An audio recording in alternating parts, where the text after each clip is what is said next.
Chapter 239. The Mysterious Knight Batman, is he here? Danny immediately rode forward and deliberately made her voice low and hoarse. Batman is here. You've advanced. What a... Congratulations on eliminating Dung Shell Jimmy. You've advanced. You don't have a match this morning. Report to Arena number 44 in the afternoon. Remember not to be late, the MC said. Danny was stupefied.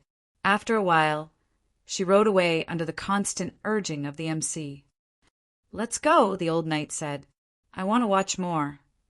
Pay attention to the contestants nearby. The old knight pointed at the armored knights who were ready to go. Many of their armors are either old and rusty or assembled with second-hand parts. Knights who can't even afford armor are obviously skilled in battle tactics. If you really want to watch the match, it's better to go back to the main venue. Danny looked around and sighed. She silently followed the old knight and left the arena. He was right. There were no peerless swordsmen like Hoodlum and Fu Hongxue in this world. Relying on a broken iron ruler without any martial arts manuals and only practicing the two simple moves of stabbing and drawing the sword, one could become a top master in the world. This was a common story in martial arts novels. But in this world where physique, strength, skills, equestrian skills, war horses, and armor were all important, such stories would never happen. Great knights could only be born in wealthy families where they did not have to worry about food or clothing and had martial arts masters to teach them since they were young. The horse walked steadily on the yellow dirt road. From time to time, the sound of spears and shields colliding and the cheers and cries of knights could be heard from the arena. Danny looked at the match and asked the knight next to her in a muffled voice, "Has there ever been a legendary knight among the poor?" The white knight thought for a moment and said, "In the last 100 years, half." Danny turned around and said in surprise, "Half? Do you know the name of Prince Fran? Duncan Targaryen." Yes, the prince was also called Short Duncan, but he was not short. He was a handsome man who was 8 meters tall. So, there must have been a legendary tall Duncan, a great knight of commoner origin. Danny said thoughtfully, "Yes, my lady, you're so smart." Looking at Danny with admiration, the white knight continued, "Sir Duncan is a Kingsguard from the previous generation. He is more than 2 meters tall. When he was young, Aegon V even changed his name to Igo and worked as an attendant for the mercenary knight Duncan for a period of time. Aegon V was Danny Rise's great-grandfather, and the first man who broke off the engagement, Prince Duncan, was his eldest son, using the name of a mercenary white knight to name the crown prince. How much does that Aegon V worship his own iron guards?" However, although Sir Duncan came from the slums of King's Landing, he was adopted by Sir Alan since he was 5 years old and received a good knight's education. He is not really a commoner. Unlike the arena for mercenary knights, the main arena was filled with fluttering banners and loud voices. The contestants were wearing bright and shiny armor, like the heroes described in thousands of ballads, each more heroic than the last. The sound of the war horses' hooves rumbled, trampling the ground of the arena into a dilapidated muddy ground. The wooden stage was filled with spectators wearing gorgeous dresses, reservedly and passionately cheering for every victor and sighing for every knight who fell off the horse, especially the noble ladies and young ladies sitting in the front row. Every time a knight waved to the audience on both sides, they would blush, cover their mouths with fans sprayed with perfume, and scream like crazy. It was as if they imagined all the knights as their own guardian knights. They might also think that since there were so many people shouting, no one could be sure that they were shouting, and no one could see their bloody mouths open like a hippopotamus. Woo, woo, woo. When Danny came over, she happened to hear the sound of the horn. When the audience in the arena quieted down from the discussion of the previous battle, the horn ended, and the MC shouted, "Lady Lelia's guardian knight, Count Garland Tyrell of Brightwater City." The Count rode a black horse into the arena with a straight back. He was wearing a gorgeous silver armor, which was polished to a dazzling silver. A pair of green vines and 2 clusters of golden roses were inlaid on his chest. Danny and the other spectators were shocked to find that the bowl-sized golden flowers were mostly pieced together by countless golden crystals. Hiss! Thousands of throats gasped at the same time. The mysterious knight from Bright Water City, the old gardener. The MC continued to announce. A smoky gray armor covered with a lapis lazuli cloak. The cloak and his fox-shaped helmet were the only decorations on his body. However, when the mysterious knight appeared, the jubilant atmosphere suddenly froze, as if an awkward person that everyone knew had entered the lively banquet. Even the noble ladies stopped cheering. "Who is this person? It seems like everyone knows him," Danny said, puzzled. "A blue cloak, a fox helmet from Bright Water City, and calls himself the son of the gardener. He must be a Florin. According to the information we gathered, he is most likely Sir Ailken, who came to ask Hyder for help," the old knight said with certainty. Just as the two of them were talking, the 2 knights in the arena had already charged over. Boom! The mysterious knight's long wooden spear hit Count Garland's wooden shield hard, and the spear shattered. At that moment, time seemed to slow down. Danny could clearly see the outer layer of the shield caved in, and then the white-wood splinters flew in all directions like bullets, bringing about a fine muffled sound on the armor of the 2 knights. "Wow! Thousands of mouths!" gasped in unison. "Good," the old knight commented loudly. "Steady, accurate, ruthless, and skillful." The spear shattered, but the rider was not injured at all. Count Garland also blocked very steadily. After blocking such a powerful blow, the warhorse's movement did not change. It seems that all the force was released and did not affect the mount. While the fox helmet was swapping for the spear, the old knight said, "During the War of the 4 Kings, Florin originally followed Tyrell and joined Renly. After Renly's death, Tyrion withdrew, but Lord Alistair Florin turned to Stannis for the sake of his brother and niece. Stannis's wife was from the Florin family. After that, Tyrell and Lannister formed an alliance. Stannis lost, and Florin of Bright Water City was in an awkward position. Duke Tywin stripped the Florin family of all their lands and titles, and gave Bright Water City to Sir Garland Tyrell as a reward for his heroic performance in the Battle of the Blackwater River. In order to win back Bright Water City, Count Alistair intended to represent Dragonstone Island and negotiate with the King's Landing, but Stannis directly sacrificed him to the King of Light. The heir of Bright Water City, Alistair's son, Sir Ailken, fled to Old Town to seek the protection of the Hyder family. I didn't expect him to participate in the tournament, and to meet Count Garland so dramatically.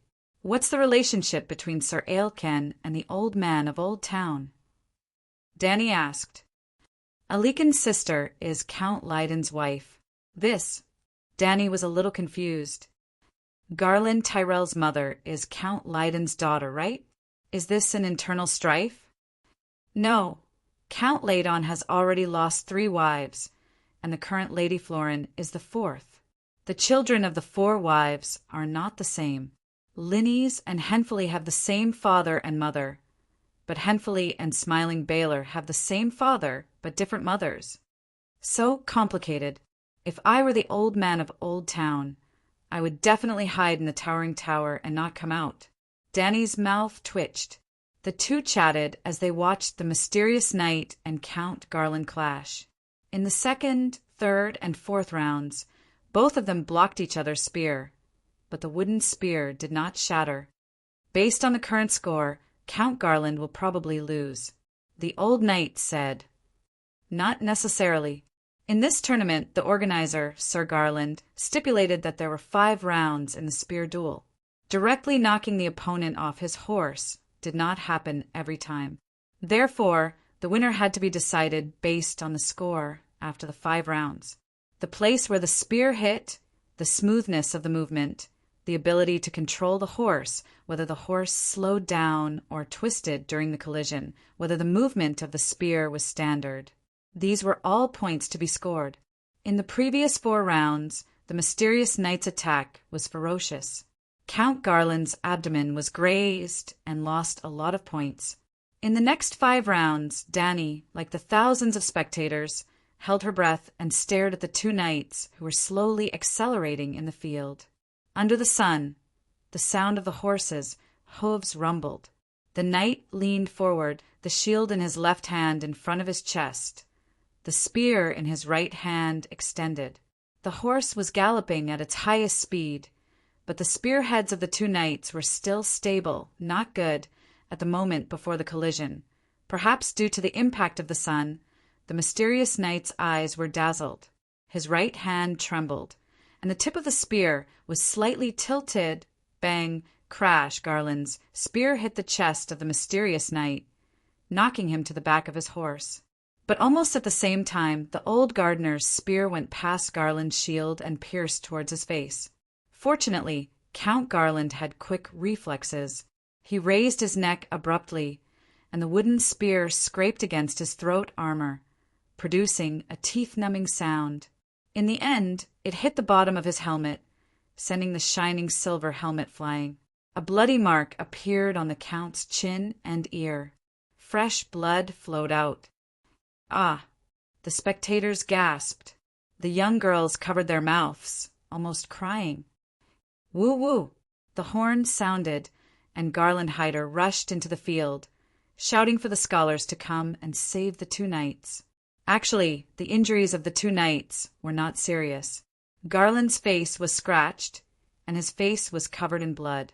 It looked scary, but it was only a flesh wound. The mysterious knight, on the other hand, had thick armor. He was completely fine after being stabbed by the wooden spear. After 7 or 8 minutes, the 2 knights left the field. The MC stood up and shouted, "The mysterious knight has fouled. Count Garland Tyrell wins. That guy did it on purpose. He wanted to kill Garland," Barristan said with a serious face. "Yeah." Dany nodded in agreement. In a spear fight, it was against the rules to attack the opponent above the neck except when the wooden spear fragments accidentally hit the head. The old gardener was familiar with the first few rounds, and he was very experienced. He did not look like someone who would make such a low-level mistake. The old knight said with a serious face, "Brightwater City is still under the control of the Florin family. Garland led half of the Tyrell family's army back to the High Court to take Brightwater City. However, there was an accident midway. Tywin actually took over the Shield Islands, broke into the Monday River, and threatened the foundation of the Tyrell family, the High Court. The 7 kingdoms have already destroyed the Northern Territory, Hedjen, the Western Territory, and the Royal Territory. The Stormlands are still besieging the Winds and Fortress, and Riverbend is also under attack. What happened to the Westeros?" The old man sighed sorrowfully. "Report, report." Suddenly, a fast horse galloped down Rose Avenue. The rider waved a scroll of parchment and shouted, the latest news from the City of Knowledge. Balon is dead. Balon fell off the bridge and died 4 days ago. The King of Time-In is dead. The old town is safe." "Really?" The people in the arena were in an uproar. They did not even look at the tournament and ran towards the rider. "The City of Knowledge has received the latest news. King Balon fell off the bridge and died. His younger brother, Yu Luin, intends to take the position of Seastone. Timon Island is in turmoil. The old town's crisis has been resolved." The rider squeezed through the crowd and arrived below the rostrum. He reported to Baylor and the other nobles in a loud voice. "Good, good, good." Merry Baylor laughed so hard that his mouth cracked open. He put aside the dirty business between his 2 relatives and just kept cheering. "Good my ass, Riverbend is in danger." Dany's expression changed drastically. Chapter 240. The residents of Old Town, the nobles of Riverbend, and the riders were overjoyed.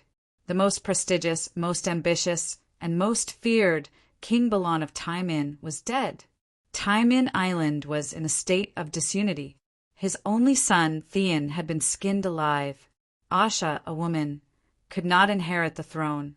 His good-for-nothing brother, Yuluen, had actually started the ancient and cruel King Selection Assembly. The nobles of Taimin Bay were eager to make a move.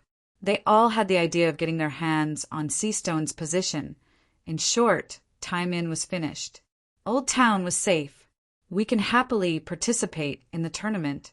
Because of this good news, laughter, Baylor waved his hand and directly raised the reward of the champion from 8,000 gold royals to 20,000 gold royals. Even the second place was given 10,000 gold royals. The knights at the scene were in an uproar. People sang and danced. The banquet was held, and the music did not stop. Danny was puzzled. It's only been 4 months. How did Yuluen complete the second exploration of Alleglia Island in such a short time and cross thousands of miles of sea to return to Taimin Bay? The old knight was also very puzzled.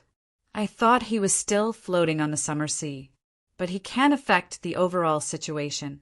Now that King Balan is dead, the internal strife alone will consume most of Timin's power. River Bend is finally safe. Danny looked at him in surprise. No way. Others may not know, but you don't know Yuluen's ruthlessness? The old knight shook his head and sighed. Ruthlessness does not mean prestige. He left Taimin Bay for almost 3 years. Who still remembers him? And Yuluen is not the only male of the Greyjoy family. No one will obey him. Otherwise, he would not have called for the King Selection Assembly. What's the King Selection Assembly about? Danny asked. Gather all the captains of the Iron Islands to vote for the new Iron King. A very advanced system. Danny was even more puzzled. Alas, men can play with the most advanced systems, more barbaric than the Dothraki. There was someone who ambushed the archers during the King Selection Assembly and massacred all the candidates.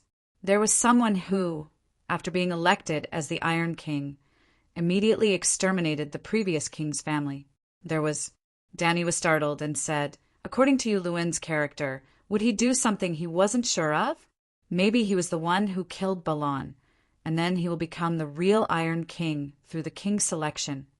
Even so, it will take half a year to a year for River Bend's main forces and Clear Pavilion Island's fleet to return from King's Landing.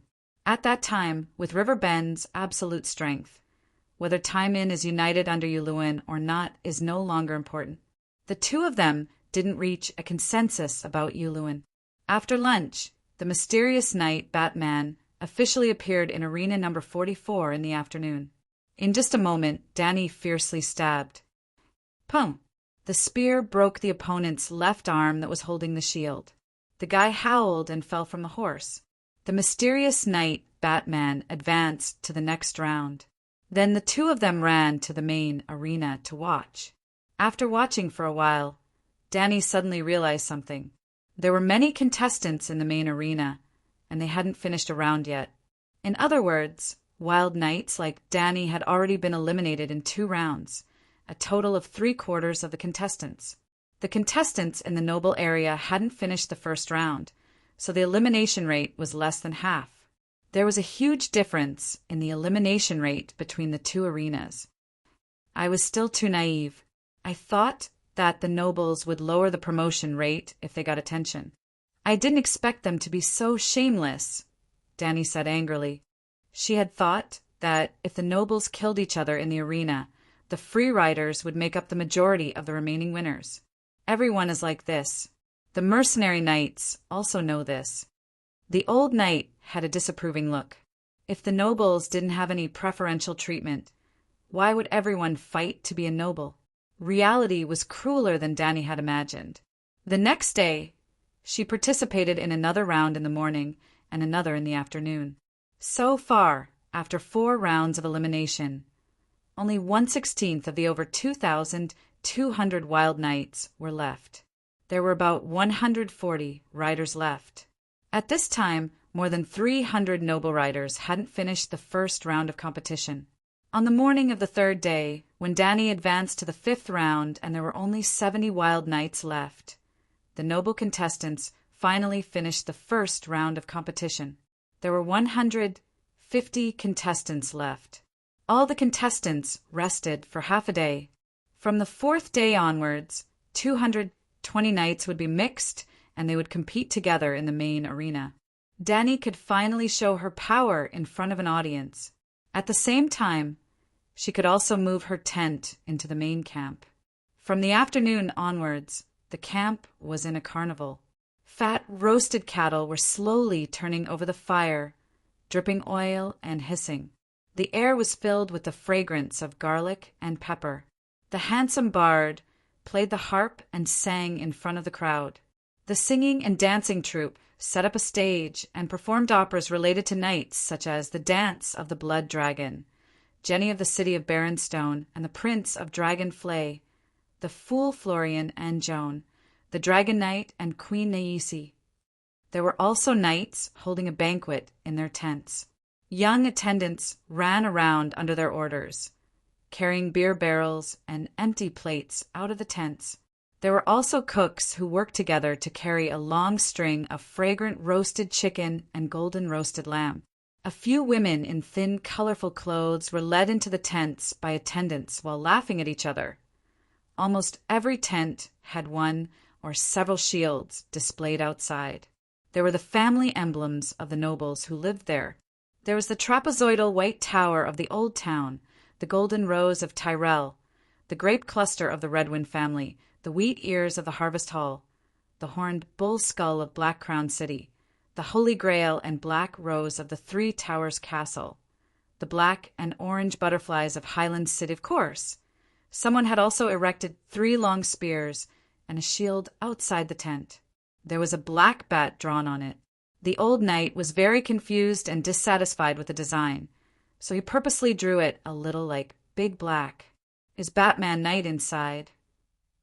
After lunch, Dany entered the dragon's spirit state and closed her eyes to meditate with Big Black.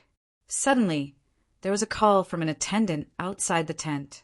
Yes, Big Black had returned to the Westeros for 2 days. The others only knew that Dany could control the black dragon, but they did not know the details of the dragon's spirit. Cora wrote a letter and tied it to Big Black's leg and sent it over. Actually, Dany knew more about the current situation in Slave Bay than Cora. Big Black had specially checked around Slave Bay and Newgith. The Allied army still had no intention of launching an attack. That was right. Call's dragon-slaying crossbow was not completed yet. After condensing the meditation vortex in her mind, Big Black seemed to have some positive changes. His magic power and physical strength had increased a lot, and his top speed had increased by almost 1/5. It only took him 30 hours to return to the old town. Another thing that surprised Dany was that when she entered the dragon spirit state, she could meditate together with Big Black. Their 9-color vortexes rotated at the same frequency, and her wizard power increased more than twice as fast as before. It was as if Big Black had helped her level up. Therefore, whenever she had free time, she would meditate together with Big Black. Dany sat cross-legged on the bamboo mat and did not move. The old knight consciously opened the curtain and went out to talk with the attendant. About a quarter of an hour later, he came in with a primary-colored oak barrel and reported, "My lady, Sir Garth invited you to a banquet." "Why?" Dany asked curiously. "Not only you, but also the 70 hired horsemen who entered the last round were invited. Because of Tywin, Sir Baelor intends to build the Old Town Fleet, and Sir Garth is in charge of recruiting city guards. The horsemen who have passed 5 rounds of elimination can at least become the captain of the cavalry. You refused." The old knight returned the barrel in front of Dany and sat back. He nodded and said, "I only said that you are now the mysterious knight and intend to maintain this identity until the end of the tournament." The attendant expressed his understanding and also gave you a barrel of golden wine from Chinting Island. Bang, bang, bang. The shield erected outside the tent was knocked a few times, and then a voice came, "Is Batman Knight here?" "Who is it?" the old knight asked as he got up. "I am the bookkeeper of the Four Corners Casino." The old knight immediately sat down again and interrupted him. "You can go." "We're not gambling." The bookkeeper did not leave and continued, "Sir Knight, it doesn't matter if you don't gamble. We also buy the information of the contestants at a high price." Danny was puzzled when she heard the old man shout angrily, "We will win! We will win!" Absolutely not a fake match. The man outside cursed a few times and left. "Selling information is a slang in the casino for fake matches?" Danny asked curiously. "Apart from the information that you are bound to lose, what else does it mean? Who doesn't know Count Garland, Sir Baylor, and the others? Who hasn't seen them compete? Do you know how to use this information to defeat them?" "That's right. Actually, you can bet on me to win. Tomorrow, you can test the waters with 100 gold royals." The next morning, the sky was clear and the sun was warm. Outside the old town, in the main arena by the yellow road, when the MC shouted, "Batman, the mysterious knight," Danny rode forward excitedly to the track north of the arena. "Batman. Ha ha ha, he is so small, so ugly little bat." Immediately, the audience roared with laughter. Compared to the strong male knights who were as sturdy as city walls, Danny looked frail and weak. It was no wonder that her high-quality armor was sold for only 2 gold royals. An adult could not wear it, and an underage teenager was still growing. 2 gold royals to buy a set of armor that could not be worn for 10 lifetimes was not worth it. Well, it was normal for a knight's armor to be passed down for 100 or 200 years. According to White Knight, the enchanted bronze helmet of Bronze John of Runestone City was passed down from his ancestors 5,000 years ago. When Danny took the spear and shield from White Knight, her laughter became louder and louder. The spear in her hand was very incompatible with her slender and tall body. There was an illusion that her hands were too small and the wooden spear was about to fall off. Which noble boy is this? He wants to imitate fearless Barristan? There were also experienced people who saw some details about Danny. Although the armor is pitch black and the color is uneven, there is no trace of rust. The structure is complete and there are no traces of piecing together. The black horse she is riding is a first-class horse, at least 3 gold royals. And her knight's spear, damn it, what a wastrel. 1 spear made of gold wood from the Midsummer Islands costs 3 silver deer. Even the Kingslayer is not so extravagant, right?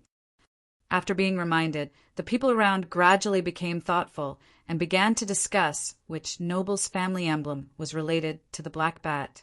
Well, the contestants participating in the spear competition could use the birch spear provided by the organizer, or they could carry their own spear.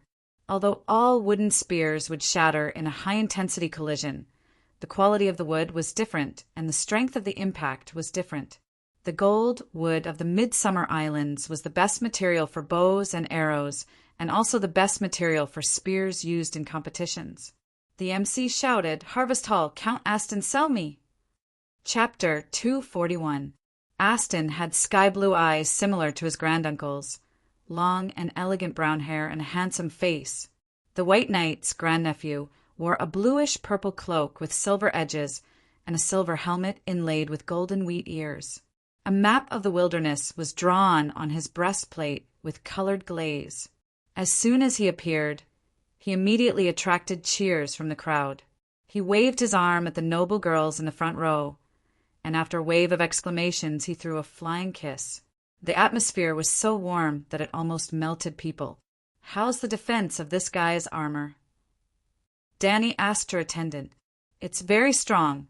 It's made by a real master blacksmith of Kohler. It has a history of nearly 400 years. Aston's ancestors have worn it to at least 100 tournaments," the old man mumbled. "Then I'm relieved." Danny let out a long sigh of relief, and her eyes became sharp. After riding back and forth on his track and receiving the cheers and blessings of almost all the women, Count Aston gently pulled down his mask and stood on the other side of the field. As the referee waved down the small red flag in his right hand, both sides of the competition lowered their spears at the same time. The 2 horses began to run at full speed, and the audience could feel the temporary stands shaking slightly. The Count of the Harvest Hall rode on his horse, his body leaning forward. The spear in his hand was as steady as a rock, almost drawing a straight line in the air. On the other hand, the mysterious knight seemed to be thin. As the horse sped up, his upper body gently swayed with the rhythm of the horse's hooves, and his arms also shook. The Count was overjoyed. He aimed his spear at the exposed side of his waist, but at the moment of contact, the mysterious knight shifted his body. The tip of his spear was deflected by the black bat's wooden shield. But before he could be surprised, dong! A bell seemed to ring in the field. Most of the audience almost didn't see what happened. They only saw the Count being hit hard and almost flying backward from his horse, while his horse continued to run forward. Clang! The Count flew 5 or 6 meters away, and finally landed on the ground with his head down and his legs floating up. The violent sound made the audience gasp. Fortunately, the old knight did not lie. His family's ancestral iron armor was indeed of good quality. Even on the soft yellow ground, the Count of the Harvest Hall's helmet was dented, but he did not faint. After struggling a few times like a tortoise, he got up on his own and waved to the audience on both sides. The audience immediately cheered wildly for him. But that guy was also a gentleman. He didn't delay for long. After catching his breath, he immediately led his horse to Danny's side. He gracefully bowed to her, took off his iron lobster gloves, and handed them to the winner. "This is my ancestral armor. How about redeeming it for 5 gold royals?" Danny nodded and handed the gloves back to him. 5 gold royals was very reasonable.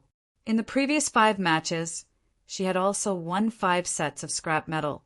The lowest price was 200 copper coins, so she happily let the mercenary knights redeem them. When the Count of the Harvest Hall's attendant pulled Beristan aside to pay, Danny rode her horse and swaggered around the venue. Everyone was happy to cheer for the winner. The little girls cheered wildly. Even Leah, who was wearing a crown on the rostrum, stood by the fence and applauded the thin little knight. "My lady, it's a big harvest. The others don't think highly of you. You won 25 out of 100 gold royals." On the way back, the old man said happily, "You said that they don't think highly of me, but isn't the ratio a bit low? It's not even 1-1. Danny was puzzled. "Sigh, my lady, although you're only one person, you bet a lot of gold royals and 100 gold royals. It's too big. The casino adjusts the profit ratio according to the total bet of both sides. You won hundreds of gamblers alone. Since I've earned dozens of gold royals, I have to find a way to spend them." Danny touched her chin and began to whisper to the old knight. Beristan's old face twisted into a ball. "Isn't it too ostentatious? Look at your grandnephew. Even a loser dares to be so ostentatious." It was another noisy night of banquets. The elimination round was only completed on the morning of the second day. There were only 110 contestants left. The final elimination round would be held in the afternoon. Yes, when there were only 55 contestants left, the final ceremony would be held to fight for the title of Queen of Love and Beauty. The closer it was to the final, the more intense the competition was. There were also more people who came to watch the competition. That afternoon, in the shadow of the rostrum's pure white canopy, there were even 4 or 5 professors wearing long chains. I didn't expect the professors from the City of Knowledge to come here personally. They want to record the competition, someone exclaimed. They also know that Chemin's crisis has been resolved.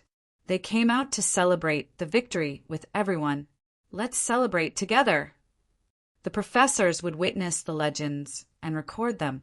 They would write the history books, even if the other party wasn't a legend. As long as they wrote a legend and spread it through the storybooks, the knights would also become legends 1,000 years later. Therefore, the following knights became more and more ostentatious. Every time they appeared, they would flirt and play all kinds of tricks. For example, they would throw rose petals, spray perfume on their cloaks, find a craftsman to paint their armor in 7 colors. There were even knights who recited poems loudly as they competed. There was even a minstrel who played a melodious harp for them. Such a grand scene naturally caused the audience to be excited. Waves of cheers came one after another. After a competition, the MC shouted, "Count of Brightwater City, Garland Tyrrell!" Garland was riding a white horse with a silver mane. He was still wearing the incomparably gorgeous silver armor. Under the afternoon sun, the armor reflected a dazzling silver light. However, he had changed his cloak. The cloak on the Count's shoulders was heavy. There were hundreds of golden roses and a circle of emerald olive branches sewn on it. Wherever he went, there was an intoxicating fragrance. The crowd was stirred up again. "Garland, Garland!" The girls blushed and shouted crazily for Prince Charming. "Isn't he learning from his younger brother, the Knight of Flowers?" Some of the nobles muttered unhappily. On the rostrum, a smiling Baylor said to Professor Periston beside him, "At this moment, half of the women here want to be in Count Garland's bed. All the men want to take his place. Garland is the most legendary knight in this tournament." Periston was a history professor. His historical research was the greatest historical work in the City of Knowledge in the past 100 years. "Not bad, not bad." The old professor narrowed his eyes and nodded in satisfaction. "I'm sure that Professor Garland will definitely leave a deep mark in the legends of knights." After receiving the old professor's vague promise, Baylor was overjoyed. He immediately said a few hundred lines of Professor's work is truly the masterpiece of historians. He was also one of the contestants. The MC also gave Garland Tyrrell plenty of time to show off. He waited until he circled the arena twice and stood still on the west side before shouting, "Mysterious Knight, Batman!" Suddenly, the low sound of a cello rang out from the east side of Rose Avenue. Almost instantly, violins, trumpets, and saxophones followed. The music reached its peak almost instantly. It was majestic and shocking, and the rhythm was undulating.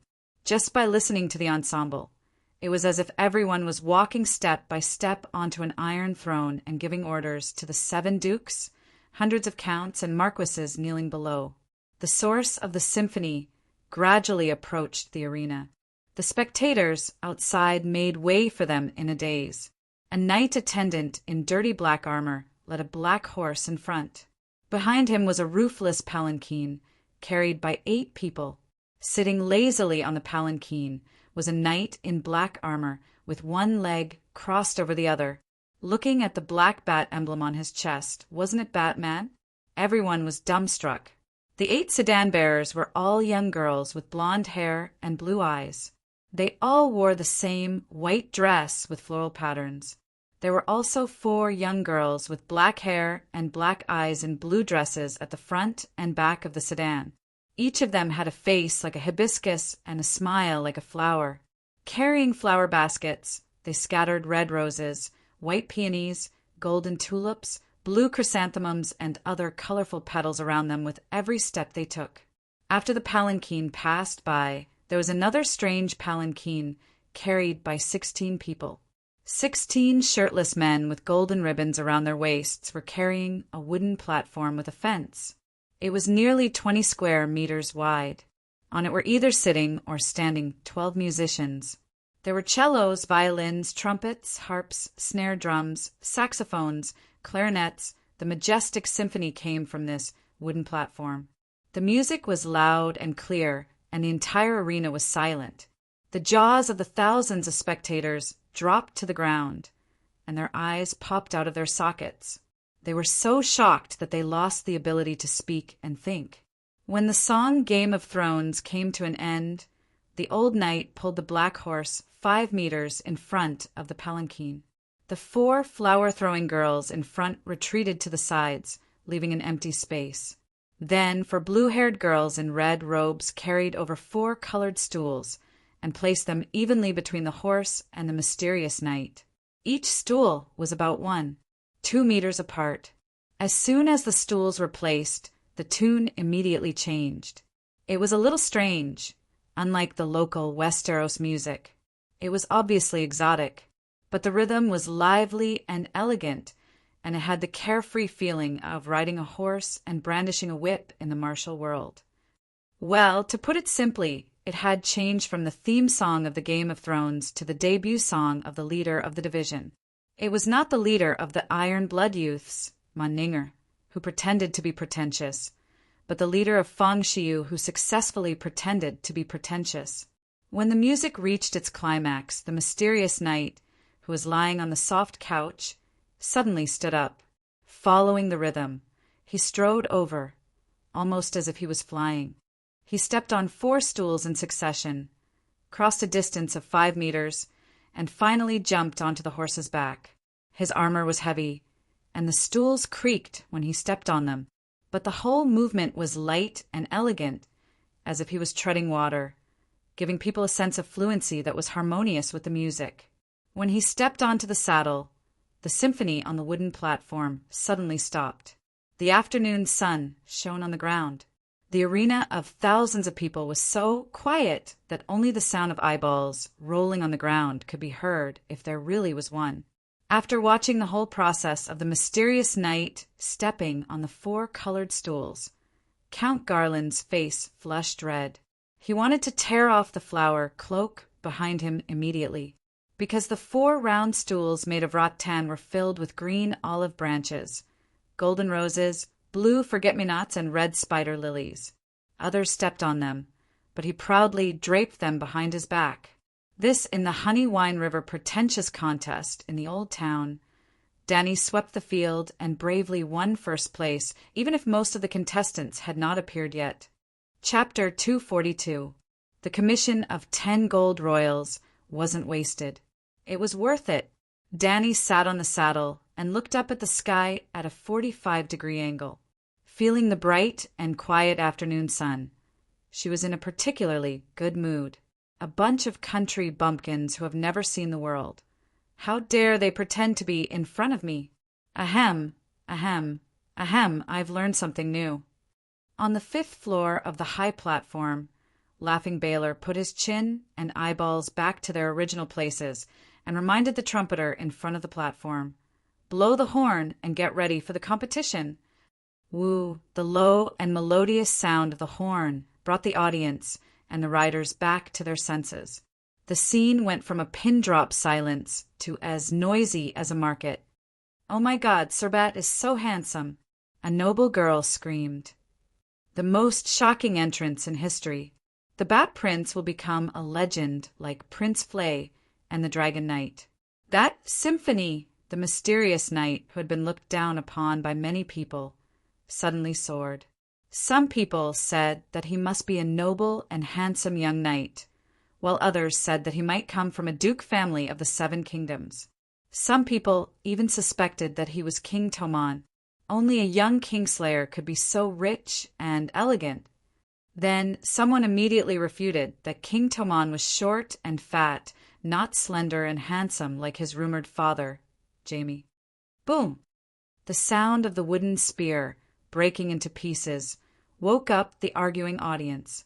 Seeing the 2 riders pass by each other, they came back to their senses. They were now competing with spears. Everyone looked over and saw that there was another deep scratch on Count Garland's oak shield, which was painted with golden roses. In addition to the scars from the previous 2 battles, there was now an 8 dent on the golden wooden shield. Even the small cracks on the shield were leaking out. However, the mysterious knight did not have it easy either. Half of the black bat on his iron wooden shield was missing, revealing the shiny white iron under the black paint. The 2 threw away the broken spears in their hands and took new wooden spears from their attendants. The horses trotted for a while, adjusted their direction, leaned forward, and put the spear in their hands flat. The war horse under them sped up. At the moment of contact, the mysterious knight twisted his body and used his shield to avoid the tip of the spear. However, his movement was too big, and he couldn't adjust the angle of his spear, so it hit the opponent's wooden shield. Boom! Wood chips flew everywhere. The mysterious knight only had half of his spear left in the water. On the other side, valiant Garland was unharmed, but there was another scratch on his shield. Together with the previous 2 scratches, he looked like a human. Great! The audience cheered in unison. Go, Sir Bat! Many nobles knew how strong Garland was. They heard that when he trained in the arena, he would often fight 1 against 3, or even 1 against 4, because 1 against 1 would not give him any pressure. However, after 2 rounds, the mysterious knight was able to fight him to a standstill. Everyone was shocked. Actually, there was nothing to be shocked about. Although Dany was a woman and her body was slender, her strength was not low. Perhaps because the amount of spiritual matter in her body was too high at the age of 16, the speed at which her strength grew was a little abnormal. According to the system's evaluation, her current physical fitness was close to 1. For her strength and speed were both at 1. 4-1, 2 months ago. Garland's strength was obviously stronger than hers, about 1-6, which was about the same as White Knight. However, Garland's development was not balanced. Perhaps his speed and agility were not weaker than Dany's, but his eyesight, balance, horsemanship, and especially dynamic vision were far inferior to hers. Well, Garland's horsemanship was not as good as Dany's. Perhaps it was because of her talent, or perhaps it was because she had ridden a dragon many times in battle, but her movements on horseback were smooth. She could ride on the bumpy road and under the fiercest collisions as easily as riding on flat ground. Even Jiki often lamented that the Dothraki on horseback were not as skilled as Calixi in horsemanship. Throwing away the broken spear, Dany took another one from Barristan's hands. She adjusted her breathing, leaned forward, and held the spear horizontally, beginning the 3rd sprint. There were only 2 horses, but the ground was shaking slightly. Dany's heart was as still as water, and she removed all distracting thoughts from her mind. The shouts of the audience left her little by little, and she could only hear her own rough but even breathing. Thud, thud, thud. As they got closer, the figure of the rider in front of her gradually enlarged in front of her eyes. No, it was the oak shield that enlarged. The center of the chevron, the intersection of the 3 scratches, became bigger and bigger, almost occupying her entire vision. This time, she did not even pay attention to the opponent's spear. Thump! The spear in her right hand struck that point like lightning, and the force of the high-speed impact of the centaur and the horse spread out from that point. Crack! Boom! Garland's oak shield, as she had planned, split into 3 pieces along the chevron. As the wood pieces flew, the spear's momentum did not decrease, and it hit the left waist behind the shield. Bang! Valiant Garland could not withstand the force. With a scream, he fell from the saddle and rolled onto the muddy ground. The audience was silent at first, and some could not believe what had happened in front of their eyes. They could only stare blankly at the Count lying on the ground, moaning. The attendant rushed over and shouted, "Stretcher! Quickly bring the stretcher over." Wow! Everyone was startled awake. They watched as the attendants carried Garland, who was dizzy and unable to move, back to the tent. They all shouted in disbelief. 7 gods above, that thin and weak Bet Knight defeated Earl Garland. They haven't even entered the finals, and the Guardian Knight is already missing a member. That little guy is so strong. I couldn't tell at all. No, the Bat Knight purposely left scratches on the shield the first 2 times. The 3rd time, the male spectators and riders were talking among themselves, while the girls were cheering loudly. Dany rode her horse proudly and waved her arms as she walked past the wooden stage. Silk scarves and palace fans that were stained with girls' body fragrance and perfume were thrown at her. Some male nobles also secretly threw oranges and apples at her. Arriving in front of the palanquin, Dany waved her hand, and the majestic theme song of Kuan Yu played once again. 8 young girls surrounded her and scattered petals on her body and horse. The atmosphere became more and more lively. "The Force Away family invited you to the banquet, but I rejected it for you. At night, the old knight walked out of the tent for the nth time to deal with the attendants who had come to invite the mysterious knight to the banquet.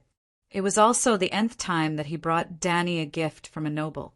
This time it was a ball of hot gray mud. Under Danny's curious gaze, the white knight used a dagger to pry open the hard mud covering the outside, revealing a white, tender fish fillet inside. "This is grilled trout, freshly caught from Honeywine River. It was immediately slaughtered, stuffed with fruit, sealed in mud, and roasted. Would you like to try it?" It was tender and refreshing, with the sweetness and sourness of grapes. More importantly, there was almost no fishy taste. "I think there was a force-away attendant here before." Danny took a sip of the golden wine and said vaguely, "One family has 2 branches. The previous one was from New Barrel City, and this one is from Fruit Wine Hall. Both families use apples as their emblem. Didn't you notice, Your Majesty?" "Oh, now that you mention it, I remember. There are indeed 2 apple knights, a red apple and a green apple. Your Majesty, you're really in the limelight today," the old knight exclaimed. "It's nothing." Danny waved her hand, pretending to be reserved. "Then, are we still inviting the orchestra tomorrow?" "No, we have to keep a low profile for the next few days." The old knight, it was impossible for Danny to keep a low profile, even if she wanted to. The next morning, when there were only 55 knights left, the cheers for Danny were no lower than laughter, Baylor's. The competition for the Queen of Love and Beauty officially began. First, for Guardian Knights, stepped forward Baylor Hyder, Garth Hyder, who had met Danny at the blacksmith shop, Productive Knight John Cooper, and Green Pavilion Islands, Desmond Redwine. They were Lilia's father, uncle, and 2 uncles. Originally, there was also her cousin Garland Tyrell, but he was eliminated by the mysterious knight. From now on, the 4 of US will guard Lilia's crown. You can challenge any one of us.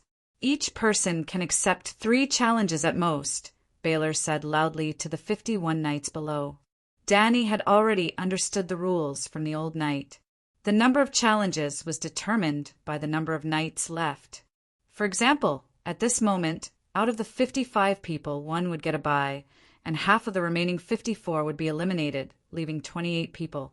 After the second round of elimination, there would be 14 people left. After the third round of elimination, there would be 7 people left. At this moment, the remaining 7 people had all participated in the competition 3 times and passed the 3 rounds of elimination. If Baylor was challenged 3 times and he won, then he would directly become one of the last 7 people. The 3 people who failed the challenge would naturally be eliminated. Only the first and second place would be rewarded, and the first and second place could only come from the last 7 people. Any contestant who did not complete 3 challenges would continue to fight one-on-one. Danny felt that such a rule was a little superfluous. Later, after the old knight explained, she understood that this rule not only increased the intensity of the conflict, but also gave everyone a chance to challenge the great nobles. After all, there was only one champion, so they had to give the others some sweetness. At this moment, there was nothing special about it. The 4 guardian knights did not have high statuses. In fact, Baylor Hyder was already noble enough. But what if Baylor was replaced by Duncan Targaryen or Prince Rhaegar? A chance to have a fair fight with Rhaegar. For example, the young Barristan, the reason why he got the title Fearless Barristan was because he challenged Prince Flair as a mysterious knight. Although he failed in his challenge, Prince Long Fu Lai's comment made the young man instantly become a household name of promising youth. His challenge even became a classic in the story of the Knights of the 7 Kingdoms. When Baylor announced the start of the challenge, Danny was the first to stand up and point her spear at the sallow-faced Sir Desmond Redwine. After watching the competition for a few days, Danny had some understanding of the strength of the Guardians. Sir Redwine's strength, speed, and eyesight were all inferior to hers. She guessed correctly. After 3 rounds, the Guardian fell from his horse. Dany became one of the Guardian Knights. This action of stealing the limelight immediately angered the crowd. It was also because she was small and looked easy to bully. Immediately, 8 knights stood up and challenged her at the same time. Then it was very simple. Dany only had 2 places left. The 8 people had to first duel and complete 2 rounds of the competition. 6 were eliminated and only 2 were left. By the afternoon, Dany had taken down the 2 winners again with ease. She was promoted and no one could challenge her again. Chapter 243. In addition to the mysterious knight, Laughter Baylor was also very popular. He was challenged by 13 people. 5 of them were eliminated by rock, paper, scissors, and the remaining 8 were eliminated twice. Only 2 powerful knights were left to fight against him. Almost every time the Guardian was challenged, not only would the audience shout in excitement, but the current Queen of Love and Beauty, Laelia, would also scream in horror with her small hands half covering her eyes when the spear shattered or the contestant fell off the horse. Obviously, to her, the competition for the crown was particularly exciting. In the end, the remaining 7 contestants, except for the mysterious knight's identity, were all of noble birth. The brothers Baylor and Garth, a red apple force away, Sir Errol of the Hay Hall in the Land of Storm, Sir Craig of the Chicken Hall in the Western region, and Sir Dickon Tarley of the Horn Hill. Well, the previous uncle, John Cooper, was replaced by Dickon of the Horn Hill. In the cheers of thousands of spectators, the 7 knights entered one by one. Before the official draw, Laughter Baylor also asked Dany and Dickon if they were willing to protect Laelia's crown. Dany shook her head and refused. Baylor didn't even ask why and directly ignored her. He only looked at Dickon expectantly. The black-haired young man probably knew Laelia. He first smiled apologetically to the blushing little girl on the wooden platform, and then explained to Baylor, "Sir, I'm sorry. I'm afraid you don't know. But a month ago I married Eleanor, the eldest daughter of Count William Mouton in Maiden Springtown. In theory, the champion could give the crown of love and beauty to anyone, even if you were a rainbow knight like Loras Tyrell and gave the crown to a man. But giving the wrong crown was a big scandal in itself. For example, giving the crown to a lady who already had a husband or a fiancé, or the champion was married but didn't give the crown to his wife. Prince Liga had violated both of these taboos. What, you're married? Baylor exclaimed in shock. He seemed to realize that he had lost his composure. He forced a smile and asked, "We didn't receive any news at all. Your mother and sister didn't even go to the wedding, right?" His most important son-in-law candidate was actually Dickon Tarley. Or rather, it was because he knew that the heir of the Horned Hill happened to return from King's Landing that he elected his daughter Laelia as the Queen of Love and Beauty. This was not only the intention of the Hyder family. The Queen of Thorns, Alina, had also sent a letter to remind him of this matter. There was only one goal, to rope in the Tully family. In the original series, Jon's good friend, Sam Tully, didn't seem to have a prominent family background. There was nothing special about his background. Actually, that wasn't the case. Sam's father, Rando Tarley, heir, Barristan, believed that he was the 4th most famous general in the 7 kingdoms. However, the truth was that the current Westeros had fallen, and Rando Tarley was the only general who had never lost a battle. Horned Hill also had a military force, second only to Hiding Tyrell. It was a large family in Riverbend that was second only to Hiding Tyrell and the old town of Hyder. Why does Alina want a rope in the Tarley family? Weren't they monarch and vassal? In the War of the Four Kings, regardless of whether they sided with Lannister or formed an alliance with Lannister, the Tarley family had always followed Hiding closely. Count Rando was indeed a trustworthy vassal, but now, let's start from Brightwater City. Rando Tarley's wife, Melissa Florin, came from Brightwater City. The mysterious knight who slashed Garan Tyrell's cheek, Aelken Florin, was Dickon's uncle. Melissa and Aelken were brother and sister of the same father and mother. The reason why Aelken came to his second brother-in-law's house, the old town of Hyder, for help, and didn't go to his first brother-in-law's house, Horned Hill Tully, was because Rando and Dickon had been leading troops outside to help the King's Landing clean up the bandits in Hudson County and the King's Landing. Let's explain here. Although Baylor's father was Dickon's uncle, the Old Town Elder's wife and Dickon's mother were sisters. Baylor was related to Dickon and Ail Ken, but they weren't related by blood. Baylor's mother was the Old Town Elder's first wife. He was related to Garan Tyrell's mother by blood. Such a complicated interpersonal relationship caused the situation in River Bend to be extremely complicated. If little Rose Marjorie didn't marry Tomon, the solution to the conflict between Hiding and Horned Hill would be simple. Let Dickon marry Marjorie. Unfortunately, Marjorie was married, and Hiding Tyrell didn't have any daughter of his first wife to marry into Horned Hill. However, Baylor was the heir of the Old Town, and his first daughter had the qualifications to become the matriarch of the Tully family. Unfortunately, Dany was very lucky. When Baylor took out 7 small balls of paper for everyone to choose from, she actually chose a blank piece of paper. Yes, she got a bye, so she automatically advanced to the next round. All right, actually, this kind of bye wasn't worth celebrating. If one strength wasn't enough, they would just be eliminated later. Other than the champion and runner-up, there was no difference in the rest of the rankings. No cheers, no rewards. Participating in one less competition also reduced one less chance to show one's prowess in front of the masses. After another round of competition, there were only 4 contestants left. The mysterious knight, Baylor of the Hyder family, the Garth brothers, and Horned Hill Tully. Baylor said to Dany and Dickon, "Garth and I are Lilia's guardian knights. Before the finals, we have the right to exempt ourselves from killing each other. You two can choose your opponents." Without hesitation, Dany pointed at Baylor first. There was no other reason. Baylor was almost 40 years old, and Garth was not even 30 yet. "All right, let's try." Baylor smiled meaningfully, as if he understood her thoughts. Reality proved that being older had its benefits. It was rich in experience.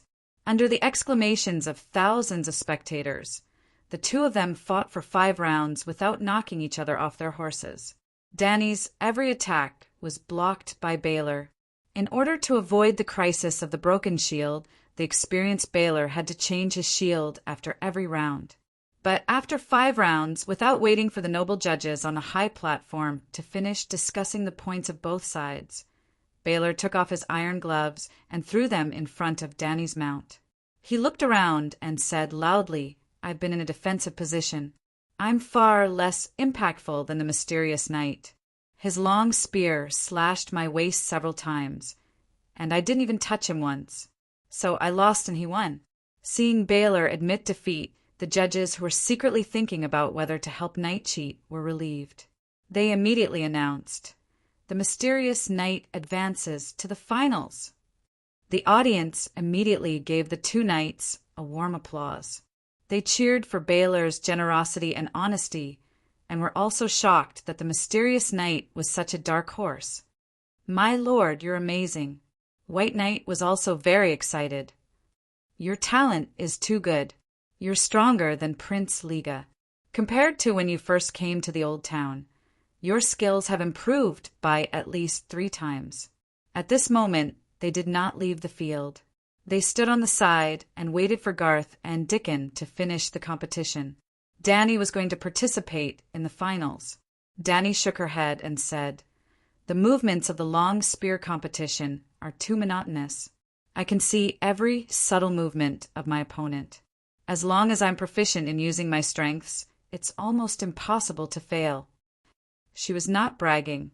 Compared with the complex and changeable battlefield, the long spear competition was too monotonous and too easy. There was enough time to observe the enemy's situation and adjust her own movements.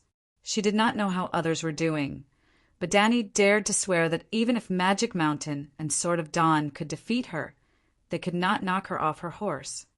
"My lord, you can't be arrogant and underestimate your opponent.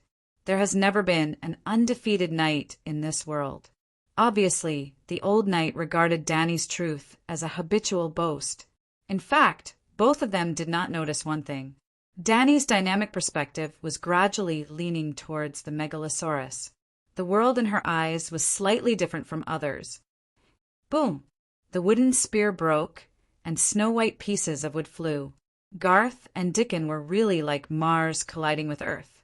The three of them met, and both of them broke their own wooden spears. The fierce battle made the audience forget themselves and cheer. In the end, the two of them were judged by points after 5 rounds. Dickon took off his helmet, waved his arms, and happily rode in circles to receive the audience's cheers.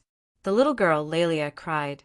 Her 5 guardian knights had all failed.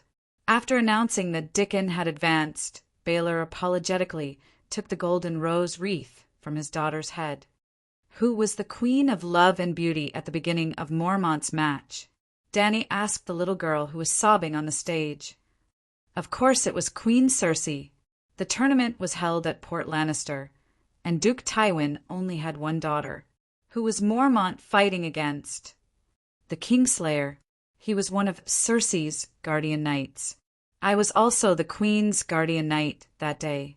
There were 4 white knights, and together with Tywin's brother, Kevin, they swore to protect the Queen's crown. Unfortunately, Mormont seemed to have the help of God. He defeated all the opponents, and even the Kingslayer lost to him in points. Woo-woo! After more than half an hour, the horn sounded again, and the MC shouted, "Last match, the mysterious knight, Batman. Be careful, calm down, and don't be rash.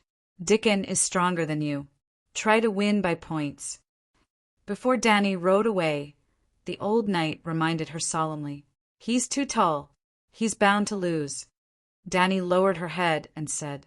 Then she took the bamboo basket from the old knight. The horse ran around the field obediently. She held the basket in one hand and threw petals to the audience with the other. She sat upright and did not even sway. This guy's riding skills are very good. Baylor, who was on the stage, rubbed his chin and said thoughtfully, "I'm afraid he'll be the champion this time." That's not necessarily true.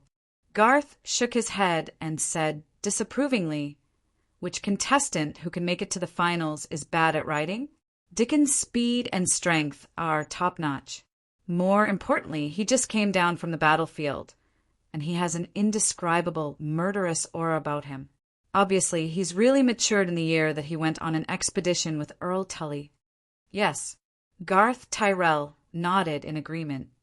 The mysterious knight's strength and speed can only be said to be not weak. He's mainly strong in small skills and smart fighting methods, but these are nothing to a veteran of the battlefield. If I hadn't underestimated him and didn't notice the scratches on the shield, I wouldn't have failed at all. At that time, I planned to exhaust his strength in the first 4 rounds and knock him off his horse in the 5th round. Who knew? It's starting. Dr. Perez Tan reminded him. In the end, he added, the casino and the people are more optimistic about Sir Dickon. I also bet 5 gold royals on Sir Dickon. Boom, there was a loud bang from below, and the old doctor was dumbfounded. Chapter 244. While the people on the rostrum were talking, the first round had already begun. The 2 knights charged forward with their spears in a normal posture. But at the moment of contact, the mysterious knight threw away his shield with his left hand and flipped his body. With one foot on the saddle and the other in the air, his thin body hung on one side of the horse, the side closest to his opponent. Dickon's spear naturally missed. Almost at the same time, the mysterious knight pulled the saddle with his left hand and squatted down. The spear in his right hand pierced through Dickon's shield like a poisonous snake. From bottom to top, it hit Dickon's chest. At that moment, the mysterious knight suddenly stood up from his crouching position. The huge reaction force caused the black horse to become shorter as well. However, Dickon was sent flying 2 to 3 meters away from the saddle. It was almost as if he had fallen from the 2nd floor. The iron-armored knight waved his limbs wildly and cried out loudly. His buttocks were facing down, and he crashed into the mud with a bang. He only cared about wailing and moaning. It was difficult for him to even move. The whole process seemed slow, but in fact it happened in the blink of an eye. Before the audience could scream, the mysterious knight had already sat back on the saddle, raised his spear high, and started to run around the field proudly. This, after being stunned for a while, laughing Baylor smiled bitterly. He's too agile. He's like a monkey, a skinny monkey with the strength of a gorilla. Isn't this against the rules? I've never seen anyone do this before, Garth mumbled. Garth shook his head and sighed. Because no one else can do it. Of course, points will be deducted if the shield is dropped, but he has already knocked his opponent off the horse, so the points are useless. Sigh, this is embarrassing. River Bend is the home of knights, but no one can take off that kid's mask. Baylor shook his head and stood up. He held the tray with the crown and walked down the wooden stage. There was a tradition of the mysterious knight in the tournament. During the competition, no one deliberately investigated the identity of the mysterious knight. Only those who defeated the mysterious knight were qualified to have him reveal his real name and origin. Garth greeted the two attendants who were guarding a big box and stood up to leave. As he walked, he smiled and said, now that the competition is over, he will take off his helmet. If his family background is good, it's not bad to marry Leah to him. Lelia is the eldest daughter of the first wife. Her identity? Let's wait and see. The eldest daughter of the first wife had a higher position in the line of succession. In terms of value, she was much higher than the youngest daughter. Just look at Sansa and Arya. Sansa was engaged to Crown Prince Joffrey, while Arya could only marry the second son of the Frey family. That's right. Arya once had a sacred marriage contract. Amidst the cheers of the crowd, Dany was even more excited than when she had defeated Meereen and Yunkai. She ran around the arena on her horse, waving at the people who were applauding. It wasn't until the horns sounded that she noticed the laughing Baylor holding a tray under the wooden platform. Knight, you are the champion of this year's martial arts competition. Please choose the Queen of Love and Beauty in your heart. Baylor said with a smile. Batman, I'm not married. In the south stands, the girl in the purple dress made a trumpet with both hands and shouted, I'm from Golden Tree City. The scholar said that I'm going to have my first period soon. Batman, give me the crown. A teenage girl in the north shouted with a red face. Batman, the girls almost went crazy. Their fathers and brothers just watched from the side with a smile. Many nobles even applauded their daughter's courage and shouted how much dowry they were willing to give for their daughters. To them, this was very normal. Would the winner of the martial arts competition come from a poor family? That was impossible. He had armor, a handsome horse, an attendant, and strong horsemanship and martial arts skills. His family was at least a wealthy and productive knight. In any case, his daughter would have to marry someone eventually. Marrying a powerful noble, why not? Under the curious and expectant eyes of the audience, Dany hooked the golden rose wreath with her spear and lightly flicked it up. The horse stepped forward at the right time, and the wreath was caught by the left hand. The next moment, the arena suddenly fell silent. Everyone held their breaths and looked at the mysterious knight in the center of the arena, guessing which lady he would give the wreath to. Dany looked at the bright and full flower in her hand. It was probably a rose she had just picked today. She stabbed the wooden spear into the soft ground. She twisted a few buttons under her neck and suddenly took off her helmet. Her hair shimmered in the sunlight, and her beautiful face was full of smiles. Wow! Under the exclamations of the thousands of spectators, a sly smile appeared on her face. She picked up the wreath and put it on her head. The arena was dead silent. The eyes and jaws of the audience and knights fell to the ground again. Ha ha ha, ladies, only the crown of love and beauty that you have won is the most beautiful. Crisp and pleasant laughter rang through the arena. She's a woman, a fat noble shouted loudly. 7 levels of hell. The champion is actually a female knight. She didn't do anything fancy. She defeated 4 Grand Knights, Garland, John, one of the Guardian Knights, John Cooper, Baylor, and Dickon. Sir Forceaway of the wine hall was shocked. And me. I was also shot by her. Just one shot, and I was knocked off my horse. Count Aston of the harvest hall was embarrassed. But I swear in the name of my granduncle, Sir Barristan, that I didn't go easy on her. Although she's a skinny and pretty girl, she's terrifyingly strong. If she's a girl, she's not skinny and small. Count Errol of the Hay Hall shook his head. Women can't participate in the tournament. Will Sir Baylor revoke her title? I want to know too. Which family is she from? She's so skilled in martial arts. Oh, 7 gods, tell me what I should do. Although the mysterious knight is a girl, but looking at her valiant and beautiful appearance, A noble girl clasped her hands over her heart and said with a conflicted expression, It's you. You bought armor last time to participate in the tournament. Garth, who was standing beside the mahogany box, was shocked. Baylor looked back at his brother and asked in surprise, You know each other? At old Londo's blacksmith shop. She's choosing armor. My lady, the tournament doesn't allow ladies to participate. Baylor was troubled. Danny pointed her spear at the loser and laughed. You want to take my crown? You'll have to ask my spear first. Blackie is watching from the sky. Come and get it if you dare. Ugh. Baylor looked pained. At this time, Barristan came over and explained, Sir, the mysterious knight doesn't ask about origin or name. There are almost no restrictions. As long as you have a horse and armor, you can participate. My lady didn't break the rules. Looks like the rules will have to be changed. Baylor sighed helplessly. You're right. The rules of the tournament will have to be changed. Danny looked around and said loudly, Why don't we let the female knight participate?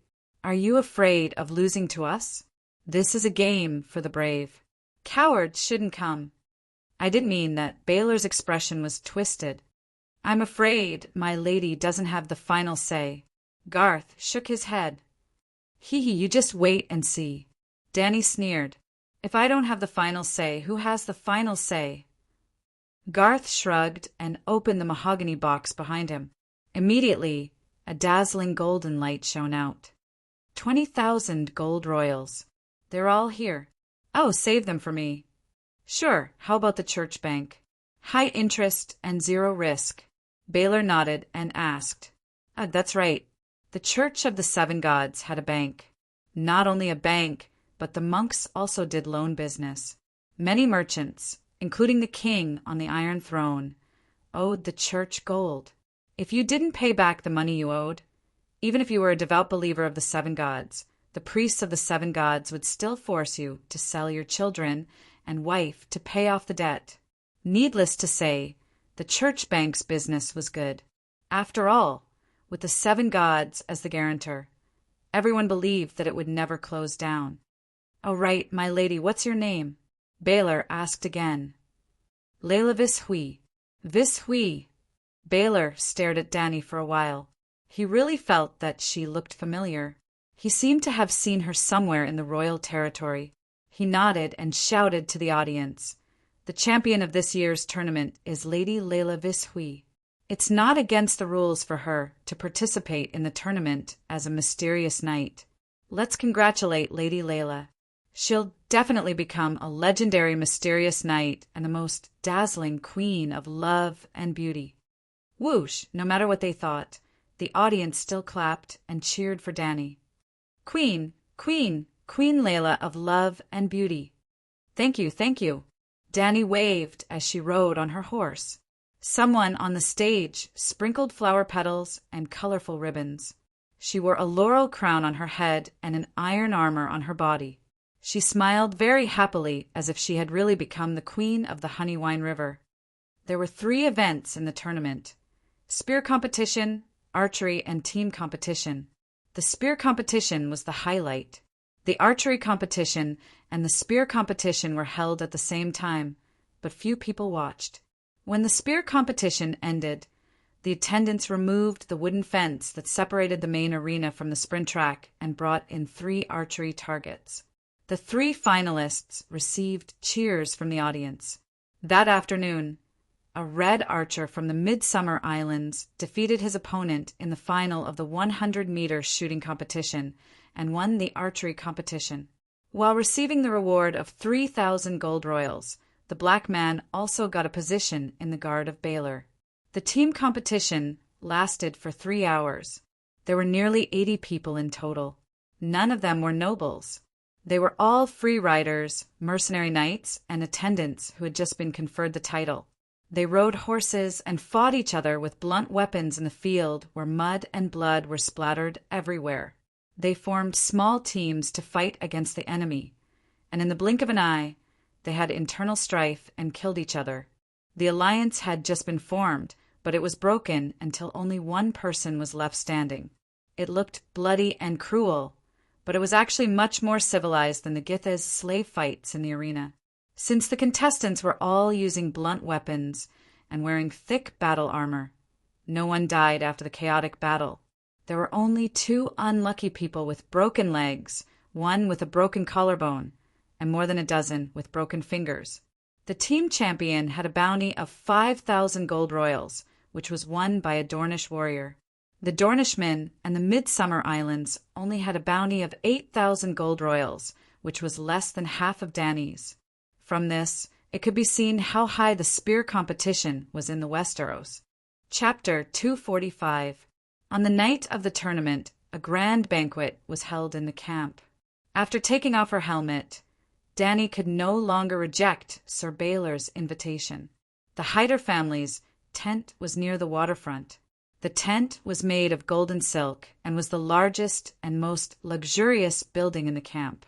However, there were 2 iron shields outside the tent. They were decorated with the white tower of the Hyder family and the green rose of the Tyrell family. Beside the tent, there were 7 large bison rotating on a spit.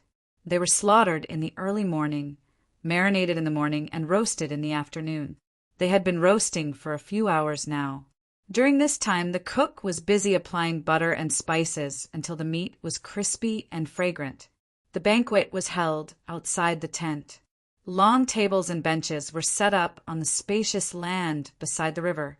The maids were placing a wine pot filled with golden wine, a fruit plate filled with strawberries, bananas, and apples, and a large piece of freshly baked white bread on the table.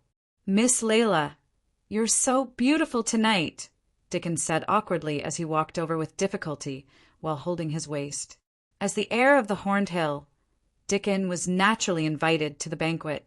He came from the other side of the camp, and they bumped into each other. He seemed to have sprained his waist in the morning. He supported his waist with one hand and held a young girl with the other.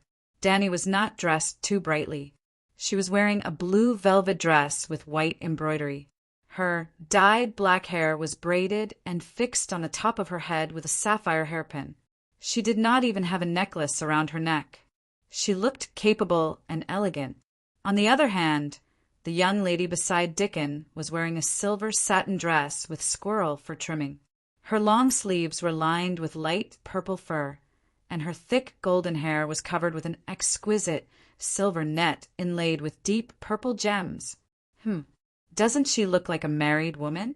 Is this your wife? Dany asked hesitantly. Hello, Miss Layla. I'm Eleanor Morton from Nookwin Town, the young girl said shyly with a red face. Mrs. Tarley, you're so beautiful, Dany said with a forced smile. You're so young. How can the big Dickon do that? Although Dany was the champion of the tournament and the first female knight champion, she was an illegitimate daughter with unknown origins. Naturally, she did not have the right to sit at the main table in the middle. An 8-meter-long table was placed outside the tent. It was the main table, and below it were 4 other long tables. Under the guidance of the attendant, Dany separated from the Dickon couple. The couple went to the main table, while Dany sat down at the 3rd wooden table. The archery champion and the team martial arts champion were sitting on her left and right. At the same table, there was also a group of nobles' second sons who looked dejected. She was dressed in high spirits and was dressed appropriately. The reason why she was weak was all because of Danny's psychological effect. After she sat down, a group of young geniuses immediately squeezed over to greet her. "Miss Layla, I'm the third son of Earl XX. You're so beautiful. It's my honor to be able to sit with you. Miss Layla, my father is Sir XX. May I know which noble your father is? Ordinary families can't raise such a talented and beautiful knight like you. I'm also from XX City, Gordon Caesar, illegitimate son of the Western region." At first, Danny was confused. She didn't flirt like a peacock. She was even wearing a Western-style coat and didn't show much of her skin. Why were these guys so excited? Were they just looking at her face? She touched her face and thought narcissistically, until Baylor led Layla, who was dressed to the nines, out of the tent at the back. The little girl was wearing a dark green velvet, low-cut dress, which matched the color of her eyes. Her brown hair was draped over her bare shoulders, and she wore a thin crystal tiara on her head. There was a ribbon inlaid with emeralds around her waist, and a purple gemstone the size of a pigeon's egg hung from a fine silver chain around her neck. She was indisputably the most eye-catching lady tonight. That wasn't the point. When a group of noblemen from the first and second tables came up to her and said, "Lady Lilia, I'm the eldest son of Count XX from XX," Danny suddenly understood. The eldest sons of these noblemen wanted to marry Lilia, and the second sons and illegitimate sons of the smaller noblemen beside her thought that she was a good match for them. After understanding this, she only said one sentence, and the number of people who came over to fawn on her decreased by 3/4. "Sigh, to be honest, my father's title was not low, and his lands were not small either.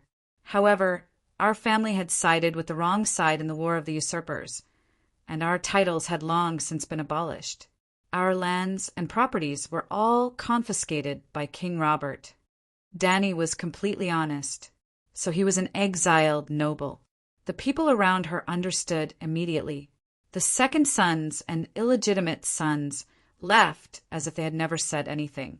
Some left and some joined in. A bald man in his 40s looked at Danny lecherously and said, "Miss Layla, I'm Earl Klein of Red Lake City. Are you interested in touring the Red Lake with me? Do you know the origin of the Red Lake? The Red Lake was originally called the Blue Lake.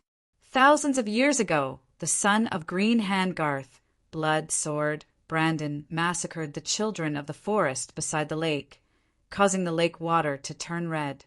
The smell of blood is still there." No matter what, Layla was young and beautiful. She was also the champion of the martial arts competition. She was definitely a good resource. Even if she could not become the wife of the second son of a small noble, she could still be the mistress of a married big noble. It was natural for Wei Shui to give birth to Buddha Flower, illegitimate son of Riverbend. This was why there were people around Danny who were trying to curry favor with her. After understanding the intentions of the surrounding nobles, Danny stared blankly at the sky. She was seriously thinking about something. Was it wrong to not allow Blackie and the others to eat humans? Perhaps some people were born to be fed to dragons. Dong! A clear bell rang from the main table. Then Bell Hyder began to make a toast. He wished for her father to live a long life, for the prosperity of the old town, for Chemin's corpse to sink into the sea, and for Riverbend to have 2 more bountiful harvests before winter. Finally, he raised his wine cup and shouted, "I wish for martial arts to prosper, and for everlasting summer." Almost 100 guests and a few hundred knights around the bonfire raised their horn cups and shouted, "May for martial arts to prosper, and for everlasting summer." After drinking this cup of wine, the banquet officially began. Danny breathed a sigh of relief. No one would disturb her for the time being. She did not have to worry about whether to call for Blackie to come down and eat people. The bards entered the venue and sat under the torches, letting the music flow in the night. A juggler was throwing burning sticks in the air. A dwarf with clown makeup was wearing colorful clothes and dancing on stilts. There was a comedian who was loudly telling dirty jokes. The ladies at the scene covered their faces and giggled. The men laughed loudly and replied with the same wonderful, dirty jokes. At the same time, dishes were served one after another. There was thick barley and venison soup, salad with chilled beets, spinach, and plums sprinkled with nuts, and boiled snails with honey and garlic. After that, there was sweet bread, pigeon meat pie, roasted apples with a cinnamon aroma, and lemon cake sprinkled with frosting. Of course, the roasted whole cow was also served. Danny tasted all the other dishes with relish, but she did not touch the roasted bison. This was because the roasted cow was the main dish. For this kind of dish, there were clear rules in the dining etiquette. What kind of status would sit in what seat, and what part of the roasted meat would be eaten by the guests in which seat. To put it simply, the roasted cow was placed there, but you could not cut the meat with a knife. The most tender and delicious part could only be eaten by the person with the highest status at the scene. The guests at the banquet were also talking to each other. An old male voice came from the main table. "I wonder what Archbishop Peter thinks of the recent actions of the Big Sparrow." Danny's heart skipped a beat. She turned her head to look. The person who asked the question was a doctor wearing a long chain. She happened to know him. He was the history doctor from Paris who watched the spear competition. The old doctor sat in the middle of the main table. Opposite him was an old monk in a white robe with a 7-pointed star pattern on his chest. Archbishop Peter put down his fork and wiped the grease stains on his lips with a napkin. He slowly said, "In today's chaotic situation, restoring the gathering of the children of war and the poor is greatly beneficial to the country and the church." Perhaps, but now there is a fierce conflict between the church and the royal authority.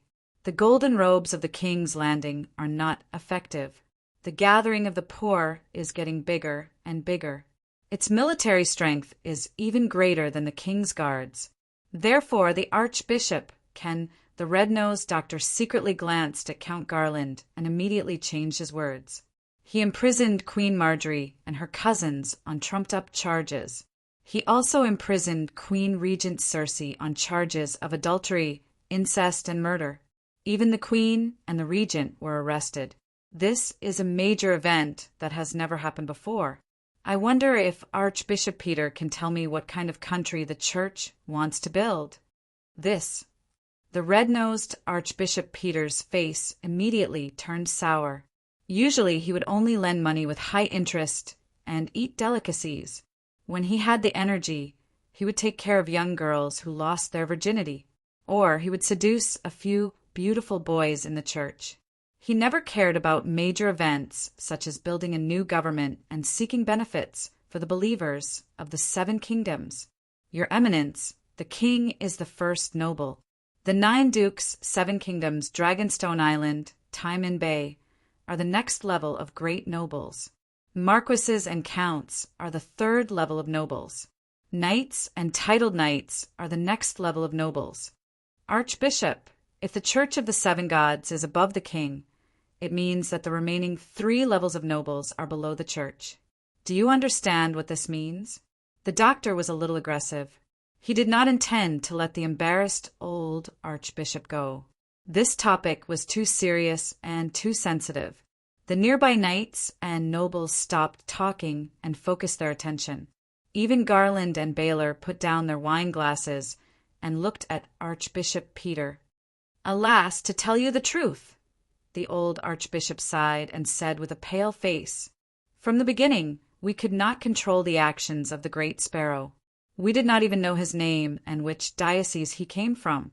When the archbishops of King's Landing met behind closed doors to elect the archbishop, the Great Sparrow was not a candidate at all. He was not even a bishop before.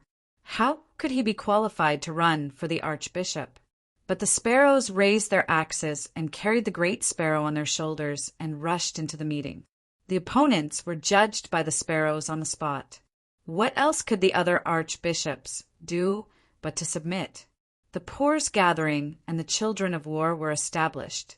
This is true, but only the archbishop who called himself the Great Sparrow could control them. Not to mention you all, even I am afraid. We are not afraid. Those sparrows are only wearing a layer of linen clothes. No matter how many of them come, they will not be enough for me to kill. A knight said angrily.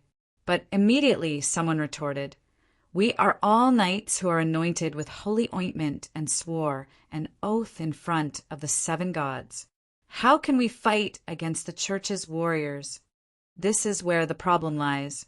The old doctor nodded, and a light flashed in his eyes. Before the Great Sparrow, the nobles, knights, and the church depended on each other. But now the balance is broken. Chapter 246.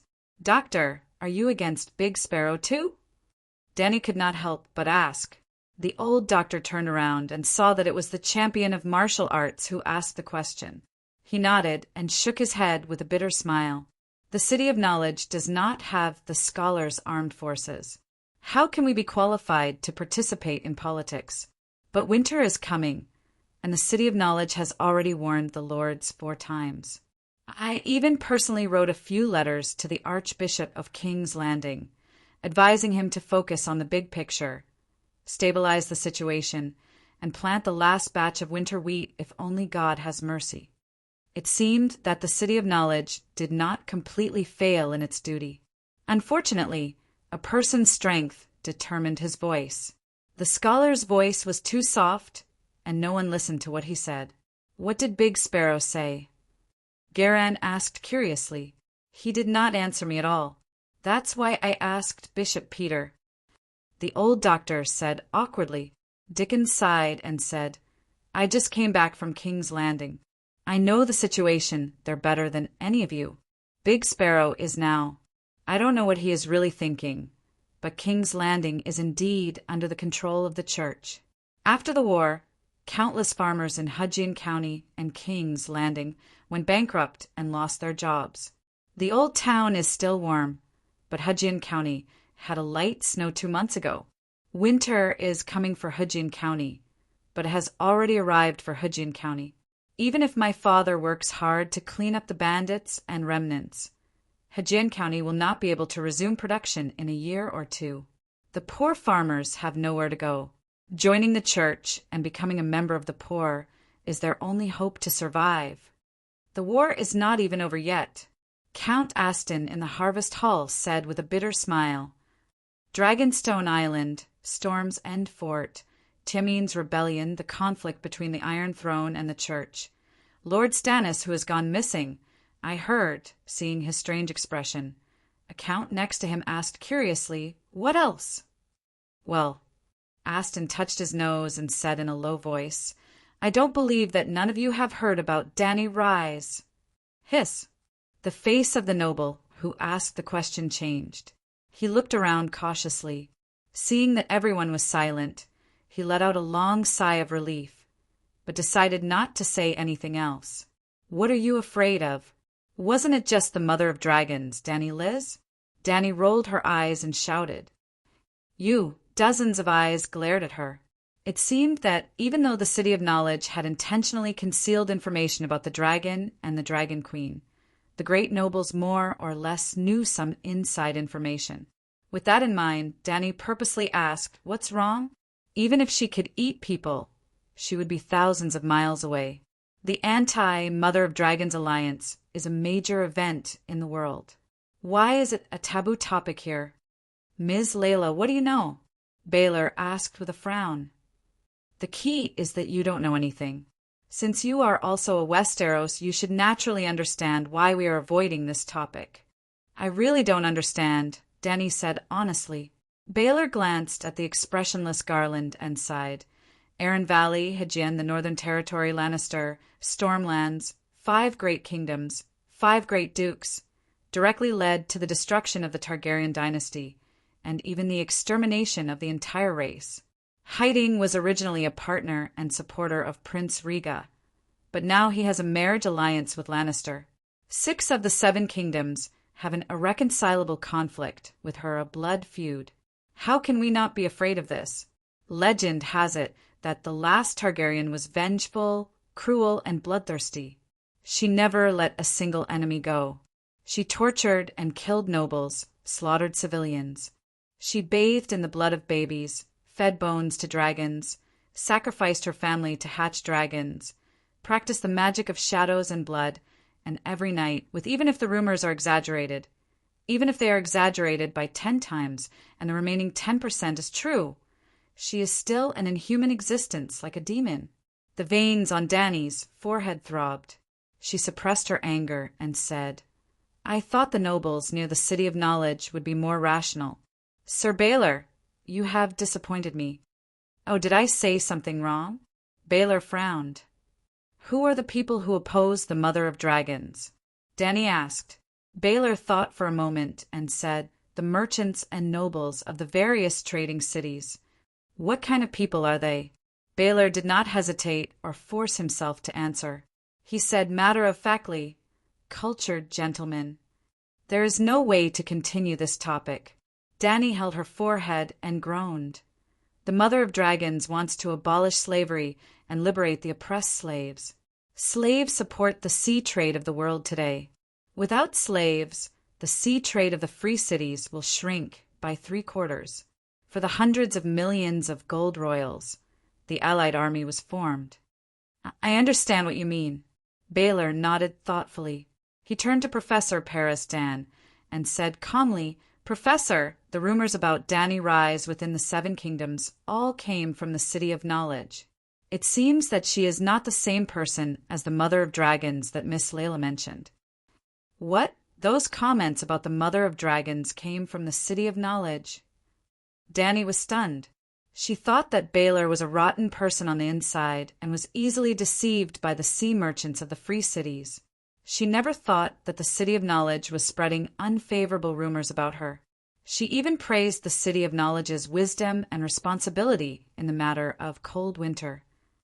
Professor Paris-Dan pursed his lips and thought for a moment. He sighed. We are not lying.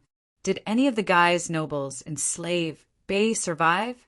I am talking about the virtuous lord, the great lord, the kind lord. Almost all of them died.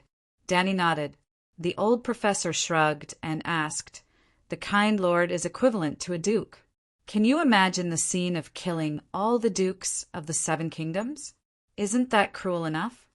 Too cruel. A noble trembled and said, Dany, the old professor asked again. Thousands of people saw her dragon eat people with their own eyes. She ate hundreds of Second Son's mercenaries. Is that fake? But Sir Baylor was talking about babies. The Mother of Dragons bathed in the blood of babies and then fed the bones of the babies to the dragon. Dany retorted, Maybe it is a little exaggerated, but it is more or less correct. Everyone thought dragons even eat adults. Why would they let children go? We have records in the City of Knowledge. Dragons eating children is nothing new. The old professor said with conviction. Yes, when I was young, before I went to bed, my old grandma told me about dragons eating children many times. Sigh, my old grandma told me about it too. Me too. Many nobles were surprised to find that their old grandma had told them similar stories. So, the dragon must have eaten children. They concluded, Did your old grandma tell you about Targaryen bathing in the blood of babies? Dany said with a straight face, It wasn't Targaryen.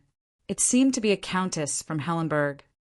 The Count of Harvest Hall said thoughtfully, If a countess can bathe in the blood of babies, why can't the Mother of Dragons? Professor Paris-Dan said with conviction, According to your logic, if the thieves at the docks steal things, do you think everyone here will steal things too? Dany's mouth twitched. I have a theoretical basis. The red-nosed old professor said with conviction, That woman personally admitted that she needs to sacrifice her loved ones to hatch a dragon. What does this mean? It means that she is a witch, a child of shadow, an evil blood wizard. Isn't it natural for a blood wizard to bathe in the blood of babies? How did she offend the City of Knowledge? Why did they try so hard to slander her? Was it to warm up public opinion for the upcoming power struggle? But wasn't the City of Knowledge an academic institution that pursued knowledge and truth? Why was there such a strong political bias? At this point, Danny had a rough understanding of the City of Knowledge's attitude. Due to the approaching winter, endless wars, and political chaos, the scholars were sincerely worried about the people of the Seven Kingdoms. However, they did not think that the Dragon Queen was the best candidate to end the chaos. They were even extremely repulsed by her. Danny did not try to correct the nobles' view of her. Instead, she went straight to the point and asked, if one day the Dragon Queen returns to the Westeros and intends to restore the Targaryen dynasty, how will the City of Knowledge and the nobles deal with her? I'm afraid that it will be difficult for her to get past the allied army. The old professor looked indifferent. She has 4 dragons, Danny reminded. Aren't there only 3? Baylor was puzzled. I heard that another one was hatched. Dragons are not invincible. The history professor shook his head and said with certainty, I study history and know how high the dragon's casualty rate is in regular wars. In the era when there were no dragon-slaying crossbows, Valeglia attacked many times in the form of an army. 100 dragons, 200 dragons, 300 dragons. Even with such a powerful army, there was still a loss of close to 2%. Especially in the battle with the Lorners, 60% of the Dragon King died in battle. After the battle ended, he was ambushed by the gods at night and died in the flood. Nearly 10% of the Megalosaurus died as well. Not to mention that the woman only has 4 dragons and can't withstand a few rounds of exhaustion. Before the dance of the blood dragons, the Targaryens had more than 20 Megalosaurus. Why didn't they have the ambition to challenge the world? I am also very puzzled by the stupidity of the Targaryen ancestors. For the sake of a broken place like the Westeros, there was internal strife and fighting to the death. Even the dragons became extinct. If they had the strength, they might as well conquer Slaver's Bay, conquer Volantis, conquer Queers, and promote the Targaryen royal family to a world-class royal family. Perhaps the Dragon Queen won't be able to get past the allied army, but when she has nowhere else to go, she might have no choice but to accept the position of Queen of the Seven Kingdoms. At that time, accept the position. Baylor was unhappy. Aren't the Westeros the center of the world's civilization? Isn't the King of the Seven Kingdoms the best job in the world? Danny sighed and said helplessly, Everyone, I am also a Westeros, but we have to face reality. In the eyes of the world, the Westeros are a barren land. Their culture is backward and their political system is not advanced enough. They are also especially closed off and poor. How are we backward? Poor? Who doesn't know that Duke Tywin's shit is made of gold? The Count of Red Apple retorted angrily. Danny glanced at him and said calmly, It is said that the Dragon Queen seized 50 million gold royals worth of wealth from Slaver's Bay. In terms of weight, it is 100 times more than what Tywin eats. I don't believe that Duke Lannister's shit is more than what he eats. Hiss, everyone gasped. It was as if they were in an illusion. Countless golden cuties were falling towards them like a waterfall. Of course, the poverty of the Westeros isn't just due to the lack of gold. In the world trade, the Westeros have the 3 major seaports, King's Landing, Old Town, and White Harbor. But have you noticed? The most popular export product of the Seven Kingdoms is wine. Wine from Qingting Island and Dorne. What does this mean? What? The nobles looked at Danny blankly. Sigh, the Westeros import barren porcelain, Summer Islands furniture, mere lace and glass, Pinto spices, transit station, and Tyrosh handicrafts from sea trade. Danny turned to the old professor. Even the poison used by the scholars is imported from Lizzie. Am I right? Yes. Other than nurturing bed slaves, the Lizzie people's ability to create poison is also world famous. Chapter 247. In other words, other than wine, the Westeros don't have any good products. Isn't this considered poor? This. Baylor was stunned. This isn't considered poor, right? It can only be said that the local specialties are different. Qingting Island's golden wine is unique in this world and is in short supply. Sir, do you know about the trade deficit? Danny asked curiously. What's that? Baylor was confused. Treat the Westeros as a whole. The gold royals that come in every year, minus the gold royals that go out. If there's a surplus, it means that the 7 countries have earned money from world trade. If it's negative, it means that the king is losing money. I call it the trade deficit. Oh! Other than the brainless nobles, Garland, Baylor, Garth, Peristan, and the others who understood her looked at Danny in surprise. I didn't expect Miss Layla to be so knowledgeable as well as skilled in martial arts, Count Garland praised sincerely. The Westeros also had customs. Littlefinger Peter made a name for himself by increasing customs revenue and was even promoted to the position of Minister of Finance. However, the customs in this world only had one mission: to collect taxes, crack down on smugglers, and increase taxes for the king as much as possible. Adjusting tariffs, controlling the trade deficit, and adjusting the domestic industrial structure were not the tasks of the Minister of Finance. In other words, the nobles of the 7 countries didn't even have the awareness to do so. How does the trade deficit affect the Westeros? The old professor asked nervously. It doesn't affect them in the short term. Sea trade goods are luxury goods that ordinary people can't use. The gold and silver accumulated by the nobles for thousands of years isn't worth much. It's not much of a difference to the country if it's piled up in the cellar and exchanged for high-end goods. This woman is crazy. She said that gold and silver are worthless. Someone sneered. Needless to say, there were many people who agreed with him.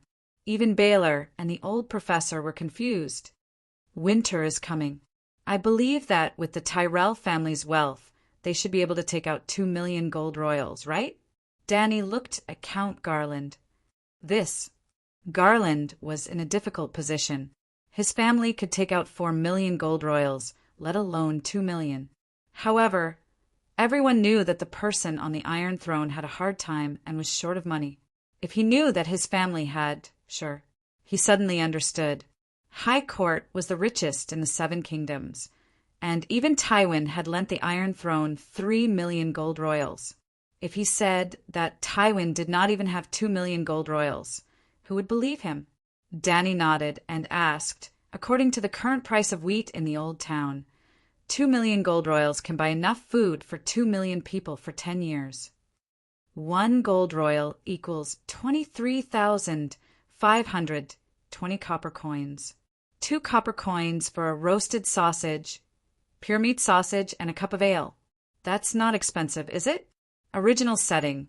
The price difference between meat and grain in this world was not as exaggerated as in modern society, but under normal circumstances, 1 gold royal should be able to buy 10 tons of wheat. Lannister should be able to take out another 1 or 2 million gold royals. If we calculate the winter as 5 years, wouldn't this amount of money be enough to save all the people in the Westeros? No, Baylor shook his head. If you buy so much food, the price will probably increase by 10 times. Danny nodded. She scanned the crowd and asked, Do you understand now? The difference between 10 times and the normal price represents the devaluation of the gold in your hands. Just buying and selling wheat once can devalue the gold to 1/10 of its original value, or even a few tenths. Do you still think that gold and silver are valuable? The crowd was at a loss. They wanted to refute, but they could not find a reason to. The old professor was also a little confused, but he quickly recovered and changed the topic. What are you trying to say? Didn't you say that the Westeros are poor? Well, let's continue. The trade deficit does not affect the Westeros in the short term, but after hundreds of years, the 7 kingdoms have lost too much gold. So much so that the Iron Throne has to borrow money from the Iron Treasury of Bravos and the bankers of Myr, Pentos, and other cities. King Robert's extravagant spending is one of the reasons why the Iron Throne is short of money.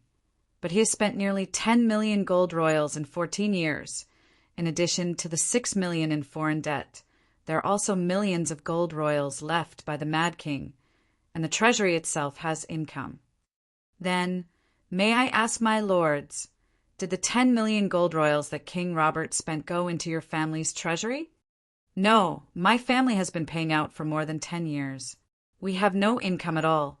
The Earl of Green Apple was confused. Sigh, my family too. We have to spend money to fight wars and participate in tournaments. The Earl of Highland City nodded. The expenses have been high these few years. Although my family did not lose money, there is no income either. Dickon was confused. Really? My family can't make ends meet either. We even borrowed money from the Iron Treasury 3 years ago. What's going on? The Earl of Nightsong City was shocked. I also borrowed money. Me too. You all borrowed money? Now I can relax, ha ha ha. This. Baylor was also confused. Everyone is spending money, but Miss Layla is right. King Robert definitely spent 10 million gold royals in the past 14 years. Where did such a large sum of money go? Is someone secretly getting rich? Professor, do you know what's going on? The nobles could not help but look at the only expert on the scene. Professor Perez-Tan was quietly pulling the long necklace on his neck, trying to hide the gold chain that represented economics at the back of his collar. His action was seen by everyone. Awkwardly, the scene fell into a suffocating silence. Ugh. The old man's cheeks were red, and he was so embarrassed that he almost cried. Professor Perez-Tan mainly studies history. Baylor touched his nose and helped the professor out. Maybe it's like what Miss Layla said. The trade deficit has been lost to other countries. More than 10 million in 14 years. Including all of us. How much money have we lost? Hee hee, now you know why I said the Westeros are poor. Dany smiled casually, as if it was none of her business.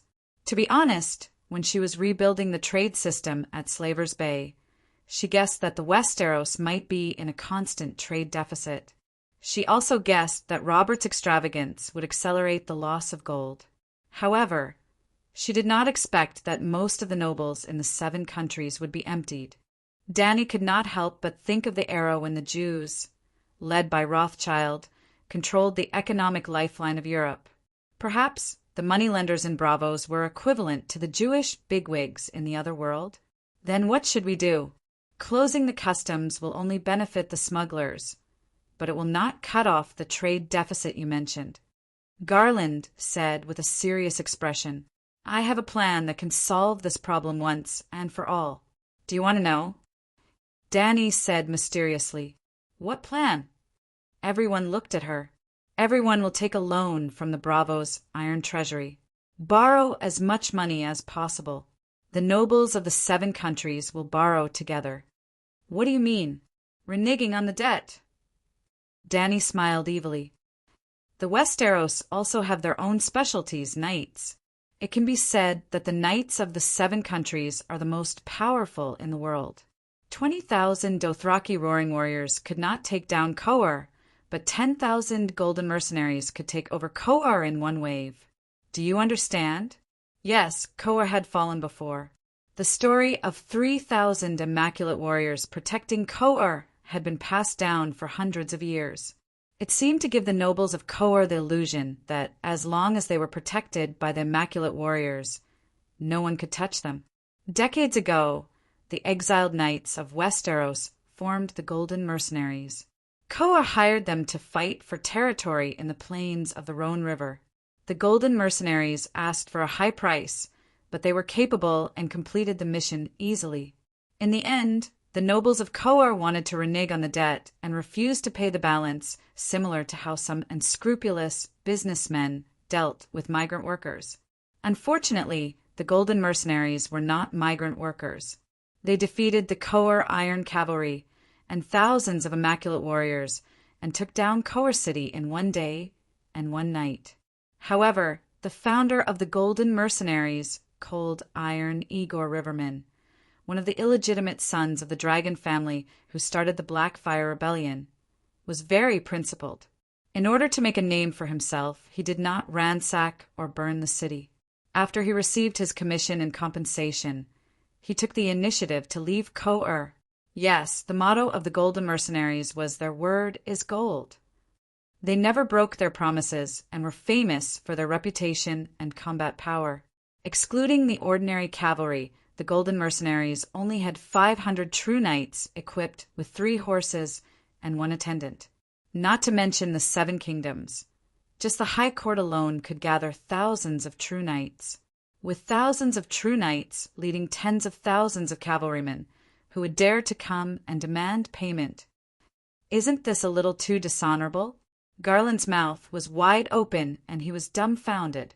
Judging from her appearance, this woman was beautiful and gentle, but inside, she was completely different from her appearance. She was strong, and her martial arts were superb. Even men could not compare to her. Deep inside, although she was very intelligent, she was also very shameless and cunning. It was a little scary. Yes, if we really do that, the reputation of the Westeros will definitely be destroyed. Even the local bankers will not dare to lend money to the nobles anymore. Bishop Peter was so nervous that his nose was sweating. The church's bank still had millions of gold royals. The Iron Throne alone had borrowed 1,000,000 gold royals. Outside. If everyone followed suit, wouldn't they go bankrupt? I'm just saying. It's up to you. Dany waved her hand and said casually. However, she then returned to the previous topic, you should understand, right? The Dragon Queen occupies the rich Slave Bay. There is almost no winter there, the land is fertile, and the 4 seasons are like summer.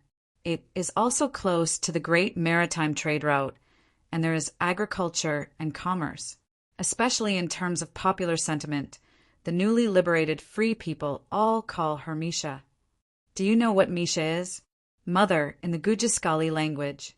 From this, you can see how popular she is in Slave Bay. If it were you, would you be willing to leave such a rich and friendly blessed land and return to this poor, cold, and broken country where the people do not support her? That makes sense. Even the stupid knight with the turnip on his shoulder understood and agreed with him. Is she really not coming back? Perez Tan murmured. Not necessarily. Dany shook her head and said uncertainly, when she defeats the allied army, not to mention unifying the continent Versos, she will at least take down the city-states that declared war on her, such as Rhys and Tarosi. At that time, she will have a strong army and is only a narrow sea away from the Westeros. She will come back with millions of troops to show off. It is normal for you to be jealous and hate her. Millions of troops to show off? The nobles' mouths twitched, and their expressions were extremely complicated. Chapter 248. Seeing that everyone was in low spirits, the old professor immediately cheered them up. We don't have to be envious or jealous. The Westeros are always striving for self-improvement. But if she can defeat the Alliance, unify the continent of Ursos, and build a Targaryen empire similar to Valeglia, why should we reject such a great emperor? To put it bluntly, with her current achievements, not to mention Tommen and Cersei, she can't even compare to Aegon the Conqueror, right? The one who said this was an olive-skinned, black-haired man. He wore a furry coat with 3 poisonous scorpions embroidered on his chest with black silk thread. Laughing Baelor glanced at the wooden garland beside her and scolded, Sir Aaron Kogel, what nonsense are you talking about? Nonsense. Sir Kogel smiled contemptuously. I'm speaking the truth. The Dornishmen never hide their hostility towards Lannister, but someone has to sit on the Iron Throne. Targaryen is much stronger than Cersei Lannister and the Child King. Sandstone City is located in the central desert of Dorne. How did you know about that woman? Professor Perez-Dan asked worriedly. San Halberd City is a trading port no weaker than the old town. Everyone is not stupid. More than one sailor talked about Targaryen and dragons. How could we ignore it? 16 years ago, our king's surname was Targaryen. She can't defeat the Alliance. This is common knowledge. One person can't fight against the entire world, Professor Perez-Dan said with certainty. Professor, if she fails, she can only give up the great cause of freeing the slaves and go home to inherit the Iron Throne. Dany said strangely, What do you mean? The old professor was surprised. She has dragons for dragons. Even if the Alliance takes Slaver's Bay, can they stop her from escaping on Megalosaurus? But the whole world is against her. Where can she escape to? Only her hometown, the Westeros. The Alliance will even support her return to the Westeros. After all, she has dragons, prestige, and a chance to turn the tables. If the Mother of Dragons obediently returns to the kings landing to fight for the Iron Throne, the slave merchants will welcome her with open arms. What should we do? Dany's analysis was reasonable, and the old professor was anxious. If they won, they would be able to lead their million-strong army back to their hometown and live a life of luxury. If they lost, they would have to ride their dragons back home and sit on the Iron Throne. Can't the people of the Seven Kingdoms escape from her shadow? Dany's eyes flashed a ray of light as he said, "We can invite Faceless One." The low and deep voice silenced the scene for a moment. The orange light from the burning torches fell on everyone's faces, imprinting all kinds of strange expressions. Their eyes flickered as they quietly looked at each other, but no one said a word. Ahem, ahem. Baylor coughed a few times and changed the topic with a faint smile. Tonight is the celebration banquet of the martial arts tournament. Let's not talk about irrelevant topics. Clown, come and tell us a joke. The musicians played the music and the guests cheered. The venue became lively again, as if the previous discussion had never happened. The next morning, although the camp of the martial arts tournament was not demolished, most of the participating nobles were preparing to leave. Baylor also returned to the city to continue supervising the construction of the warships, while Hyder stayed to recruit free riders. The news of the female knight, Layla, winning the martial arts tournament spread like wildfire in the city. When Dany led the horse back to the wine bottle, she heard a handsome blonde singer sitting in the hotel lobby, playing the harp and singing the story of the first female knight in history with a mellow voice. A group of apprentices and merchants surrounded him, listening with great interest. Dany also saw a few familiar faces, such as the black girl Larissa and her friends, Laymorand, the stupid little fatty Rooney, and others. But there was no Pater. What made Dany frown was that the girlfriend of the lousy apprentice, the flower of the hostess, Rosie, was in the arms of a handsome blonde young man. Although he was wearing green and gold-striped silk clothes instead of the gray robe of a scholar, the 4 metal chains on the silk rope around his neck showed his identity. He was a scholar apprentice, an apprentice from a rich family. Could it be that Pater had been poached? It didn't seem like it. Rosie looked sad, and her eyes were red as if she had cried. Obviously, she was unwilling to accept her fate, which was to become a hostess like her mother.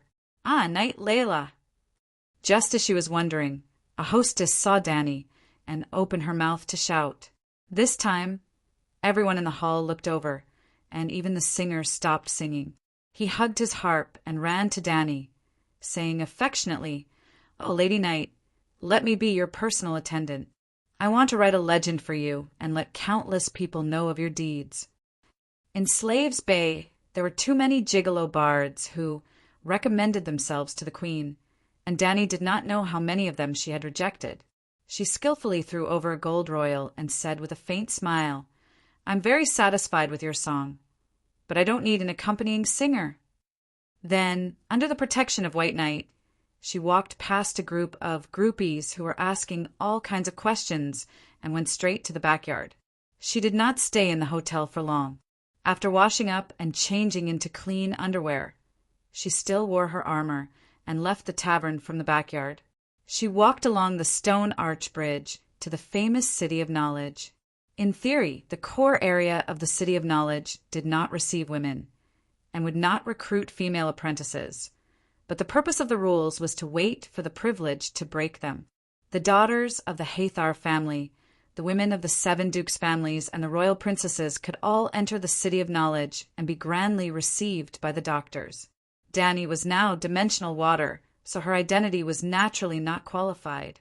However, she received an invitation from Dr. Perez Tan last night to go to the City of Knowledge to discuss the trade deficit with the economists. The old doctor was frightened by the terrifying fact that the 7 countries had lost more than 10 million gold royals in 14 years. This morning, he specially ran to her tent to remind her not to miss the appointment. Through this period of observation, Danny found that except for the inexplicable hostility towards her, the City of Knowledge's performance was still acceptable. They had basically fulfilled their duties. As long as they found a problem, they would try to find a way to solve it. Whether or not they could solve it was another matter, but their positive attitude was very commendable. The City of Knowledge was right next to the Honeywine River. It was only a stone arch bridge away from the wine bottle. In less than 10 minutes, she arrived at the gate. It was a bit like a modern university. The stone gate was very wide, enough for 3 carriages to pass through side by side. On both sides of the gate, there was a tall green sphinx statue. It had the body of a lion, the wings of an eagle, and the tail of a snake. One of them had the face of a man, and the other had the face of a woman. This kind of stone statue was also called the Veleglia Sphinx. Whether it was the stone statue itself or the custom of placing a sphinx statue at the gate, it all originated from the ancient Veleglia. Behind the gate, there was a desk on the left side of the stone path. Behind it sat 5 or 6 gray-robed clerks. They had chains, but not enough to form a necklace. They belonged to the assistant scholars. More than 10 citizens of the old town were gathered there. Some were asking the clerks to write letters, some were shouting for their wills, some were holding letters in their hands, and asked the assistant scholars to read the letters. There were also some who were simply bored and were there to watch the fun. On the right side of the stone path, there was a row of bookstalls on the ground. It was a bit like the stalls near the BBS bulletin board before the seniors left the university. They sold old books, CDs, magazines, tennis rackets, basketballs. Danny deliberately went over to take a look. They were all old books, storybooks, history books, biographies, and travel notes. She squatted down and flipped through them. 90% of the books were written by scholars of the City of Knowledge. Books related to Targaryen accounted for another 70% of the total.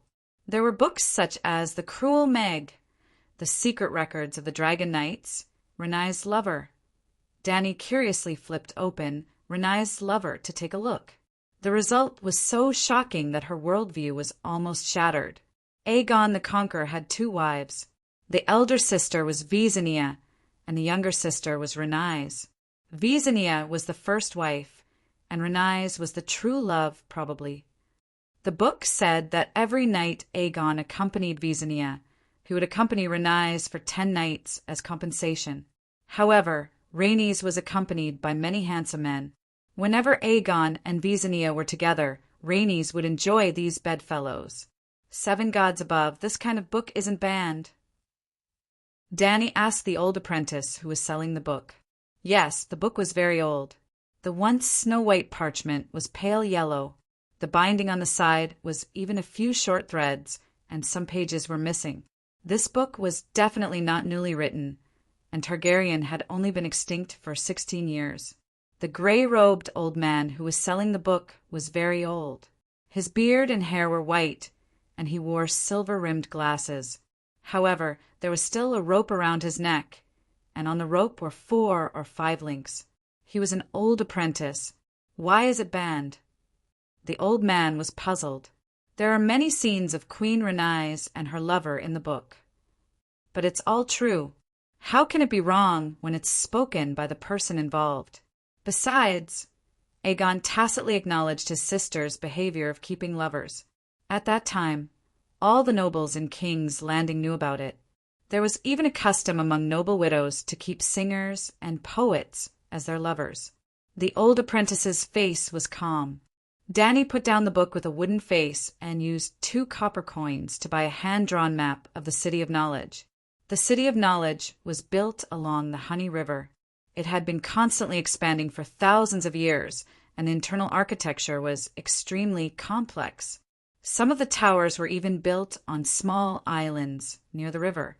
If there was no map, there was an 80% chance that tourists would get lost. Moreover, the City of Knowledge was a university town. It was not just a gathering place for scholars.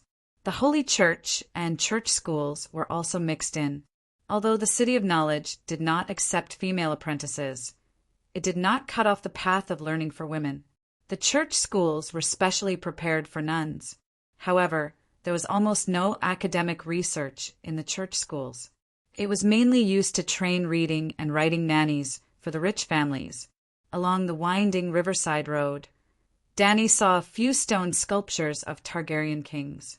They were all famous kings: Conqueror Aegon I, Merry King Jaehaerys I, Young Dragon King Dylan I, Virtuous King Dylan II. Yes, there was also Mad King Aerys, who had half of his body smashed. Aerys was not purely a fatuous ruler. His life trajectory was a little like Li Longji's, rising first and then suppressing later. In the first half of his life, he was quick-witted and charming. Together with Tywin, they worked hard to reform the country's corrupt policies. During that period, the Westeros were peaceful and prosperous. It was almost a different version of the Kayuan Age.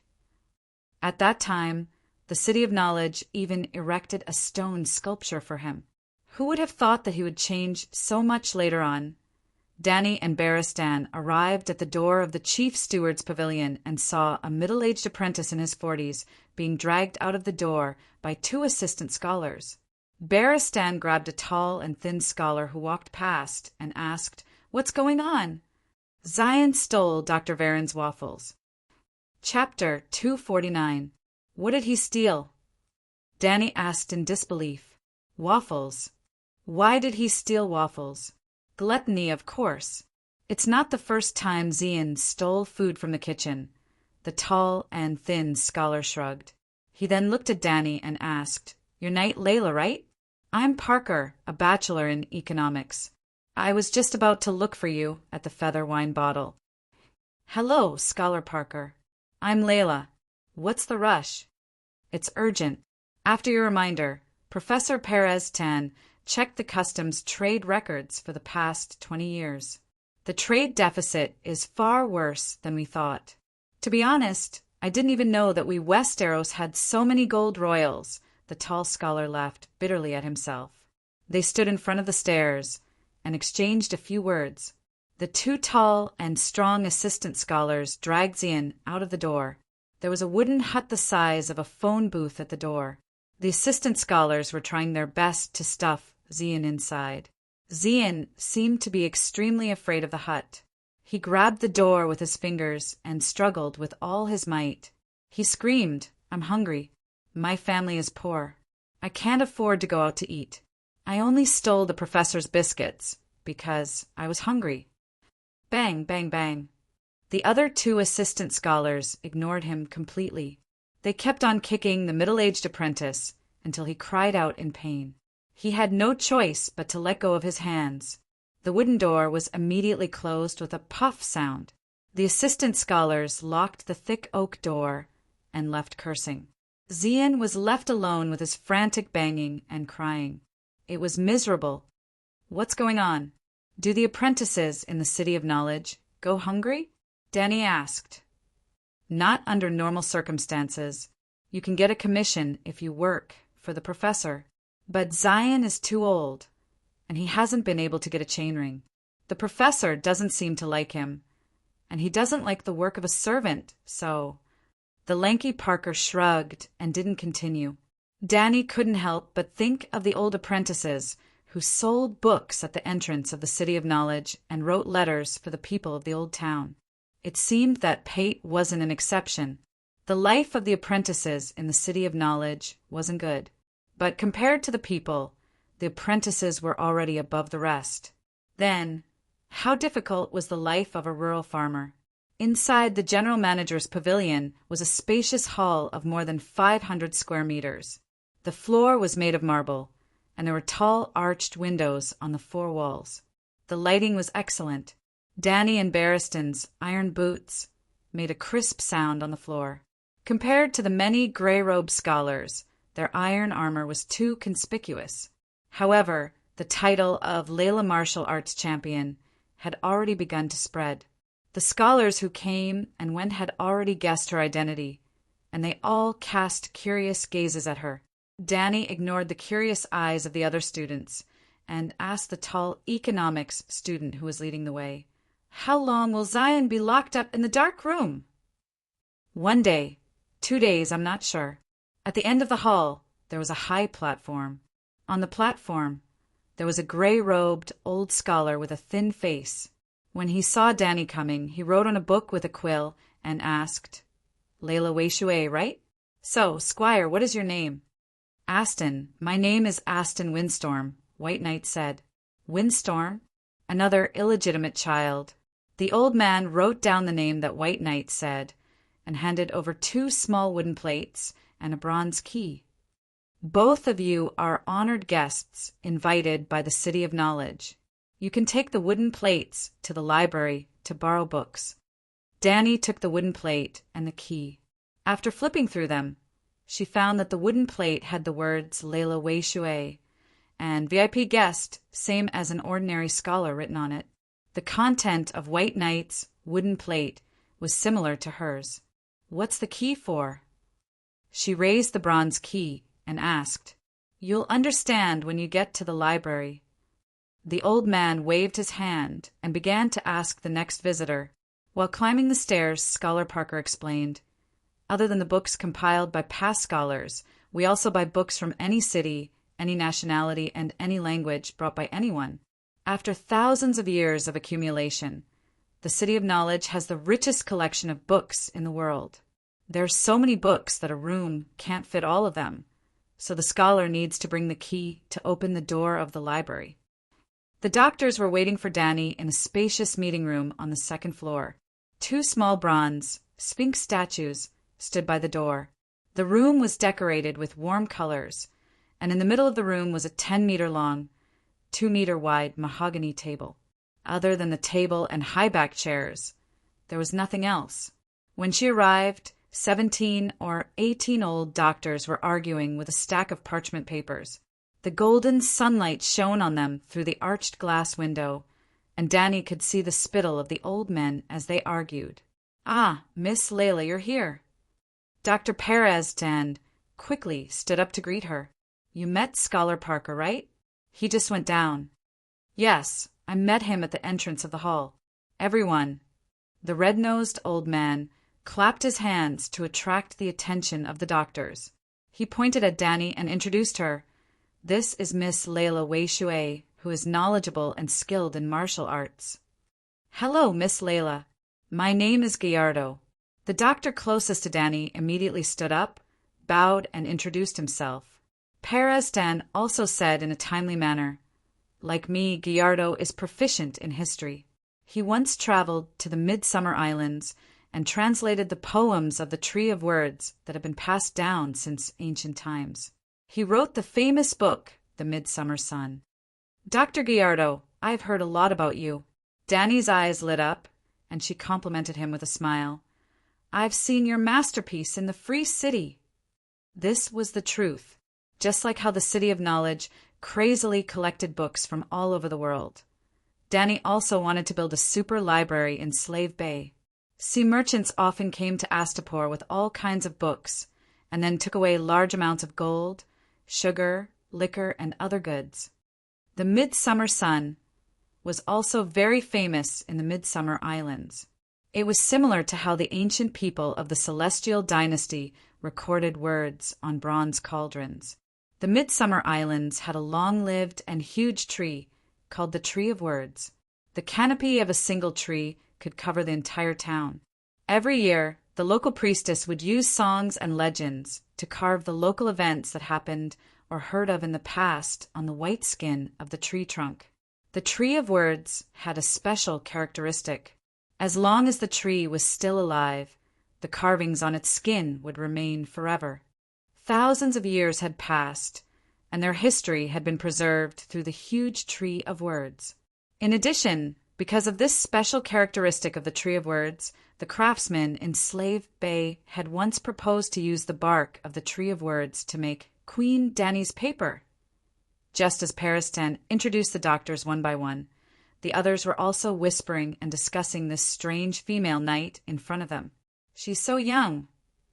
She's indeed young, not more than 18 years old. However, she was the first to propose the concept of trade deficit. Just based on this point, she can at least create a link in economics. I just don't know if she has a way to solve the deficit. In the 14 years that King Robert was in power, the 7 countries lost 16 million gold royals. That's terrifying.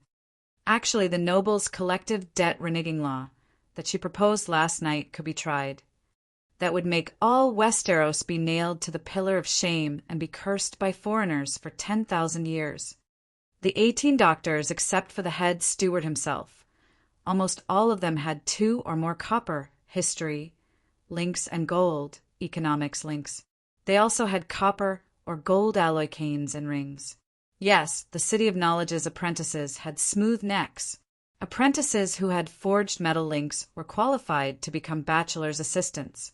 When they had accumulated enough links, 10 links, and formed a chain, they would be promoted to bachelor. When they had a deep understanding of a certain subject, or when they had more than 3 metal links, they would be qualified to become doctor. The doctors would wear masks, canes, and rings that corresponded to the metal according to their research project. For example, Dr. Periston had links made of silver, gold, lead, iron, black iron, platinum, and many other metals. However, his main research project was history, so he had 5 copper links. Therefore, his ring, scepter, and mask were all made of copper. If you met a person in a gray robe in the City of Knowledge, as long as you saw his appearance clearly, you would not be mistaken about his identity and profession. After meeting all the doctors, Dr. Periston then led Dany to the old man in the lead. Head steward, this is Miss Layla. Snore, snore. The old man tilted his neck and let out a light snore. The warm afternoon sun shone on the old man. He was sleeping soundly in this quarrelsome room. His face was extremely old. Almost all of his hair had fallen out, revealing a baby-like pink scalp. The muscles on his cheeks were shriveled, and his pale skin was covered with soybean and broad bean-sized age spots. Dr. Wargrave. Dr. Periston could not wake the old man up. He could only step forward and push him lightly. Doctor, head steward Miss Layla is here. The meeting can officially begin. Oh, the meeting has begun?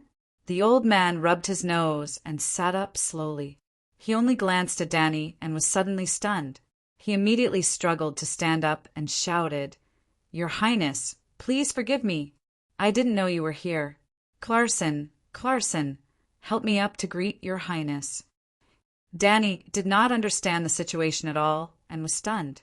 Dr. Periston looked embarrassed and shouted with a red face, "Doctor, you've got the wrong person. This is Miss Layla, and Clarson went to Storm's End Castle half a century ago." Tap, tap, tap. Just then, a small door on the left wall opened. A young apprentice ran in from the next room and supported Dr. Wargrave. "Doctor, what are you doing?" "Pater." Dany was surprised to find that the apprentice was Pater, whom she had not seen for a long time. His face was not as red as before, and was as pale as a patient who had lost a lot of blood. However, his cross-eyed eyes were more lively than before. "Hello, Miss Layla." Pater smiled awkwardly and explained in a low voice, "I'm Dr. Wargrave's assistant. I'm responsible for helping him complete his work. However, the doctor often can't remember my name and thinks I was his assistant when he was young. Scholar Clarson." Gradually, Dany frowned. She realized something. Pater's temperament that once made her sympathize with him was gone. Instead, he had an aura that made people disgusted. It would be an exaggeration to say it was disgusting, but that kind of aura always made people unhappy. However, there were too many people here, and she did not have time to study the little apprentice's changes. The old doctor was still causing a ruckus. "What are you all talking about? Hurry up and greet," Dr. Wargrave said, and was stunned again. He muttered, "Sigh, is this Princess Leylay or Princess Layla? I didn't hear clearly." Dr. Seaboard should be the one to preside over the meeting. A doctor covered his face and sighed. Sigh, it's not his fault. Dr. Wargrave is 94 years old this year. He was fine during the election last year, but he got Alzheimer's in just a month. The doctor next to him shook his head and sighed. Everyone was talking. Danny was embarrassed and shocked. She did not notice that two old doctors in their 50s with bronze rings were looking at her strangely. Chapter 250. In the end, Dr. Wargrave was helped out of the conference room by Pate. The old man in this state was completely unable to communicate. Danny also breathed a sigh of relief. The old man was clamoring to see Princess Lay for a while, and then he pulled Crescent to salute Queen Layla.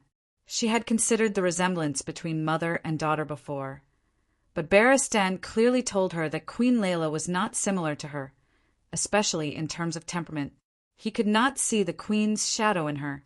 As the White Knight said before meeting Dr. Wargrave, no one doubted her identity. Sorry, Dr. Wargrave is old and his memory is in a mess. As you can see, he can't even remember his assistant who served him for 3 years. Dr. Barristan apologized awkwardly. It's okay. Danny waved her hand and sat down on the right side of the old doctor.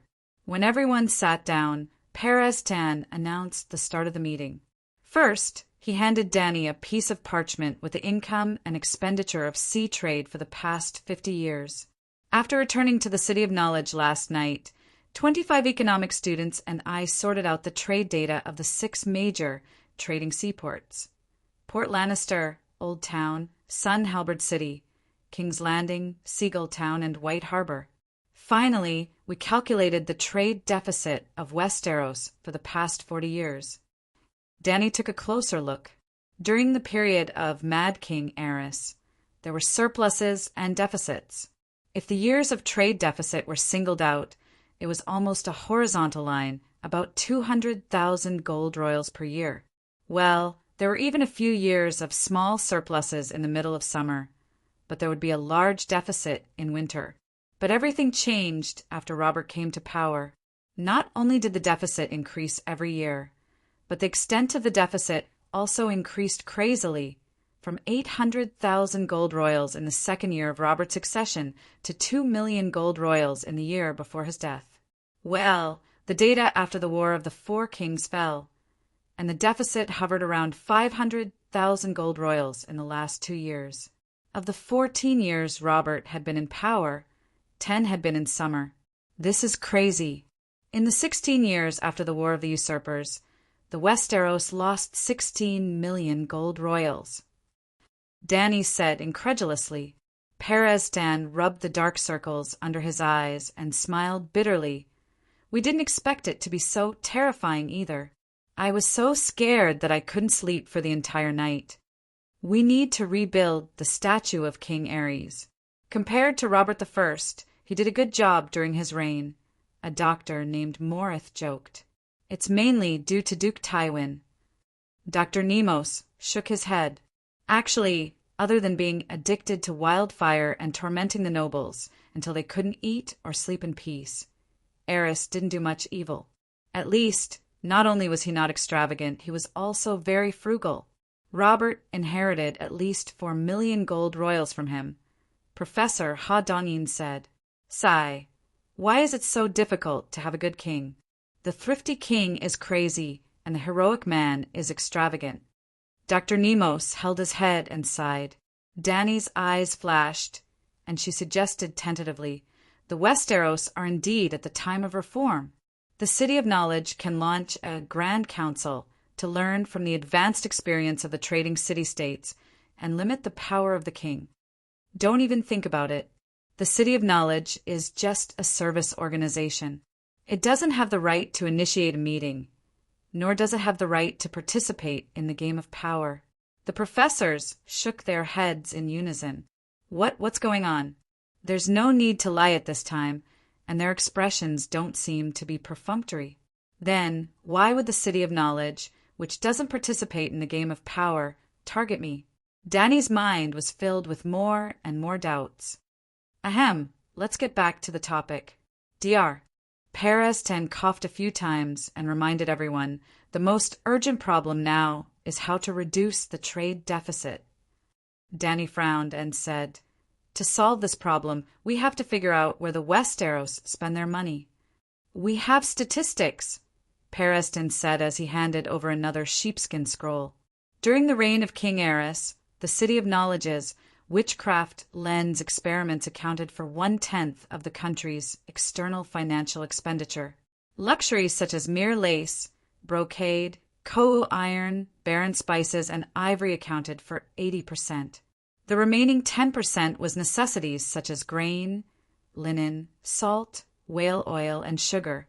However, we also exported wood, fur, and wine to the trading city-states, especially the wine from Qingting Island. This made the old town a major port, second only to the King's Landing. Danny lowered her head and flipped through the sheepskin scroll. She asked casually, "How far have you researched the witchcraft lens?" "Miss Layla also knows about the witchcraft lens?" "Yes, I've read about it in a book." "Sigh, the creation of the witchcraft lens requires witchcraft. However, we've researched it for many years and proved that magic is a scam. We've wasted more than one. 5 million gold royals." Dr. Perestan shook his head. "Magic?" Danny stopped flipping through the sheepskin scroll. She raised her head and looked at the old professor. "Are you sure you want to use magic?"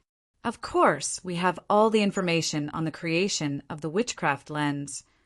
As he spoke, he pulled his necklace and revealed a black chain. "Do you see this? The Leglia steel. I've researched magic for 20 years, and I'm also a master magician." Danny stared at his brown eyes for a long time. Other than his determination and pride, there were also 2 lumps of yellowish-white excrement at the corners of his eyes.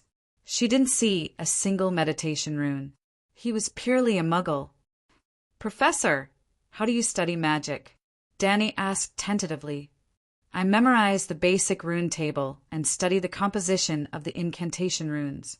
First, I disassemble it into hundreds of individual runes. Then, I compare the similarities and differences of the runes through the specific functions of witchcraft and analyze the meaning of the various combinations of the individual runes." Danny widened her eyes and said in disbelief, "Seven gods above, your process of learning magic is very formal and systematic." "Yes, formal, just like studying a certain major in a university." This was completely out of Danny's expectations. The process of learning magic was very professional. If she didn't know that the old professor was a muggle, she would have thought that the old professor had graduated from a wizard academy. "It's fake." The old man shook his head disapprovingly. "It's true," Danny said seriously. "Your way of learning magic isn't wrong, but you've neglected 2 prerequisites." "Miss Layla, you even know about occultism?" Professor Nemos asked curiously. "Not really. I only know some basic knowledge. There are 2 prerequisites to learn magic. First, the learner must have the talent to become an extraordinary. Second, there must be a magic tide, which means that there are dragons in the world or the place where the divine power radiates." After saying that, Danny was also confused. "You even know the orthodox way of practicing magic. There's no reason that you don't know these basic knowledge, right? Let's not talk about anything else.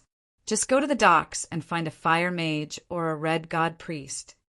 The expressions of the professors changed.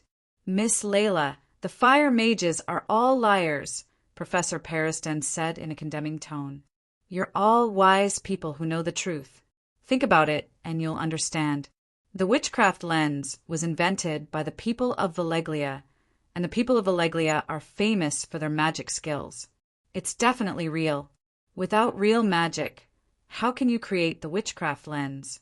Actually, the reason why you can't create the witchcraft lens is that the dragons have died out over a century ago, and the world has entered an era without magic. You won't be able to learn magic no matter what. Runes without magic are the same as the patterns on armor. They have no practical use."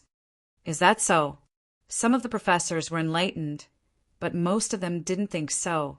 Some even looked disgusted by the topic. Danny observed their expressions and immediately changed the topic. I understand now. King Robert is extravagant, and the other nobles are imitating him. The trend of extravagance is spreading from the King's Landing. The 7 kingdoms consume too much luxury goods, so naturally the deficit is huge. As long as the next king is diligent and thrifty and appropriately raises the tariffs on imported goods, the deficit will be easily solved. Well, Miss Layla, your suggestion is good, but it's hard to implement. Peresden paused and explained with a bitter smile. The king has 2 types of taxes for the lords of the 7 kingdoms: land tax and business tax. Land tax is related to the population and land under the lord, so it's hard to raise it under normal circumstances. But business tax is different. If the old town's commerce is flourishing, the king's share of the tax will naturally increase. In other words, the more luxury goods the nobles buy, the higher the consumption, and the higher the income of the Iron Throne. The tariffs set by Littlefinger when he was the finance minister can almost maximize the prosperity of commerce and earn the most money for the king. And the tariffs are also related to the purchasing power of the nobles. The higher the tariffs, the higher the prices. You can imagine that they're already used to spices and fancy clothes. Raising the tariffs will offend the king and the nobles at the same time, but there's no obvious benefit. Since they can't bear to be poor and suffer, there are only 2 options left, Danny said after thinking for a while. There are 2 options. The professors were pleasantly surprised. Yes, I mentioned the first one before. Cheat the iron treasury of their money. Peresden frowned. Credibility. Danny waved her hand and interrupted him. Don't want credibility. The Westeros will completely abandon their international reputation. What do you mean? 17 pairs of confused eyes looked at her. Obviously, the Iron Treasury can only be cheated once, right? That's right. After cheating, the Westeros will completely lose their credibility, right? That's right. Then let's go all the way and become a rogue nation. Danny waved her hand and said boldly, I said before that the warriors of the 7 kingdoms are unparalleled in the world. We can build a few hundred pirate ships and learn from Tiamin's ancient road. We can seal off the narrow sea and collect toll. This suggestion was too crazy. The professor's eyeballs almost fell out of the table. After a while, Professor Peresden shook his head regretfully. It's possible, but it doesn't conform to the teachings of the 7 gods and the traditions of the 7 kingdoms. That's simple. Take off the knight's armor and pretend to be a foreigner. The foreigners will form a group and occupy the narrow sea. What's the difference? Peresden was confused. You should feel a little better. You don't even believe in magic. Do you think the 7 gods are real? If even the 7 gods are fake, why can't you pretend to be a foreigner? The professors opened and closed their mouths. They were conflicted, but did not know how to refute. Moreover, the 7 kingdoms are now in a state of collapse. Killing relatives, killing the king, violating the rights of the guests, violating the sacred oath. These are happening one after another. Let's just give up and become a nation of beasts. Danny waved her hand and said boldly. Peresden and the other professors almost broke down when they heard this. Maybe the king can set things right. Let's talk about the second option, the old professor groaned. Chapter 251. The second path is more difficult. Danny sighed and analyzed for them with her fingers. First of all, there needs to be a wise and decisive king who can integrate the power of the 7 countries and carry out a plan with all his might. Secondly, the scholars have to work hard on how to localize foreign products, which means planting spices, black rice, tea leaves, and other crops in the 7 countries. They also have to learn Barty's silk and porcelain technology, Mear's glass precision processing technology, and Coer's forging and smelting technology. Lastly, the king has to make industrial arrangements according to the specific situation of the 7 countries. then mobilize the whole country to create a huge industrial chain, mobilize the people to engage in production, and improve the Westeros industrial and agricultural standards. Professor Perez-Dan looked at Danny with admiration and nodded. Very good, this is the way of the king. It's good, but can you do it? Can the city of knowledge imitate the products of the free cities? Glass, mirrors, porcelain, smelting, weaving, how many do you know? Well, the old man frowned and thought for a while, then said, we can slowly figure it out. We scholars are not afraid of sacrifice. We can explore the big cities on a large scale for a few years, and there will be a time when we learn. Damn it, he made it sound so refreshing to secretly learn other people's technology. His skin was so thick that it was scary. What was the difference between this and the country of animals?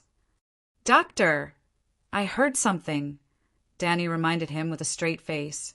In Kohar, scholars are even more unpopular than Dothraki. Kohar had the smelting technology of Alleglia that had been passed down since ancient times. There was once a scholar who secretly learned the technology of recasting Valeglia steel, but he was caught red-handed. Not only did he have 2 hands chopped off, the scholar's reputation was ruined for 100 years. Take off your necklace, take off your gray robe, wear leather armor, and hang a sword at your waist. Who will know that we are scholars? Professor Perez-Dan said proudly, all right, there were many scholars in the City of Knowledge anyway. There was nothing to be afraid of if there were dozens or hundreds of one-armed scholars. Danny frowned and asked, the City of Knowledge has a few thousand years of history. Don't tell me that you have not mastered some core technology? What core technology? I have no technology that can be turned into great benefits. Let me think about this. The old doctor thought hard, and so did the other doctors. It was so quiet in the meeting room that a pin drop could be heard. After a long time, the old doctor shook his head helplessly and sighed. Actually, we know a little about forging, smelting, glass and weaving technology, but we are not as exquisite as the other party. It was as good as not saying anything. Since that's the case, there's only one way left. Oh, there's a third option. The professors looked over in surprise. Miss Layla's previous 2 development paths, one evil and one good, were very feasible. This made everyone look forward to her third path. Let the Iron Throne and the nobles do whatever they want. When the last gold royal is spent, we'll declare bankruptcy and reorganize. Ah, what do you mean by bankruptcy and reorganization? Professor Perez-Dan was confused. When the previous kings and lords stepped down, they invited the creditors who borrowed the most money to become the king of King's Landing and the lord of the territory. For example, the current queen regent just happened to be widowed and unmarried. She could go to Braavos and import a major shareholder of the Iron Treasury to be her husband, and the financial crisis of the Iron Throne would be easily solved. The professor frowned. He wanted to refute Danny's nonsense, but when he thought about it carefully, it seemed that the Iron Treasury is ruthless. According to your plan, the Westeros will fall under the control of Braavos in less than a few decades. A professor shook his head. Then don't marry the husband of Braavos. Go to Kohar and find a great noble. Let him bring Kohar's advanced smelting technology to King's Landing and become the king. When you learn the smelting technology, find an opportunity. Danny made a throat-slitting gesture. Queen Mother Cersei is familiar with this. Familiar? Professor Perez-Dan was shocked. Haha, how did King Robert die? Ah, Danny continued with her bad idea. Then let Queen Mother Cersei go to Myr to find her third husband, Terasai, barbarian land, to find her fourth, fifth. The old professor shook his head and interrupted her. Impossible. She's not stupid. Why would she allow her core technology to be leaked? Also, with Cersei's personality, not only will she not agree, she will also chop off the head of the person who suggested this. This won't work, that won't work. Then what do you suggest? Danny leaned back in her chair and asked coldly, Trade deficits were a difficult problem to solve in modern society. Otherwise, the Americans would not have been so crazy in recent years. Even the great American empire has decided to be shameless, and you're still picking and choosing here, hoping to solve the problem in an honorable and trustworthy way? Let's discuss it further. After the meeting in the evening, the professors racked their brains and finally found that the 3 unreliable methods proposed by Layla were the most feasible. The others were prepared to stay up late and work hard, determined to come up with the perfect plan. However, Danny left the meeting before dinner. She wanted to talk to Pate about the recent situation, but when she went to the small lounge next door, she found out that he had left the steward's pavilion with Wargrave in the afternoon. When she returned to the Featherquill for dinner, Danny was shocked to see a one-eyed horseman throw 2 silver coins to Emma. He then hugged her daughter Rosie and walked to the bedroom on the 2nd floor with a lecherous smile. There was also a sailor who stared at Rosie's back lustfully and asked Emma, "Didn't you say that only a gold royal can taste little Rosie's butt?" That's her first night. Without waiting for the plump waitress to answer, a scholar's apprentice who occupied a table by himself, it was the blond young man who held Rosie in the afternoon, laughed softly and said, "Count Garland gave me a bag of gold royals the day before yesterday, and little Rosie's bud opened that night. In just 2 days, her price dropped from 1 gold royal to 2 silver dear. In a few days, I guarantee that even you poor dockside bastards can taste the leftovers." Emma glared at him, and the sailor who was mocked as a poor bastard also looked at him angrily, but no one cursed the blond young man. "Ah, Lady Layla, the world's first female knight. She's the woman who crowned herself with love and beauty. I didn't expect her to be so beautiful, like an international superstar appearing on the noisy street." Danny instantly became the most dazzling person in the hall from the moment she stepped through the door. Even the singers who were singing and playing the piano immediately changed their tune and sang their own songs, such as Knight Layla's Poem and the Iron Knight's Laurel. That's right.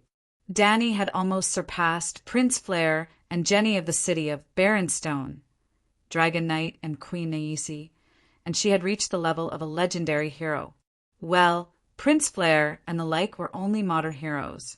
Only the protagonists in legendary stories such as Fool Florian and Joan Cumma, King of the Frontier, Winterhorn, Cumma Starlin, Bard Bell Winterrose, and other legendary stories that had been passed down for thousands of years and were known by Westeros to be real legends. As the diners exclaimed, "The legendary hero," Danny walked straight to the young man's table and sat down. She asked, "You're from the Tyrell family of hiding?" The blond young man was stunned for a while before he snorted with a red face, "My name is Leo Tyrell. I'm Duke Mestillier's cousin. Lady Layla, you're so brave. I saw you defeat Count Garland and Sir Dickon with my own eyes. You're also very beautiful. You're as dazzling as the sun in the entire tournament. This young man is not bad, not to mention his character. His knowledge is really impressive. Leo, I know Pate. I'm friends with him," Danny said lightly. "Ah." Leo was stunned for a while before he realized that this lady knight was going to stand up for Swineherd Pate. "Damn it, I'll buy Rosie tonight to vent my anger." "Lady Layla, you've wronged me," Leo complained. "Although my father doesn't have a fief, he's still the brother of the Duke. He's also the commander of the old town's garrison. It's common for me to spend a silver dear on a meal. I'm not boasting about my background by saying this. I just want you to understand that if I wanted to deliberately insult Pate, I would have done so with my financial resources." "I heard everything just now." Danny's eyes flashed with a faint light, and gradually there was a trace of dragon's soul power. Leo's heart trembled as if he had fallen into an ice cave. His whole body was cold, and he unconsciously told the truth. "That evening I saw Pate and Rosie arguing by the river. Not long after, Rosie ran away crying. I found Rosie outside the tavern and found out that the two had broken down after I asked her. Pate decided to give up on love and focus all his energy on his studies in the future, so that he could wear the necklace one day. Although I've said many times in front of Pate that I want to buy Rosie's first night, we see each other all the time. Why would I make him and his friends dislike me for a waitress? Danny didn't listen to Leo's one-sided story. After that, she used a silver deer to confirm it with Rosie's mother, Emma. Alas, I also want my daughter to have a good home, but her mother is a waitress, and I don't even know who her father is. Would a big family want her as a daughter-in-law?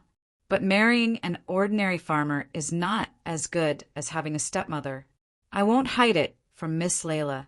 In the past 20 years, I've saved a total of 18 gold royals. Even without Rosie's support, it's enough for the rest of my life. It's 10 times, 100 times better than a peasant woman. As for that swineherd Pate, perhaps he was indeed infatuated with Rosie for a period of time, but I've met too many Pates in my life. They've also said a lot of sweet words to me, but in the end they still left. But Danny still felt that there was a problem.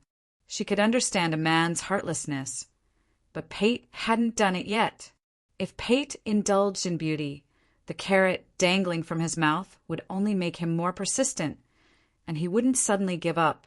If Pate really loved Rosie, he wouldn't leave his beloved to other men, unless he was practicing martial arts. It was a pity that there was no great art of Dowhart-wearing hat in this world. After dinner, Danny and the old knight walked to the City of Knowledge again. They were going to the library tonight to look for information. Carrying a lantern and walking on the dark path by the river, Danny asked, "When you met Pate this afternoon, did you feel that his temperament changed?" "Yes, less cowardly and weak. More calmness, more wisdom, and more." The old knight seemed to be deep in thought. "It's hard to describe. I can't say that I hate him, but there's a coldness that I don't want to come into contact with." Danny's eyes flashed and said with certainty, "There's something wrong with Pate." Chapter 252. As expected, she knew what the key was after she went to the library. The 3 buildings were connected together to form a huge H. The 4-story building was made of brick and stone. The front and back of the main hall were covered with soft grass. It was not hard to imagine that many apprentices would sit on the grass and read during the day. Entering the hall on the 1st floor, she saw a map on the wall. It showed the room number and the corresponding book type. The guard on the 1st floor only looked up at Danny. He did not even check her identity card before letting them in. The single-room library was not big. At least, it was not as big as a modern provincial library that was thousands or tens of thousands of square meters. According to the age, type, and rarity of the books, the library was divided into 225 spacious stone rooms. If one needed to read a book, they could use the key to open the door and get the book. The books that the students and apprentices could borrow were not the original copies. Beside the walkway, under the eaves, and in the hall, even though it was already dark, there were still a few old apprentices who lit oil lamps and copied books at their desks. Danny felt like she was back in her university study room. The first place to go was the archive room on the 3rd floor. Iron boots echoed on the marble walkway. There was not a single apprentice nearby. She opened the thick wooden door with a bronze key. The smell of ink and tanned leather filled her nose. The stone room was 200 square meters wide. It was so quiet and dark that it was like a tomb. Lifting the oil lamp, she saw 7 or 8 tall wooden shelves that took up 3/4 of the space in the room. They were filled with bound books. According to the age marked on the shelves, she found the latest 2 years of court bulletins and important official news.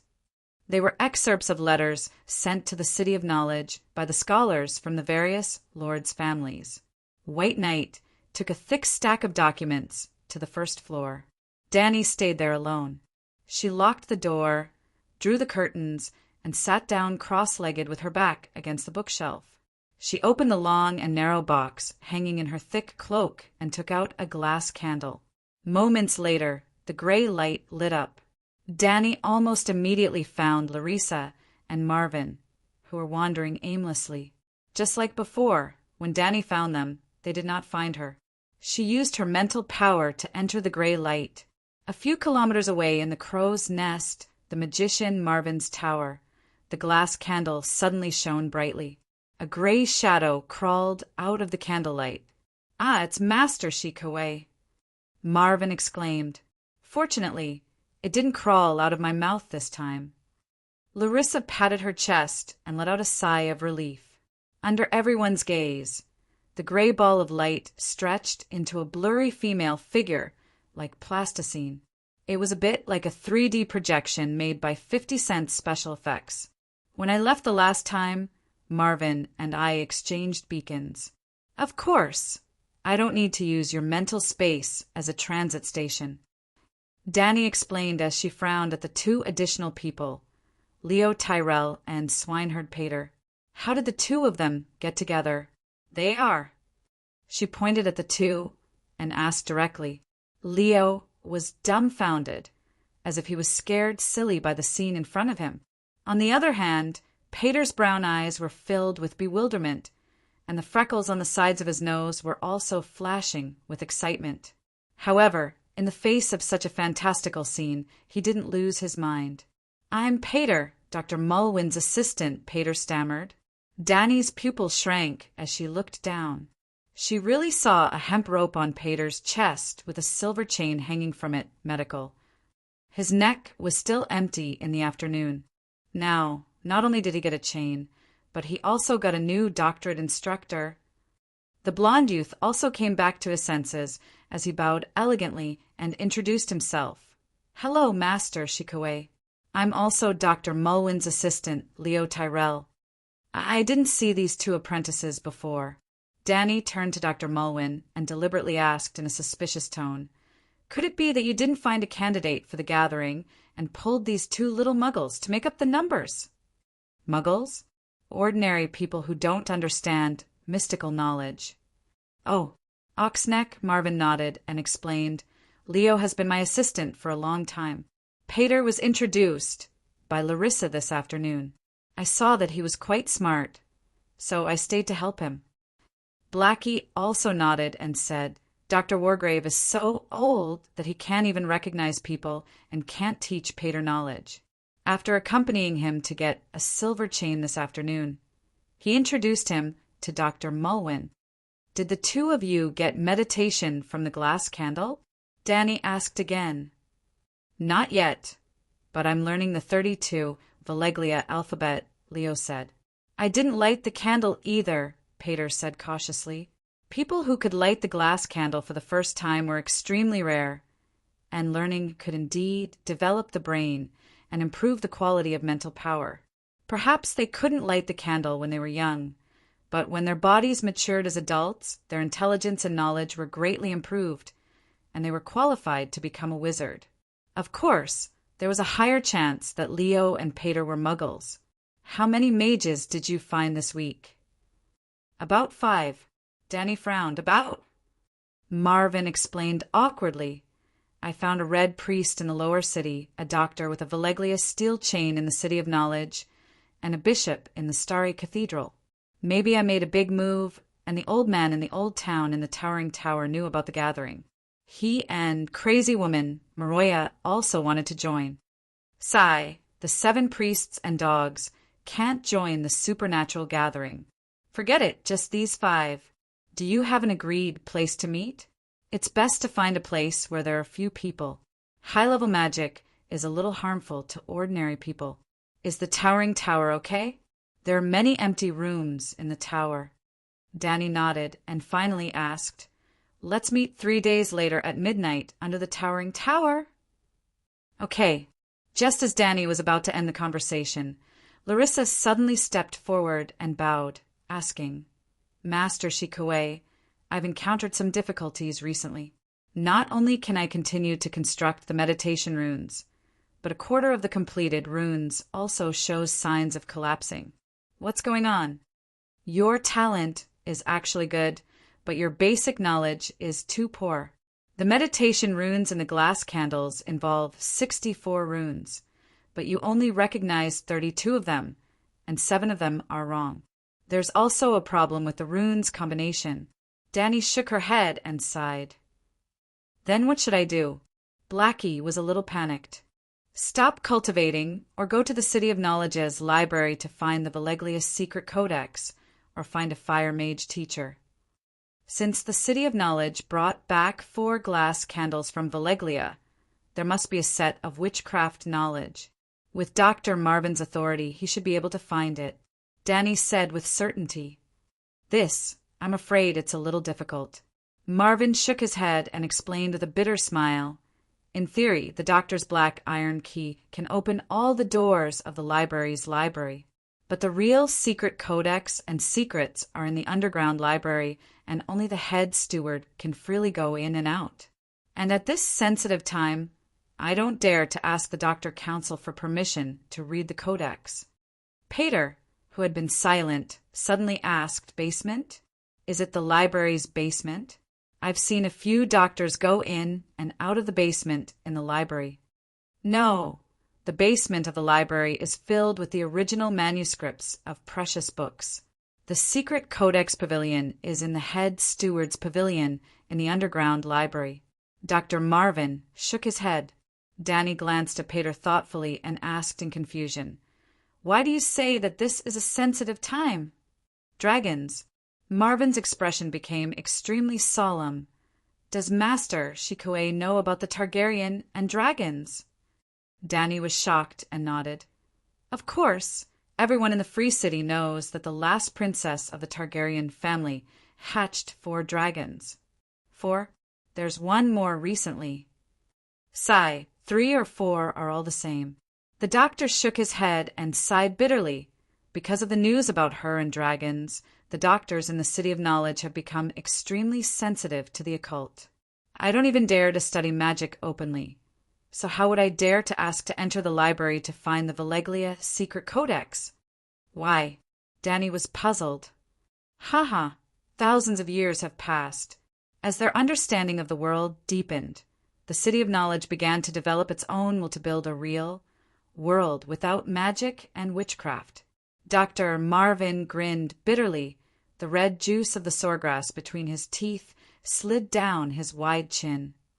The real world, the age of chaos. Danny was shocked, speechless. That's right. They hope to build a world without dragons, glass candles, prophecies, witchcraft, or any other mystical powers, and even gods. It's a world dominated by mortals. The ancestors of the City of Knowledge called it the real world. This is crazy. So, the City of Knowledge isn't unaware of the magic tide? Danny muttered. The City of Knowledge knows everything. It's because they know all of this that they decided to. At this point, Dr. Marvin shook his head and sighed. There are some secrets that I can't tell you. If I did, no one in this room would be able to live, including me. Leave the City of Knowledge. Marvin turned to look at Larissa and said gently, You're talented. If you have a good teacher to teach you, you might become a great fire mage, just like Master Shikue. As he spoke, he secretly glanced at Danny. Blackie also knew what he meant. She looked at Danny with longing eyes. Obviously, since she could not read the secret books of the City of Knowledge, becoming the disciple of Shikue, the successor of Veleglia, was the best choice for Larissa. Let's talk about it after the gathering. Danny was not in the mood to think about taking in a disciple. In the library on the 3rd floor, the gray light of the glass candles went out instantly. Danny frowned and sighed. No wonder the City of Knowledge deliberately targeted me. If there were no dragons, they might not mind the restoration of Targaryen. But dragons revived magic, which is contrary to their expectations of the age of chaos. She had mixed feelings. She did not know whether to admire the scholars of the City of Knowledge or to mock them for wasting their efforts. Dragons could bring the magic tide to the human world, but where did the tide come from? The tide came from the sea. Dragons were like the wind, causing waves in the sea of magic. But the existence of the sea of magic was not determined by dragons. In the age of chaos, the power of the gods was still active. Knock, knock, knock. While she was in a complicated mood, someone knocked on the heavy wooden door from the outside. My lady, it's me. The old knight sounded a little anxious. I found a terrible message in the files. Danny put the glass candles back into the wooden box, pulled the bolt, opened the oak door, and asked curiously, "What's the matter?" "Deviant ghosts." The old knight panted and said anxiously, "The Great Wall of the northern region sent an urgent report. The legendary deviant ghosts have appeared. A large number of savages are being driven south.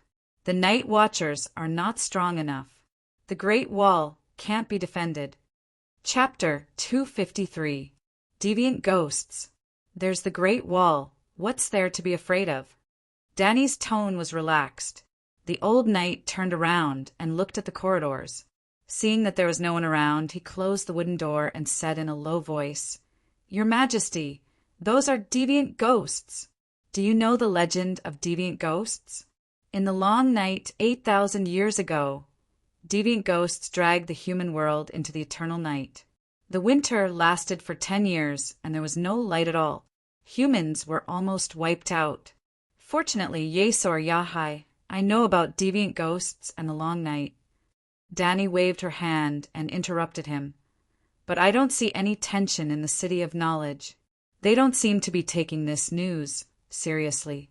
Why are you so agitated?" "Because I've met the gods and seen real magic. The scholar must think that the Night Watchman Commander is lying, but I know that Scholar Yamant would never be wrong." "All right, Your Majesty, do you know Scholar Yamant?" "He's your blood." The old knight counted with his fingers. "Your grandfather has to call Scholar Yamant second uncle." "Second uncle." Danny's mouth twitched. She gradually remembered this person. He appeared very rarely in Game of Thrones, so she did not have much of an impression of him. Now he seemed to be dead? "Is the old man dead?" she asked. "No, he's still alive and well." "Ah, still alive." Danny touched her chin, deep in thought. "Your Majesty, the City of Knowledge's attitude towards you is worrying, but you do lack a scholar." The White Knight observed her expression and said tentatively, "Why don't we go to the Great Wall to take a look? The barbarians don't have dragon crossbows. 2 dragons can easily resolve the danger of the Great Wall and bring the old scholar to Slave Bay. We can also confirm the authenticity of the deviant ghosts. 3 birds with 1 stone." "Who's the Night Watchman Commander?" "Previously it was Sir Yora's father, Geo Mormont. A year ago he led 300 night watchmen north to the Great Wall to investigate the deviant ghosts and barbarians. In the end, they encountered the deviant ghost army at the Fist Peak of the Ancestors. The night watchmen were almost completely wiped out. In the end, the old man's expression became extremely gloomy. He gritted his teeth and said, "The night watchmen violated the guests' rights and killed the barbarian caste who served them. They even violated the oath of the Night Watchers and murdered their sworn brother, Commander Jiro. Morality has declined to such an extent. It makes one's heart burn with worry." The old man was so sad that he almost shed tears. "What about now?" Danny asked. "At this time, the commander of the Night Watchmen is still uncertain.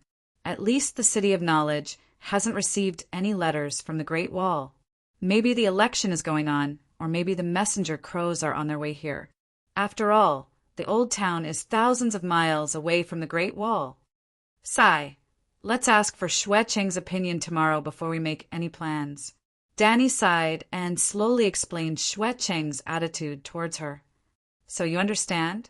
I think it will be very difficult to ascend to the Iron Throne, and the choice of the Maester represents the attitude of most of the Andalite nobles.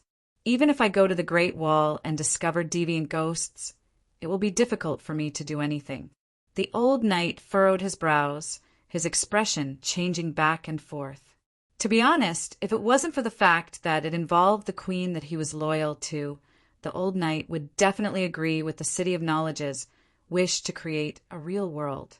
Just as Danny had said, the choice of the City of Learning had a very high base of support from the masses.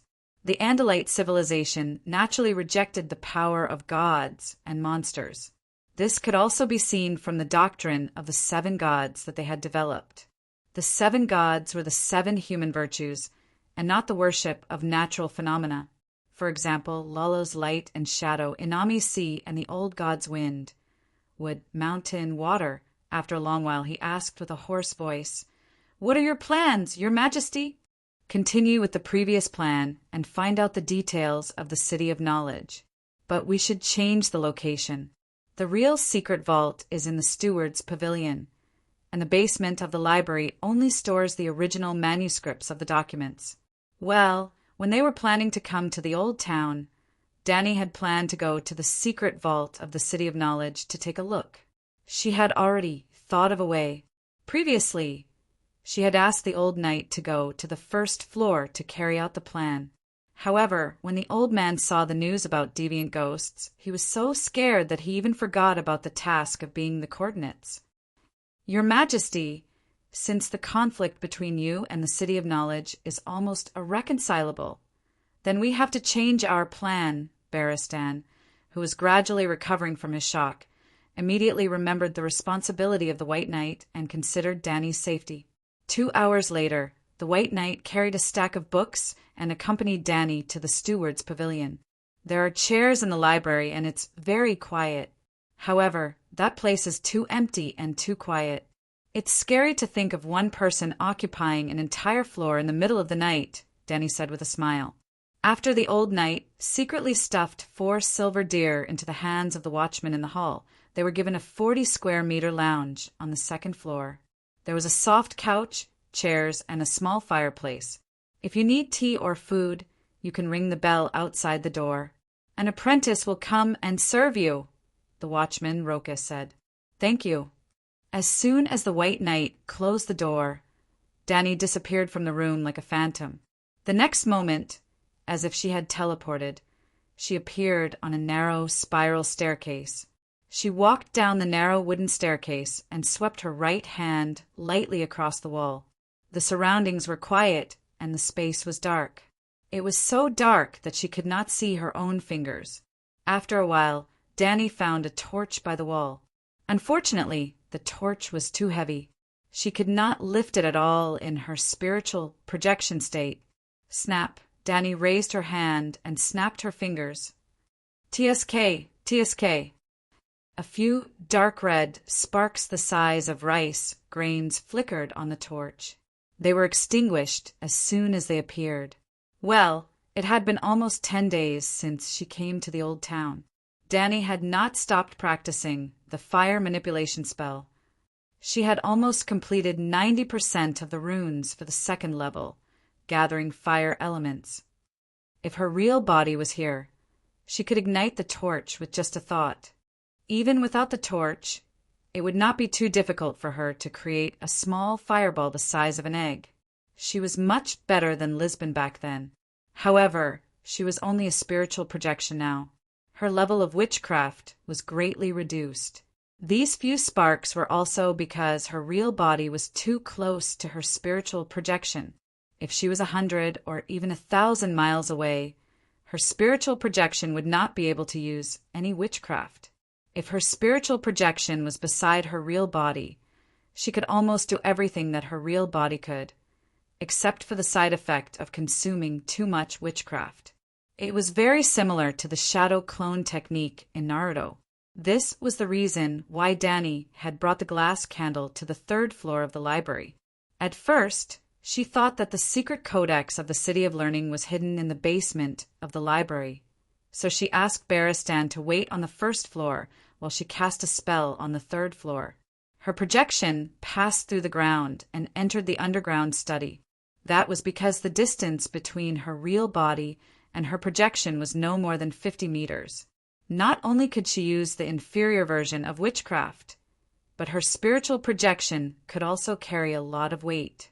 However, after the old knight learned of the irreconcilable conflict between her and the City of Learning, he immediately advised her not to appear in the City of Learning with her real body.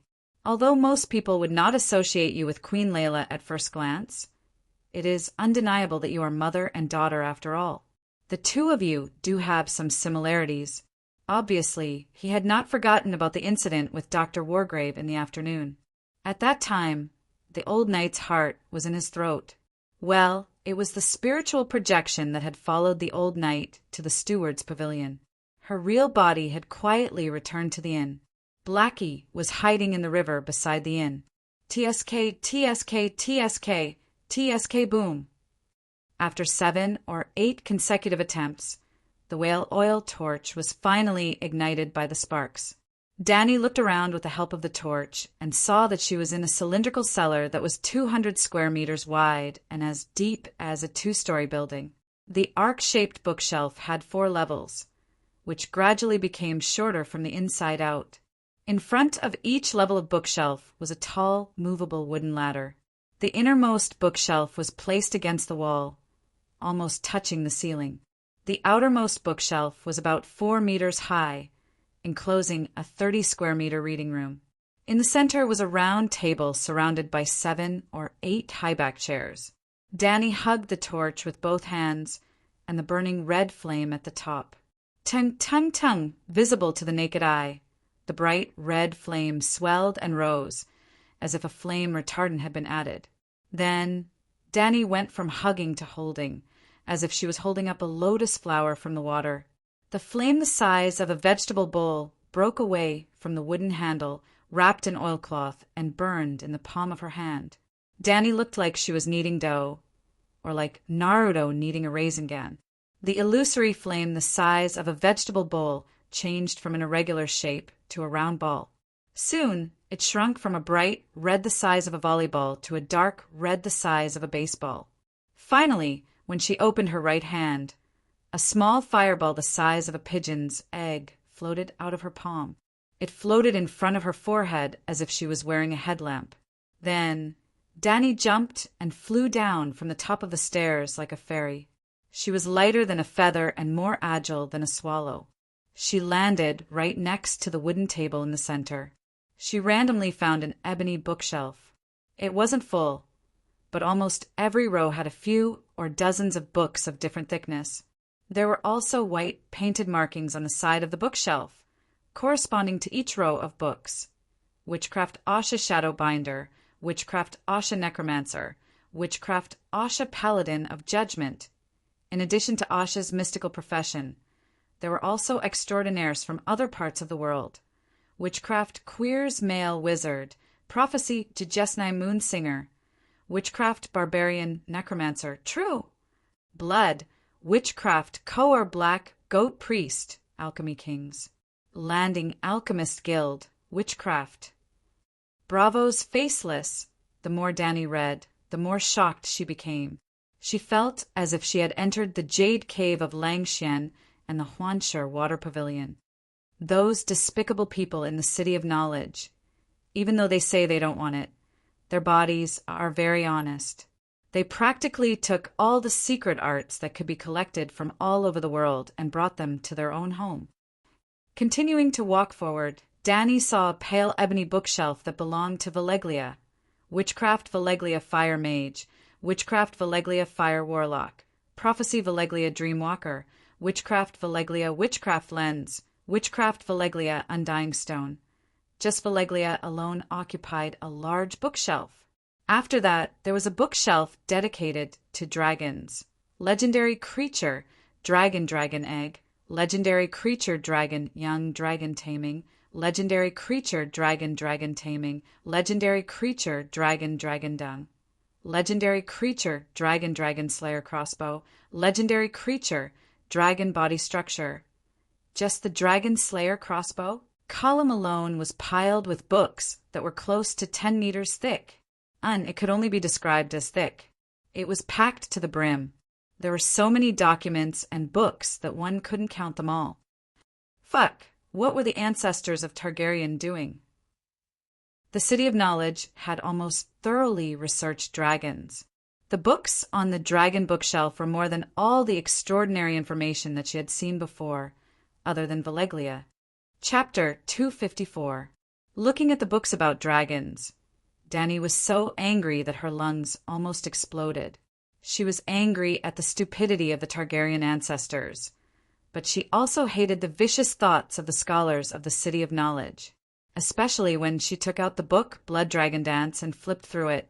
She felt as if she had become the mother of the 20 dragons who had died unjustly. Blood Dragon Dance wasn't the work of a scholar, but the execution process of the Megalosaurus extinction plan. That's right, the Blood Dragon Dance that made the Targaryen family lose their divinity and finally started the Age of Chaos was initiated by the scholars of the City of Knowledge. At that time, at least 10 scholars who served the top nobles were involved. The first was the cause of the Blood Dragon Dance. 200 years ago, the Targaryen family was prosperous. Not only did they have many people, they even hatched more than 20 dragons. At that time, the Targaryen family was at its strongest state in history. At that time, Viserys I and Queen Aeryn had 3 children. In the end, only the eldest princess, Rhaenyra, survived, so Rhaenyra was always trained as the crown princess. Not long after, Queen Aeryn also passed away. The king married a legitimate daughter of the old town, Hightower, and had 3 sons and 1 daughter. With a stepmother, King Viserys didn't become a stepfather. In order to strengthen his eldest daughter's position, he not only let the young Rhaenyra attend the Imperial Council, he even ordered the nobles of the country to swear an oath to protect his daughter's rights. Under normal circumstances, there was no problem with Rhaenyra inheriting the throne. It was legal and reasonable. The nobles of the country even swore an oath. The stepmother, Queen, came from the old town. The scholars' Megalosaurus extinction plan officially began. They didn't need to participate directly. As the instigators behind the scenes, they easily encouraged Queen Hadel to have the idea of dethroning the crown prince. But Rhaenyra didn't make any major mistakes in the court. Instead, she did a good job. The king also loved his eldest daughter very much. The father and daughter got along very well. The plan to dethrone the crown prince failed. But it didn't matter. Every noble had a scholar of the City of Knowledge. The City of Knowledge could easily set off a storm of public opinion. The stepmother queen and the eldest princess were not on good terms. Prince Aegon had the possibility of competing with his half-sister for the throne. Actually, this wasn't a big deal. The nobles had sworn that Rhaenyra didn't do anything wrong. Even if the conflict between Queen Hightower and Princess Royal was made public, no one would really think that the crown prince could be changed. When Viserys I died, Princess Rhaenyra was on Dragonstone Island. The title of Prince of Dragonstone Island was almost equivalent to the title of Crown Prince, but the City of Knowledge deliberately delayed the arrival of messenger crows to Dragonstone Island. They encouraged the queen to directly push her son onto the Iron Throne, creating an established fact in reality. Anyone with any sense would know that doing so would definitely cause a civil war. Because Rhaela had been the crown prince for 30 years, and the old king had always helped her develop her power, the crown prince could be said to be fully fledged. Let's put it this way. When Prince Aegon II, was pushed to the throne, he didn't want to compete with his half-sister for the throne at first. After all, Rhaenyra had been the crown princess for so many years, and her father supported her so much. Her younger brothers had no intention of usurping the throne. In the end, the scholar used the captain of the King's Guard, Criston Cole, to tell Prince Aegon, "You also know that your mother and Princess Rhaenyra have been fighting for more than 10 years, right? When she ascends the Iron Throne, she will definitely kill your mother and your brothers and sisters. Don't doubt, even if you refuse, Rhaenyra will know what happened today. Will she let go of people like us who have committed treason?" This was also the truth. Aegon had already been pushed onto the Iron Throne. Even if he struggled to run down, ran to his sister's side and cried, "I was forced." But in order to stabilize the rule and establish authority, Rhaenyra would most likely not let him and his mother go. Therefore, the Civil War broke out according to the scholars' script. After the Civil War broke out, the scholars didn't stop their actions. Among them, the incident of the King's Landing rioters attacking the Dragon's Den was the most shocking. A total of 5 adult Megalosaurus died in the hands of the rioters with axes and iron swords. One of them described, "Lumberjack Habu quickly learned the skills taught by Scholar Dick. Dick also gave him an iron axe made of Kohler's first-class steel, and let him enter the dragon's den with the rioters. Habu didn't let us down. Srikos, an adult female dragon, was chained up. He nimbly jumped onto her neck and got stuck at the third joint. Our research wasn't wrong. Srikos couldn't turn her head and spit dragon flames at him, nor could she shake her neck to throw him down.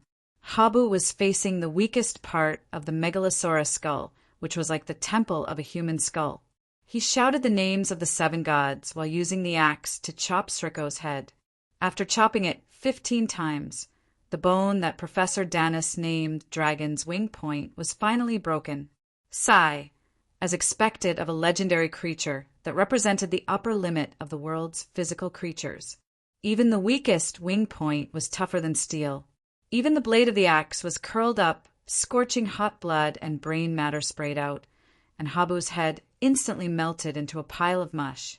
However, he had completed his mission, becoming one of the rare dragon slayers of the ancient times. After that, we kept promoting the legend of Lumberjack Habu and reduced the number of times he chopped Srikos to 7. Yes, in Habu's story, he represented the 7 gods to enforce justice on Earth. He was the great hero who killed the devil. When he shouted for the last of the 7 gods, stranger, the 7 gods responded to his request and granted him divine power. He finally pierced through Srikos' scales and bones and smashed into her brain. Fortunately, Dani wasn't in a physical form. Otherwise, she would have broken her teeth. Damn it, damn it. She cursed loudly to vent the anger in her heart. It was as if the one who was smashed to death wasn't Srikos, but her son Blackie. Yes, there was also a colorful picture on the page. It was a picture of Lumberjack Habu riding on a dragon's neck. It could be seen that Srikos was also a black dragon, but the more she read, the more she understood the truth behind the blood dragon dance. Dani fell silent instead. That's right, the City of Knowledge was playing dirty tricks behind the scenes to instigate a civil war among the Targaryens. But in the process of the blood dragon dance, the Targaryens themselves were too vicious and stupid. If the gods wished to destroy, they must first make them mad. In order to fight for that iron chair, almost every Targaryen became a kinslayer. Other than the 2 main characters, Rhaenyra and Aegon, there were also a few illegitimate sons of the dragon family who overstepped their authority and claimed the throne. In those years, the King's Landing was the changing of the king's banner on the city wall. The Targaryen's divinity was completely shattered by a group of unfilial sons and grandsons. Why should I be a lord if I can be a king? A bastard named Shulf said when he claimed the throne. Faced with other people's doubts, he said righteously, "This is the right of a conqueror. I have a dragon under my crotch." Yes, in order to increase her own strength, Rhaenyra allowed the Targaryen bastards to go to Dragonstone Island to subdue the Megalosaurus. Shulf was one of them. In the end, the bastards weren't trustworthy at all. A few of them betrayed the eldest princess. The City of Knowledge was responsible for the blood dragon dance that caused the Megalosaurus to wither away. The Targaryens were responsible for half of the blame, and the rest of the nobles of the 7 kingdoms shared the remaining 30%. If all the nobles followed Stark's oath, the blood dragon dance wouldn't have happened at all. That's right. During the blood dragon dance, the Northerners didn't violate their oath to King Viserys. They had always stood on the side of Princess Rhaenyra. Of course, the Northerners were stubborn, but that didn't mean they were stupid. With dozens of dragons fighting, wouldn't they be courting death if they participated? Although they fulfilled their oath, they didn't participate much. They only sent 2,000 cavalrymen to form the Winterwolf Army to the south to rescue the king. A bunch of morons. Sooner or later, I'll kick you idiots out of the family tree. Dani was furious. She threw the book back while cursing. After that, she left the dragon bookshelf and decided to look for books that would make people feel happy. Valeglia's secret arts were very good at making people feel happy.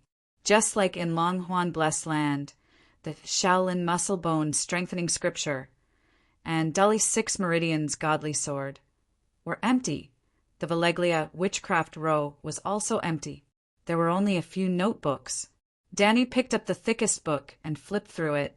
The author was a scholar named Gurney, from the City of Knowledge 1,000 years ago. Gurney sold himself as a slave in Valeglia and worked for the Wizard Council for 50 years. In the end, he learned the long-distance communication, witchcraft of Valeglia. Yes, it was the witchcraft that the great wizards used to communicate with the various cities in the world through magic energy balls. Danny found Marvin by accident last time. They were too close to each other. The glass candle came from Valeglia, and the rookie Larissa didn't know how to protect herself. This parchment book was half as thick as a dictionary. It only recorded the magic network spell. It was full of pictures and detailed the entire process of creating a magic energy ball in a wizard tower. Unlike the glass candle, a complete magic network could store information and process multiple sets of data in parallel. For example, when Danny contacted Marvin through the glass candle, it could only be one-to-one. Both of them had lit the candle, and the candle couldn't use other witchcraft. If a magic network was built, even if Marvin was not online, Danny could still send him messages, even if they were thousands of miles apart. If Danny and Marvin were chatting through the magic network, and suddenly a third or fourth party came to Danny, she wouldn't have to close the chat window with Marvin. She could multitask and communicate with multiple people at the same time. If she happened to find her, the mark on her right wrist flashed with soul waves. Danny didn't need to find another glass candle. She could directly use the magic network to project her power of the will to Kuei-shi. At the same time, she could also chat with others. The magic network invented by Valeglia was similar to the magic internet. A wizard's power of the will was like a stream of data that could be instantly transmitted to the ends of the earth. However, Scholar Gurney had mentioned in the preface that the magic network had two fatal flaws. First, the magic sphere had to be built at the mouth of a volcano, and the magic within the magma was used to maintain its daily operation. Second, only a great wizard with perfect inheritance could create the spell formation at the center of the node. Why is this book so thick? There are hundreds of thousands of words in it. I can't even remember them all. Danny lamented. Maester Gurney's two fatal flaws were nothing to her. She already had the perfect inheritance, and Dragonstone Island was the Targaryen's land. She could give up the Iron Throne, but she had to take back Dragonstone Island. Dragonstone Island was built on top of a volcano. If there's no other way, I'll just have to take it by force. She finally gritted her teeth and made a decision. Putting down the tome, Danny continued to flip through the pages. She had guessed correctly. When the City of Knowledge brought back the glass candle from Valeglia, there was also a large amount of information on meditation. In the history of the City of Knowledge, there were more than 100 professors who had studied meditation and left behind precious notes for their descendants. Chapter 255. Yes, there were many scholars who had mastered extraordinary powers. At that time, the Valeglia steel chain in the scholar's necklace lived up to its name. Well, the Valeglia steel chain was custom-made in Valeglia. There were 50 pieces which added up to 1 kilogram. It was the remuneration for a scholar to serve the Wizard Council for 30 years. The quantity was limited, so after the scholar died, his chain would be reclaimed by the City of Knowledge. In the past 2,000 years, nearly 1,000 scholars had worn the Valeglia steel chain. Excluding those people after the Blood Dragon Dance, 95% of the scholars were true magicians. Among them, there were even more than 100 grand magicians. The notes on the bookshelf were left behind by the grand magicians. There was not much research on the specific fire witchcraft. It was mainly an elaboration of the essence of magic. They had long known the relationship between dragons and magic tides. In one of the notes, Danny saw the word real world for the first time. A history professor named Fire Demon Hades had a similar experience as Longlegs Lomas. He had traveled to almost every corner of the world. Fire Demon Hades was the bandit title he got when he fought with witches in Asia. When a witch was about to sacrifice a little slave girl to a shadow demon, Dr. Hades used fire control, witchcraft, to make the flames of the firewood avoid the child. Instead, the flames rolled back and burned the witch to death. When he walked out of the flames with the little girl in his arms, the surrounding barbarians kneeled on the ground and shouted, "Fire demon!" Since then, the name Fire Demon Hades spread like wildfire. Obviously, Dr. Hades was also very proud of this. He had made a name for himself in Asia and even recorded all of his experiences in his notebook for future generations to worship. Well, I digressed. Although Dr. Hades was famous for his fire magic and was often proud of it, he himself had doubts about whether or not the civilization of mankind needed magic, because he had seen too many tragedies caused by extraordinary powers. Veglia used magic to enslave the world and destroyed countless countries and races. Every year, Asha imported many slaves, and most of them were used by evil sorcerers as sacrifices to demons. After the sorcerers used magic, they would leave behind long-lasting energy radiation, causing terrible damage to ordinary people. Like a curse, Dr. Hades lived in Veglia during the Free Fortress period. Naturally, he did not know about the changes in the land of long summer in the future. However, he had been to the Lorne River, the middle reaches of the Lorne River after the war between the Veglia and the Loinars. It was also the part of the river that was now known as the Sorrowful Territory. The Heartbroken Hill was shrouded in gray fog all year round, and there were many stone people infected with the grayscale disease living there.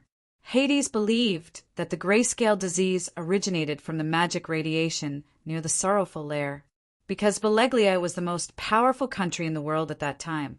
Although Dr. Hades had seen the side effects of the abuse of magic, he couldn't deny the advanced magic civilization. He simply put forward a concept. If there were no illusory magic and moody gods, what kind of world could human beings create with their own wisdom? The concept of the real world was derived from this. After skimming through Hades' magic notes, Danny found that after Veglia was destroyed by the Great Cataclysm, the real world began to be mentioned and looked forward to by more and more scholars. Veglia had reached the peak of the magic civilization, and its destruction represented the failure of the magic civilization. Perhaps, under the real world, human beings will have a better future. This was the conclusion of the secret meeting of the doctors in the City of Knowledge 250 years ago, after the cruel Meg rode Balerion and burned down the Starry Church, located in the Old Town, the main church of the Church of the Seven Gods at that time. Of course, from some of the notes, Danny saw more of the scholars' jealousy of the talents of the Veglia people, and they were unwilling to accept that they could not learn the high-level secret arts of Veglia.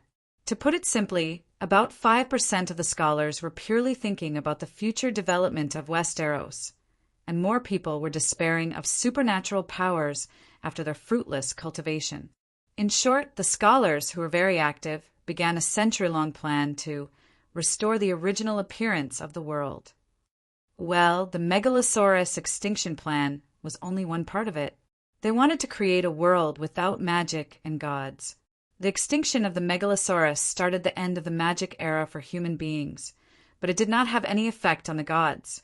It did, but Danny and the previous scholars did not know about it. Magic was gone, but the gods and priests still existed. The last magic note belonged to a doctor named Candy from 120 years ago. Before he died, he wrote excitedly, "The magic in my body is fading. Ha ha ha! Our generation has finally achieved an unprecedented feat and stopped the magic tide completely. I hope that the future generations will continue to work hard and completely end the era of the gods." Well, the scholars of the City of Knowledge are really daring. The Megalosaurus is just an appetizer. Even the gods are their targets. Danny was very curious about how the City of Knowledge intended to deal with the gods, so she prepared to look for books related to the real world. But at this moment, a kacha-kacha sound suddenly came from above. Someone was opening the door. The next moment, she extinguished the flame, floating in front of her eyebrows. Her body passed through several bookshelves like a ghost and hid in the innermost corner, hiding her body well. Creak, creak. The person did not carry an oil lamp. After closing the thick iron door, he walked softly on the wooden ladder. In the quiet environment, Danny also heard the subtle sound of fingers rubbing the wall. The guy was like her before, looking for the torch on the wall. Creak! Sparks of light flashed, and Danny heard that the other party was scraping the flint. But after more than a dozen times, the torch was not ignited. What's going on? It was a strange male voice. The whale oil on the cotton cloth at the top of the torch was burned up by me. Of course, it can't be ignited by you, Danny complained in her heart. Maybe he found that the torch was broken. The man continued to grope his way down, and not long after, he started scraping the flint again. Boom, beep, beep, beep, beep. This time he only scraped twice, and the torch burned fiercely. Under the light of the fire, Danny saw a terrifying face Pate. The person holding the torch and slowly walking down the wooden ladder was Pate. The pale young man did not look scary, but the meaning of Pate's appearance in the library at this time was shocking. Faceless. Danny's expression was complicated. At this time, she was completely sure that the poor apprentice had ended his miserable life. His face was peeled off, his body was thrown into the Honeywine River, his identity was replaced. Miserable, miserable, miserable, miserable, miserable. No wonder this guy has an aura that makes people unwilling to get close to him. Danny watched Pate find a glass oil lamp in the small cabinet under the wooden table. After lighting it, he extinguished the torch and began to walk through the bookshelves. Finally, he came to the bookshelf labeled Dragon. When he found the book 72 Techniques to Hatch a Dragon Egg, in the legendary Creature Dragon Egg column, the originally expressionless Pate was almost beaming with joy. He did not read it carefully, only the preface. Then he stuffed the book into his gray robe and flipped to the next book. Finally, in the dragon writing column, he found a few ancient scrolls of Alleglia's parchment and tied them to his calf. Then he walked back to the round table. Looking at his unsatisfied expression, it seemed that he wanted to empty the library. Danny was annoyed. He even had a dragon and a god. Why didn't he have a space ring? She also wanted to empty the library, just when she could not hold back her envy and hatred, and was about to run to the first floor to inform the gatekeeper that Pate was a thief. A thought flashed through her mind like lightning.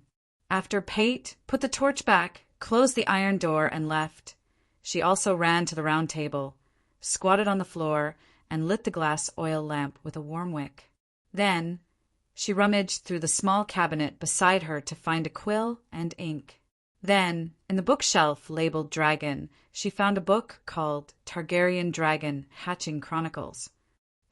Pate, I'm afraid you're not satisfied with just stealing once, right? Danny smiled and leaned over the table, adding a paragraph on a blank page of the book. After doing all this, she went back to the second floor and told the old knight that Pate was a faceless one. Then she went back to the library and continued to look for books related to the true world. As the distance between the main body and the coordinates Barristan was very close, the spiritual body lasted for a full 5 hours before Danny's wizard power was completely exhausted. However, this period of time was enough for her to understand the progress of the City of Knowledge's artificial age of magic plan. How should she put it? She was very disappointed. The scholars of the City of Knowledge were ruthless. When dealing with the simple-minded Targaryen royalty, their methods were astonishing. In the blink of an eye, the Megalosaurus had been reduced to ashes without leaving a trace.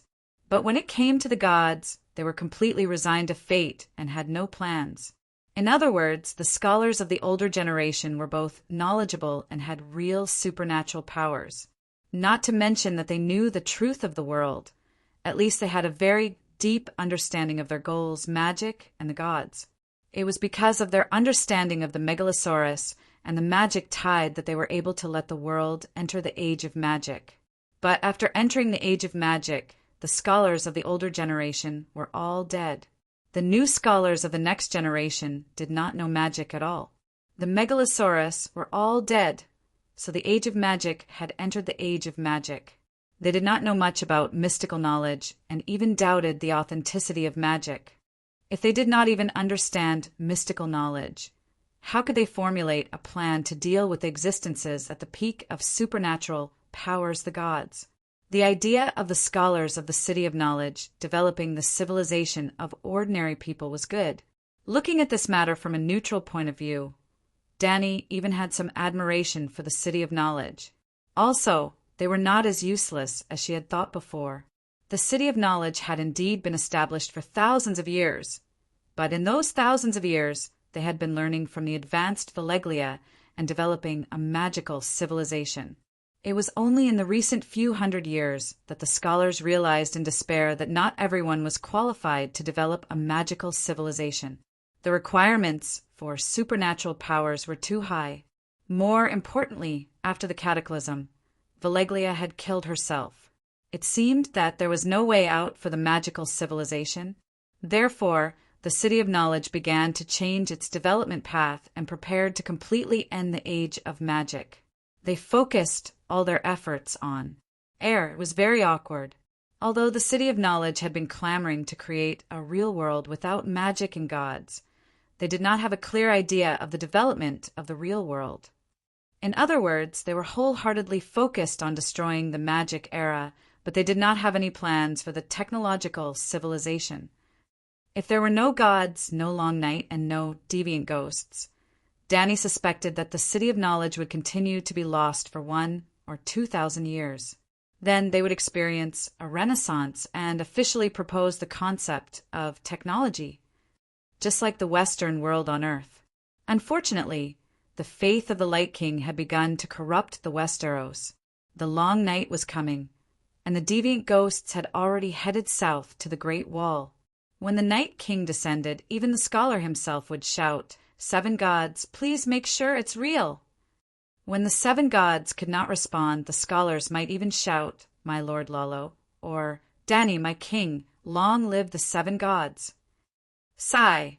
The scholars of this world were both hateful and pitiful. Chapter 256. What does Faceless want? White Knight stirred the milk tea in her cup and asked in confusion. The next morning, Dani, who had rested for half the night, once again appeared in front of the old knight in the lounge directly above the bookseller on the 2nd floor of the steward's pavilion. The morning light scattered through the curtains made her feel a slight burning sensation, as if her skin was being burned by a flame. She's warning was not wrong. The spiritual body should not appear in broad daylight. However, Dani also noticed that the spiritual projection did not immediately collapse. Perhaps her resistance to sunlight was stronger than ordinary people, and she could even slowly adapt to it? She could give it a try. Dani moved closer to the window, enduring the burning pain, and affirmed, "It's simple. They plan to hatch dragons, and Bravos also desires Megalosaurus, and wants to find the weakness of Megalosaurus to deal with the 3 dragons of the Mother of Dragons." Then, should we inform the City of Knowledge immediately? White Knight frowned. "We can, but not now. When we leave the old town, leave an anonymous letter to the gatekeeper. Faceless will not give up the identity of Pater in a short time." Whether it was Faceless or the City of Knowledge, Dani did not have a good impression of them, and she would be very happy to see both sides fighting each other. But now that she told the City of Knowledge that Faceless stole books, the bookseller would be strictly guarded, and she could not go down to peek anymore. "Knight, actually I want to steal books too. Do you have any good ideas?" The old knight's face was distorted, and he mumbled, "This, I have no experience. I can't help you." "Sigh, the key to Faceless must have been obtained from Dr. Wargrave. You can go." Before Dani could finish, White Knight interrupted her and complained, "Your Majesty, Dr. Wargrave is in his 90s, and he is even senile. Such a poor old man. I can't do it." "You don't need to rob, but stealing is fine, right?" "Sigh, I dash, knock, knock, knock." The old knight was so wrong that he was about to cry, but a knock on the door saved him. He quickly got up and went over to ask, "Who is it?" "I am Zion, the apprentice who brought breakfast to the 2 guests." The person outside replied, "Oh, please come in." The old knight immediately opened the door and welcomed the gray-robed, middle-aged apprentice in. The breakfast was simple and sumptuous. There were 4 garlic sausages with bursting sausages, 6 boiled duck eggs with their shells peeled, a pot of dark brown smoky wine, a small bamboo basket of red strawberries with sparkling water droplets on it, and a brown baguette. After the apprentice finished setting up the table, the old knight stuffed 2 copper coins into his hands. "Thank you. If you need anything, you can ring the bell and let me know." The middle-aged apprentice nodded and thanked him. After the door closed, Danny said with a strange expression, "I saw a strawberry seed in his teeth." "So have I," said the old knight, slurring, as he tied a napkin round himself and thrusting a sausage with his fork into his mouth. "Have you forgotten? Zion, the prentice who was locked up in the wooden house yesterday afternoon." "I remember. He stole the doctor's waffles. To tell you the truth, I was going to give him a gold royal." The old knight took a big gulp of wine and swallowed the bacon in his mouth. He burped contentedly and sighed. "But when I saw those strawberry seeds, I lost all my sympathy." "Don't let him hear that," said Danny with a smile. "Otherwise, the next time he delivers food, he might put your sausage in his mouth and lick it. Ugh, he really has the guts." The old knight looked at the sausage on his fork, his face twisted. After a while he sighed, put the fork back on the plate, and began to eat the boiled duck eggs. Danny spent the whole morning in the bookcellar. In addition to reading the information about Valeglia's witchcraft lens, she also found some interesting things in the secrets bookshelf. For example, all the scholars knew about the affair between Cersei Lannister and Jaime. Even 5 years ago, when Robert was still alive, it was clearly stated that Joffrey, Myrcella, and Tommen were not the king's children. Even Jon Arryn, the best foster father in the world, could discover Joffrey's identity through the genealogy and history of the noble houses of the 7 kingdoms, which contain many descriptions about the appearances of the lords' wives and their children. How could the City of Knowledge not know? After all, even the genealogy and history of the noble houses of the 7 kingdoms was written by the Grand Secretary. Danny even saw a letter from Grand Secretary Pycelle to the Seneschal, which was written around the time of Prime Minister Arryn's death. Pycelle advised the City of Knowledge to remain neutral. The scholars should not participate in the struggle for power in King's Landing. It did not matter who sat on the Iron Throne. The 7 kingdoms had finally settled down, and they should not fall back into a state of war over trivial matters. It was clear that the old man not only knew about the affair between Cersei and Jaime, but he also knew about Jon Arryn's death. Haha, the Grand Secretary swore loyalty to the king, which is equivalent to the king's retainer. That old man is such a traitor, yet he still talks so righteously. Danny sneered. White Knight once told her that the person who persuaded the Mad King to open the gates to King's Landing was also Grand Secretary Pycelle. In the end, Tywin entered the city and plundered the 7 kingdoms' capitals, and even killed Rhaegon's entire family. In the latest edition of the file, other than the rotten affair between Cersei and Jaime, it also recorded the process of the bloody wedding and the speculation about the purple wedding. Well, the process of the bloody wedding was roughly reconstructed, and the cause of death of some nobles in the northern region was also described in detail. However, the purple wedding of Joffrey's death was only a guess, and even the City of Knowledge was not sure what exactly happened. However, the scholar was certain that the murderer was not Tyrion. The reason was simple. Joffrey was poisoned with stranglehold, which was a strong poison that almost killed him on the spot. With Tyrion's intelligence, he would not be so stupid. Danny also saw her own information in the file. The records before the Red Wasteland were very thin. It was obvious that the City of Knowledge did not care about her before she hatched the dragon. After that, there were detailed records about her hatching the dragon and the process of her seizing Astapor. However, she did not know anything about the battle between Yunkai and Meereen. The night was dark, and fog began to spread from the riverside. The light from the window of the steward's pavilion was dim, and the large hall was empty and quiet. Standing by the window, she could even hear the snoring of the gatekeeper, Locus, on the platform. A black shadow, as light as a cat and as swift as a snake, slithered along the wall to the fifth stone arch window on the left of the main door. His body was as soft as silk, and he slid into the hall in the blink of an eye. Then he pulled up his hood as if nothing had happened, and silently but quickly walked towards a wooden door in the southwest. Crock, crock!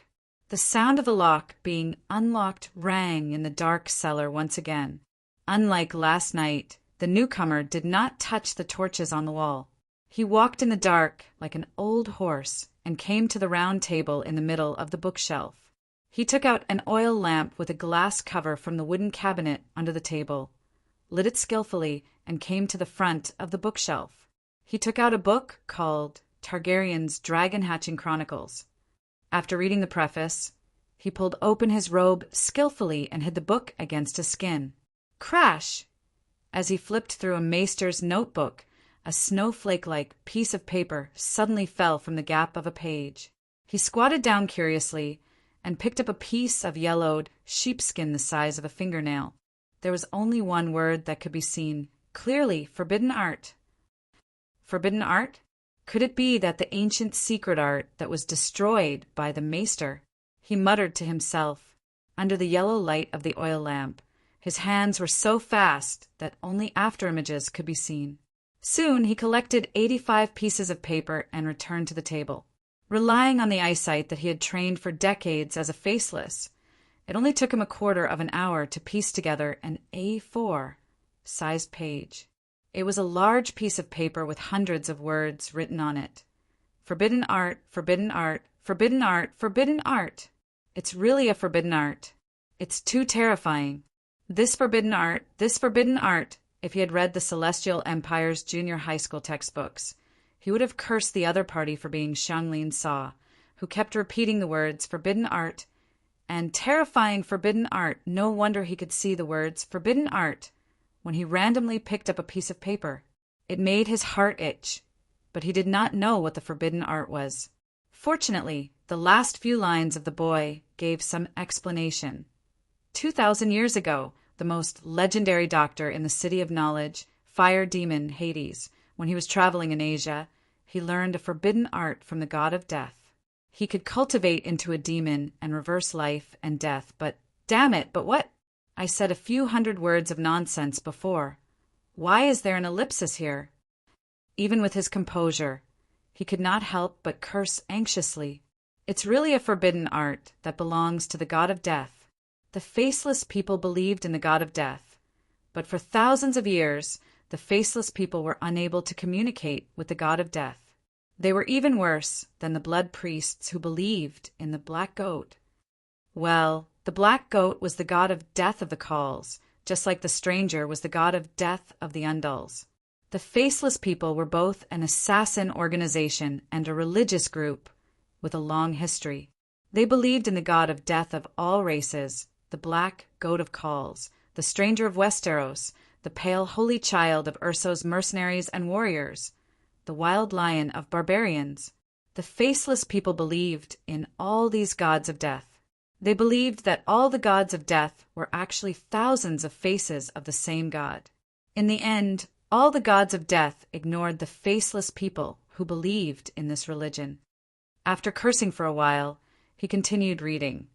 The final secret is hidden in a clay pot that everyone can see and ignore. The following is the way to open the magic pot. 1. Kiss the pot 7 times. 2. Touch the surface of the pot 7 times. 3. Place it on a high platform, kowtow 7 times, and chant XXX 7 times. This is draconic, so it should be said this way. If the spirit of the magic pot goes crazy and wants to attack you, you can repeat the 3rd step and chant XXX to restrain its movements. Magic pot. He held the oil lamp and looked around, not even letting go of the smallest corner of the bookshelf.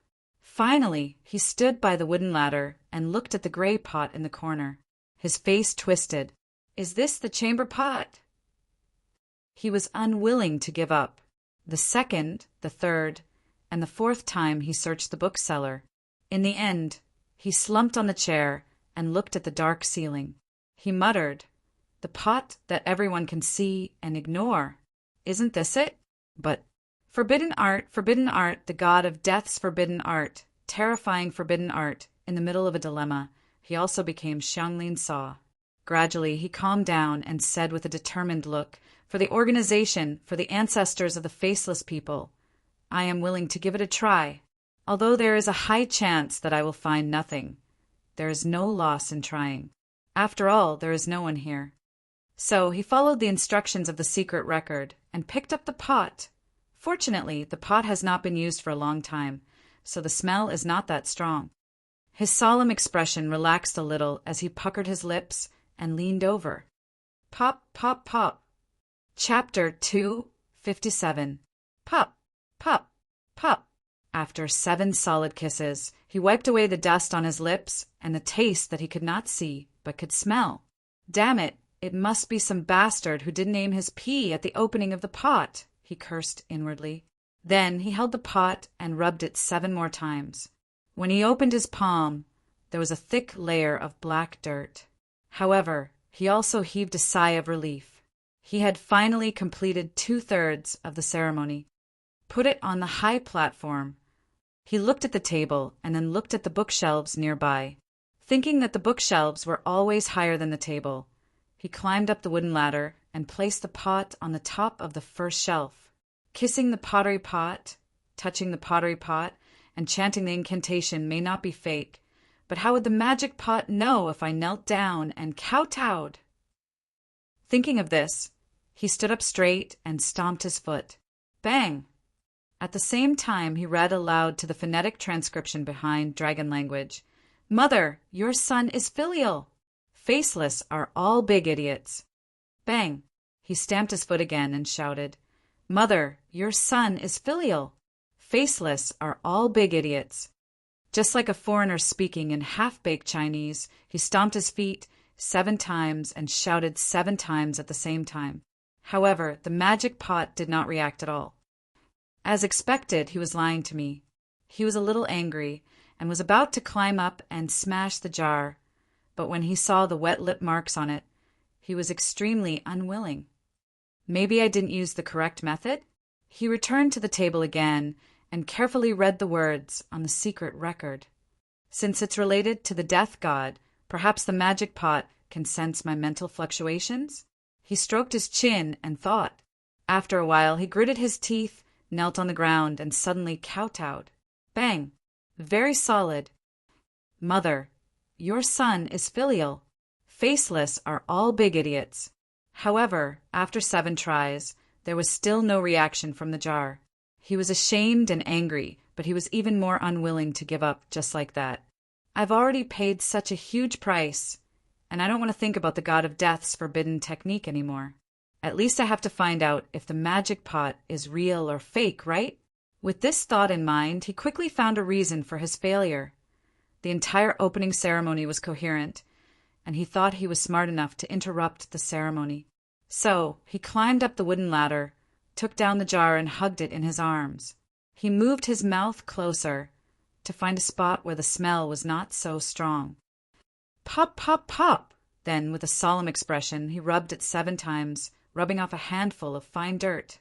After setting up the magic pot, he knelt on the ground and kowtowed 7 times while shouting, "Mother, your son is filial. Faceless is an idiot." Then he raised his head and was shocked to see specks of golden light gathering at the mouth of the flask, slowly converging into a pool of red clouds. The entire library was much brighter. He looked at the red clouds with infatuation. 2 drops of tears slid down his cheeks as he murmured, "Finally, the heavens don't disappoint the faithful. I've succeeded." Succeed in what? Suddenly, a shrill voice came out from the jar. Then, under his dumbfounded gaze, a figure came out from the mouth of the jar, like smoke and fog. The red clouds accompanied him, as if he was a spirit from the magic jar. "Magic tool spirit," he blurted out. "So that's how it is. The magic pot has a spirit. No wonder it doesn't allow people to cheat." He suddenly understood. The specks of red clouds gradually disappeared, and he could see the appearance of the spirit on the bookshelf.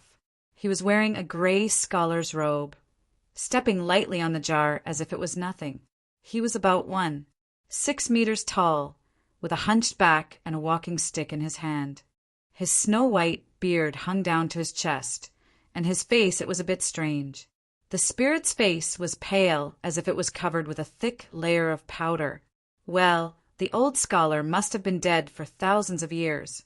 Of course, the face of a dead person would be pale. Soon, he thought of a reasonable explanation.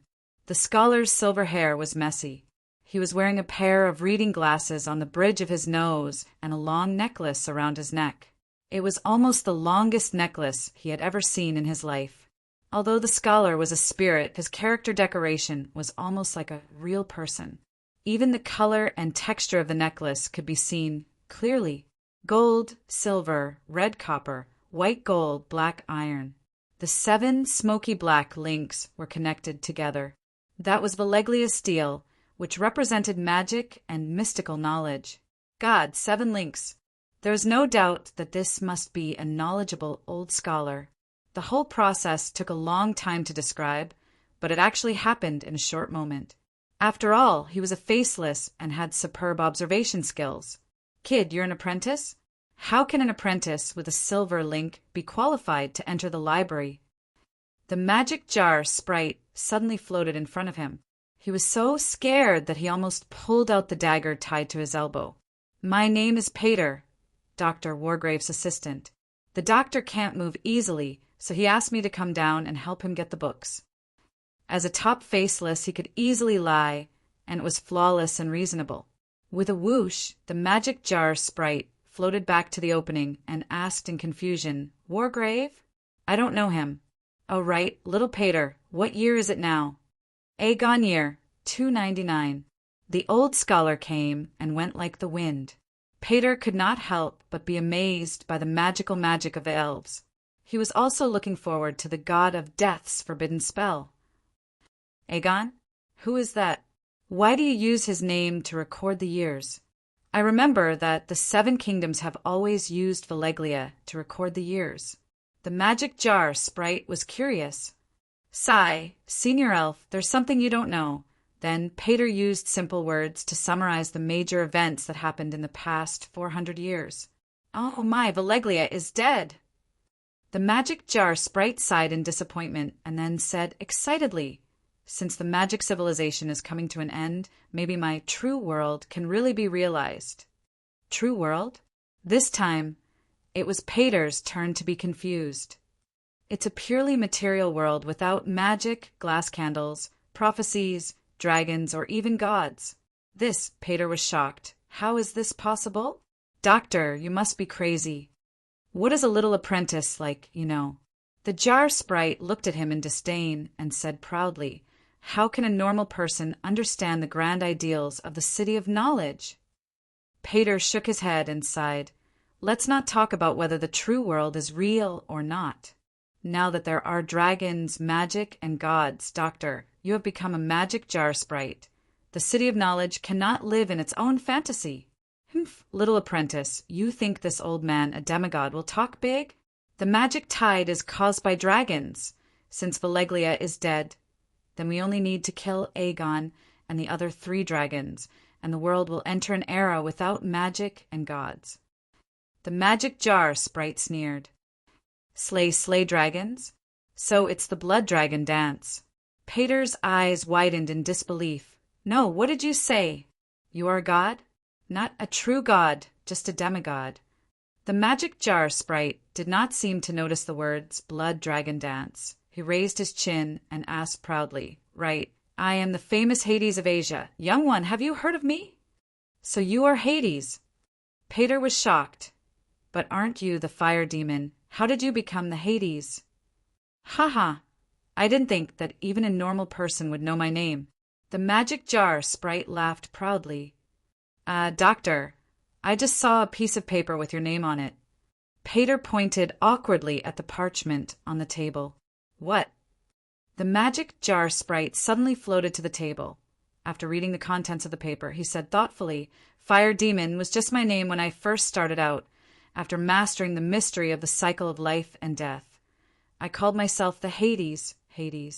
Kid, from the looks of it, You want my death god forbidden technique? Can I? Pater asked expectantly. The magic urn genie leaped onto the top of the magic urn and said coldly, "Of course not.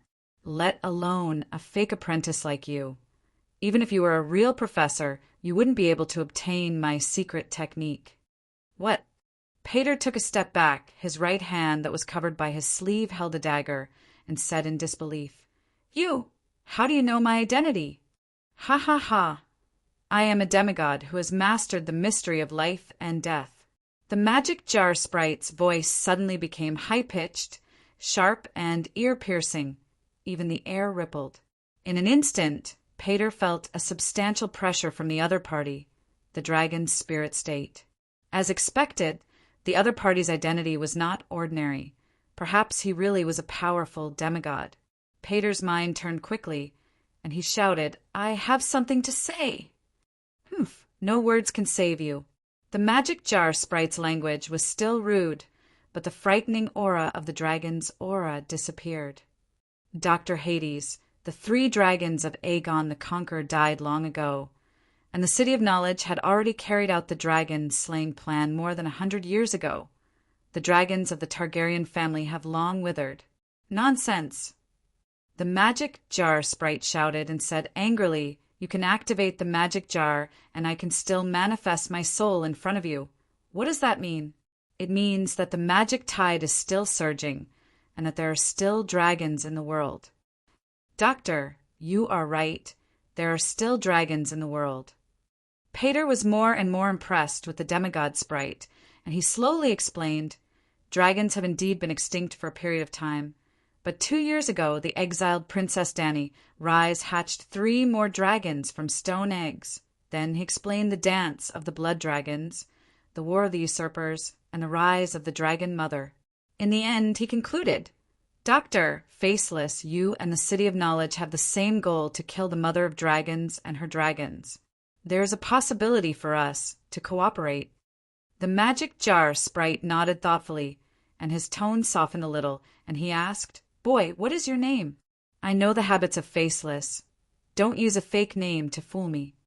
"I am Jaqen H'ghar," Faceless said with his original hoarse voice. As the saying goes, Yongua's aunt, Arya's uncle.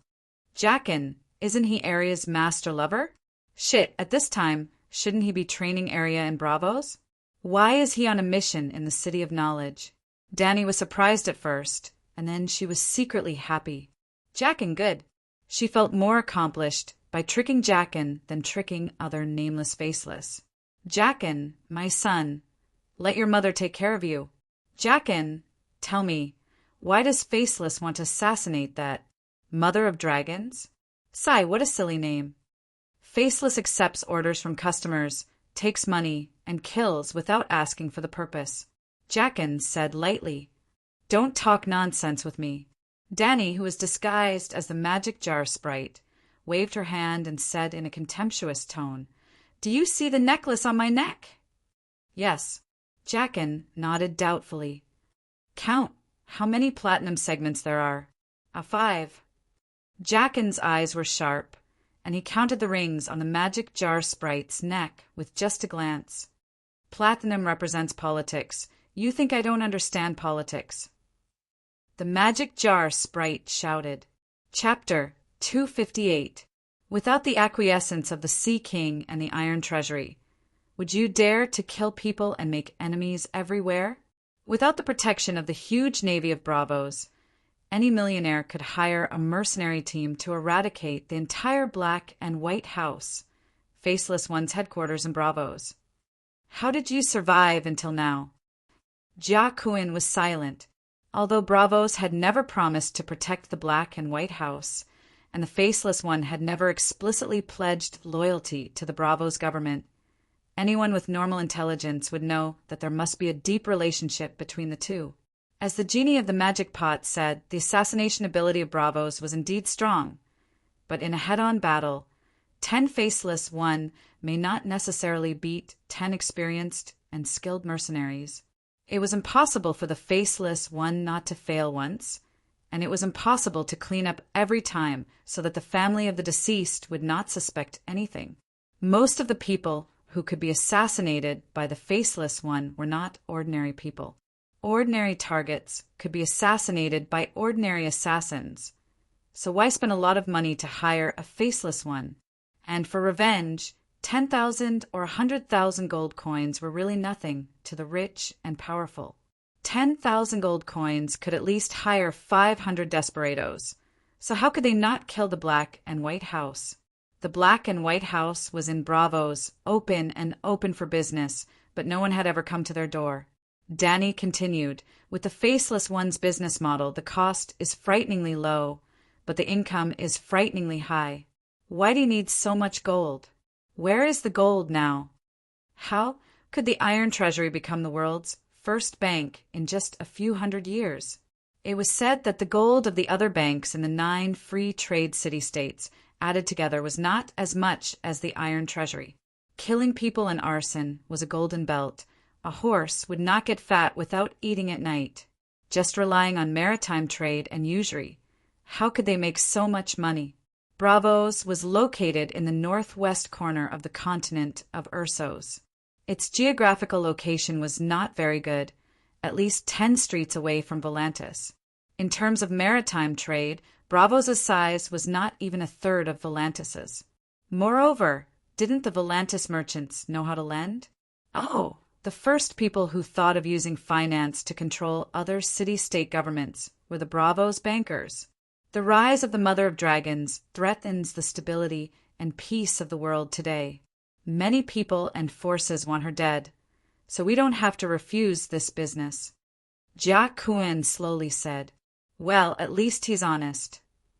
Danny nodded, confirming her previous thoughts. What is the current political situation in the world? As the head of the 9 free trade city-states, Bravos influenced the political situation of other countries through the Iron Treasury. It was the big brother of the Western world, west of Queers. Just like how the Americans did not allow a certain country to rise, there was only one position for a leader. The current leader would definitely not want to give up his position. To put it bluntly, Bravos, which had always been against slavery, was also inseparable from the slave trade. Of course, they did not directly engage in the slave trade, but the Great Voyage trade was supported by slaves, and most of the profits from the Great Voyage trade were eaten by the Bravosi. If there was business, there would be harm and sin. The essence of the City of Knowledge is to spread wisdom. As you can see, other than Westeros, people from the Summer Islands and people from the Free Cities can join the City of Knowledge to study. Therefore, it's not a big problem for you to sneak into the library. Stealing books can't be considered stealing. Sigh, can a scholar's matter be considered stealing? Jia Kun's mind was filled with fuck, but he nodded in agreement. Doctor, you're absolutely right. There's only one point. The reason why I chose to seal myself, other than not wanting to follow the old path of the evil demigod in the easternmost land, accepting sacrifices and sucking the essence and souls of the living, is to protect the forbidden technique from being known by others. The forbidden technique is strong, but it's also very harmful. If you use it carelessly, it won't do any good to yourself, others, or even the world. The genie of the magic jar held the cane with one hand and stroked his long beard with the other, looking like an otherworldly expert who had seen the vicissitudes of life. Under Jia Kun's expectant gaze, he sighed and said, "Young man, go ahead. The forbidden technique of the god of death will not be taught to outsiders." Damn it, after so much foreshadowing, he finally said that it would not be taught to outsiders. Is he playing with me, or is he playing with me? Jia Kun was so angry that he almost fainted. He said in a muffled voice, "Dr. Hades, if there's any taboo about the forbidden technique, please tell me. I'll abide by it." "No, I can't teach you. Jia Kun, you should go." Danny just shook her head. Suddenly, Jia Kun's eyes flashed, and he remembered the spell recorded on the remnant pages of the secret record. He pointed to the genie of the magic jar and shouted, "Mother, your son is filial. Faceless are all big idiots." Danny was stunned. At first, she didn't react, but when Jia Kun repeated it for the second time, she suddenly remembered the spell she wrote. She immediately howled and rolled down the bookshelf with her head in her hands. Jacqueline, you bastard, don't read it! She screamed with a distorted face. Mother, your son is filial. Faceless are all big idiots. Mother, your son is filial. Faceless are all big idiots. Mother, your son is filial. Faceless are all big idiots. Seeing that it really worked, Jacqueline read more cheerfully. Danny also cooperated with him, laughing wildly in her heart, but her body kept rolling on the ground.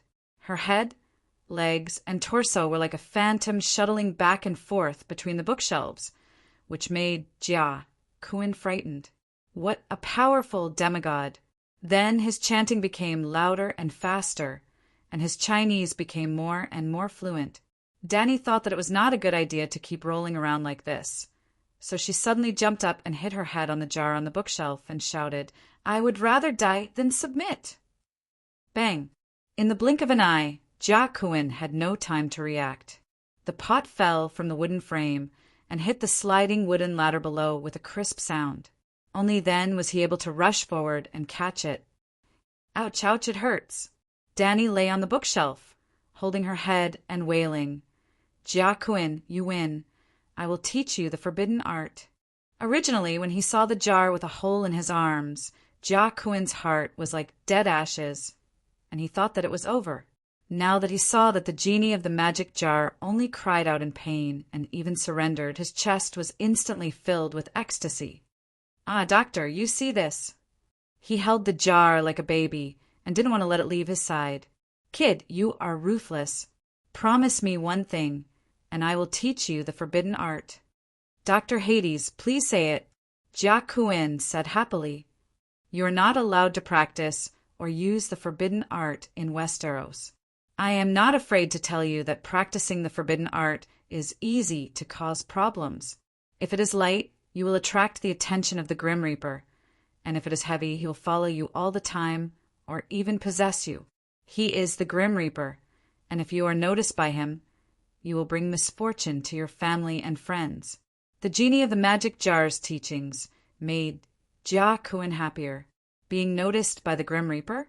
Isn't that what we faceless want? As for misfortune, faceless have no family or friends, and will only bring misfortune to our enemies. I swear I will never practice the forbidden art in Westeros. He immediately said, Okay, I will teach you. The genie of the magic jar panted and quickly explained the yin-yang spiritual theory.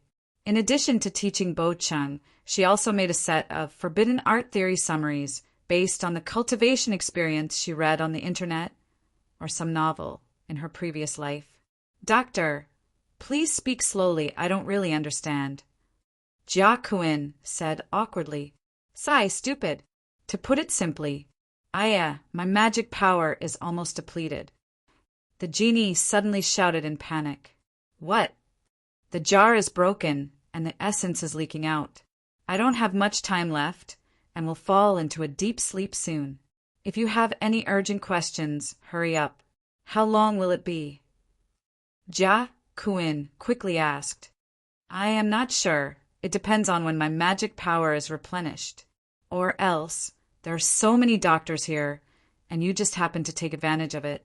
For hundreds of years, there must have been others who tried to open the magic jar, but it is too dark here, and there is no moonlight, so the magic power replenishment is slow. The genie of the magic jar shook her head. Moonlight? Is it related to magic power replenishment? Place the jar under the moonlight and chant a spell to worship it. The speed of recovery is determined by the number of worshippers and the degree of devotion. It is similar to the worship activities of those evil cults. Jacqueline was puzzled. Of course, evil cults worship demigods. I am also a demigod, and the magic power I need is essentially the power of faith. You need a blood sacrifice too?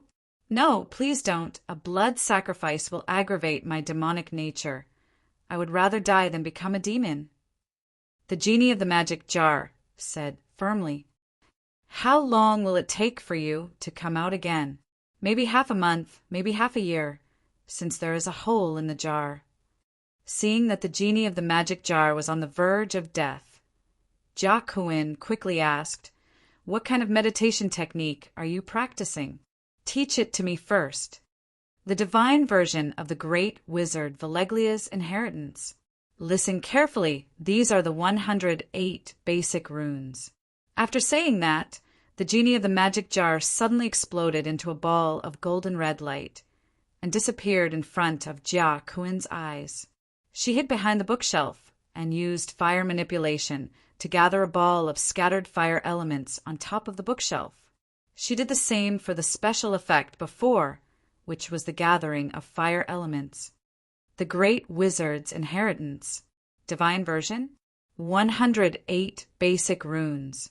Jia Kuan murmured in shock. Without any hesitation, he immediately looked down to find the broken piece of pottery. After finding it, he didn't bother to flip through the books anymore, and carefully wrapped the jar in his clothes, and quickly left the library. After leaving the general manager's pavilion, Pater immediately carried the jar in his hand. As he thought, the scholars and apprentices he met on the way didn't even look at him until, "Hey, Pater, why are you carrying the jar?" Just as he left the City of Knowledge's gate, the female knight Layla saw him. "Oh, the jar is broken. I'm going to the porcelain shop to find a master to fix it," Pater said honestly. He really wanted to fix this precious magic jar tonight, so that the magic power that the genie painstakingly accumulated would not leak through the hole. "Isn't it just a broken jar?" Layla looked down curiously as she ate a skewer. "Oh, this is a chamber pot, right?" Layla took a step back and covered her nose as she yelled. It's not a chamber pot, it's a pickle jar. It might not suit your taste, but I quite like it," Pater said calmly. "This smell. Forget it as long as you like it." Layla pulled up Pater's empty left hand and stuffed a skewer of barbecued meat into his hand. "It's just, I can't eat any more after this smell. You can have it." Although Pater's hand hurt from being poked by the skewer, he still thanked her with a smile. The two chatted for a while before parting at the river. Chapter 259. After leaving a soul coordinate in Jia Kuan's palm, Danny silently returned to the wine bottle bedroom. She lit the glass candle and entered the library again to flip through the collection of books in the City of Knowledge. The Magic Net and Witchcraft Lens User's Manual, Friar Bath's Dragons, Dragonworms, and Pterosaurs. The unnatural history of the dragon clan shocked Danny the most. Unnatural history was not the first time Danny had heard of it. A long time ago, when Danny and the centaur maid were discussing the origin of dragons, Barristan had mentioned this book to her and strongly suggested that she look for it. Well, the book that the White Knight saw in Illyrio's private library was not complete. A few books were missing. The author of Unnatural History was not a scholar, but a friar. The hand of the king, Friar Bath of the King of Rinrue. The King of Rinrue Jehoris was almost equivalent to the Emperor Kangxi of the Targaryen dynasty. He was the grandson of Aegon the Conqueror. Not only was he the smartest and wisest of all the kings, he had also been on the throne for the longest time, a full 55 years. Of course, compared to Bath, who had been prime minister for 40 years, the life of the King of Rinrue Horis was not too legendary. Bath was the son of a blacksmith. When he was young, his family was poor, and his father sent him to the church to be a friar. It was very likely that he owed the church money and used his son to pay for it. Just like how Wei Xiaobao met Kangxi, the young Friar Bath worked in the king's library and met the young king of Rinrue, who loved to read. The two of them hit it off at first sight and fell in love with each other when they met again. Ahem, in short, they became good friends. Prime Minister Bath's talent in learning and magic was like Wei Xiaobao's talent in flattery and taking advantage of the situation.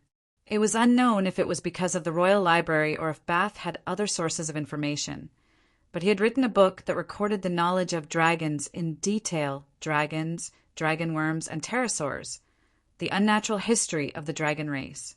The reason why this book shocked Danny was because it described the origin of the dragons of Alleglia from the two aspects of natural evolution and the transformation of species through blood magic.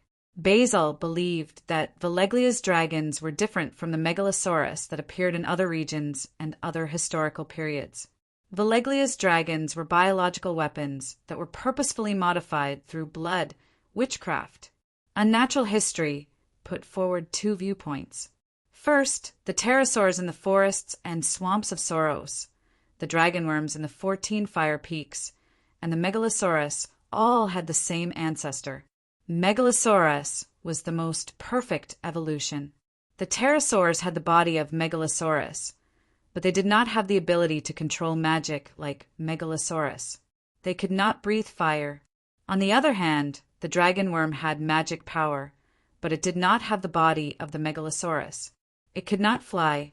Secondly, the Megalosaurus of Veleglia was created by the blood shaman using a pterosaur, using blood magic to help the pterosaur evolve into a Megalosaurus. Veleglia was born with the ability to control dragons. Well, I have to explain the dragonworm and the pterosaur here. There were 3 continents in the world of the Song of Ice and Fire. The Westeros in the far west, equivalent to the British Isles, the Ursos continent, Eurasia, and the Soros continent in the southern hemisphere, Africa, and South America were connected.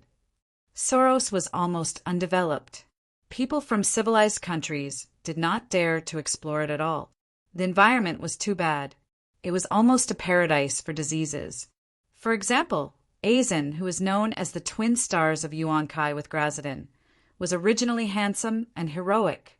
However, after walking around Soros on the other side of the Summer Sea, he was infected with a disease and his lower body was paralyzed. In that barren continent, pterosaurs were not rare. Dragon worm. Dany did not recognize the dragon worm at first, until she saw the description and pictures of the dragon worm in Unnatural History. She was shocked to find that it was the fire earthworm that she met in Orus. After Balerion descended on Jenny, he vomited countless dragon worm larvae in the mucus that he spat out. Even his body seemed to be made of dragon worms. According to the description in Unnatural History, there were dragon worms in the 14 Fire Peaks. Their larvae were about the size of a child's arm. An adult dragon worm was almost the size of a wingless Megalosaurus, a fire-breathing earthworm that could swallow a mammoth in one gulp. Would you be afraid?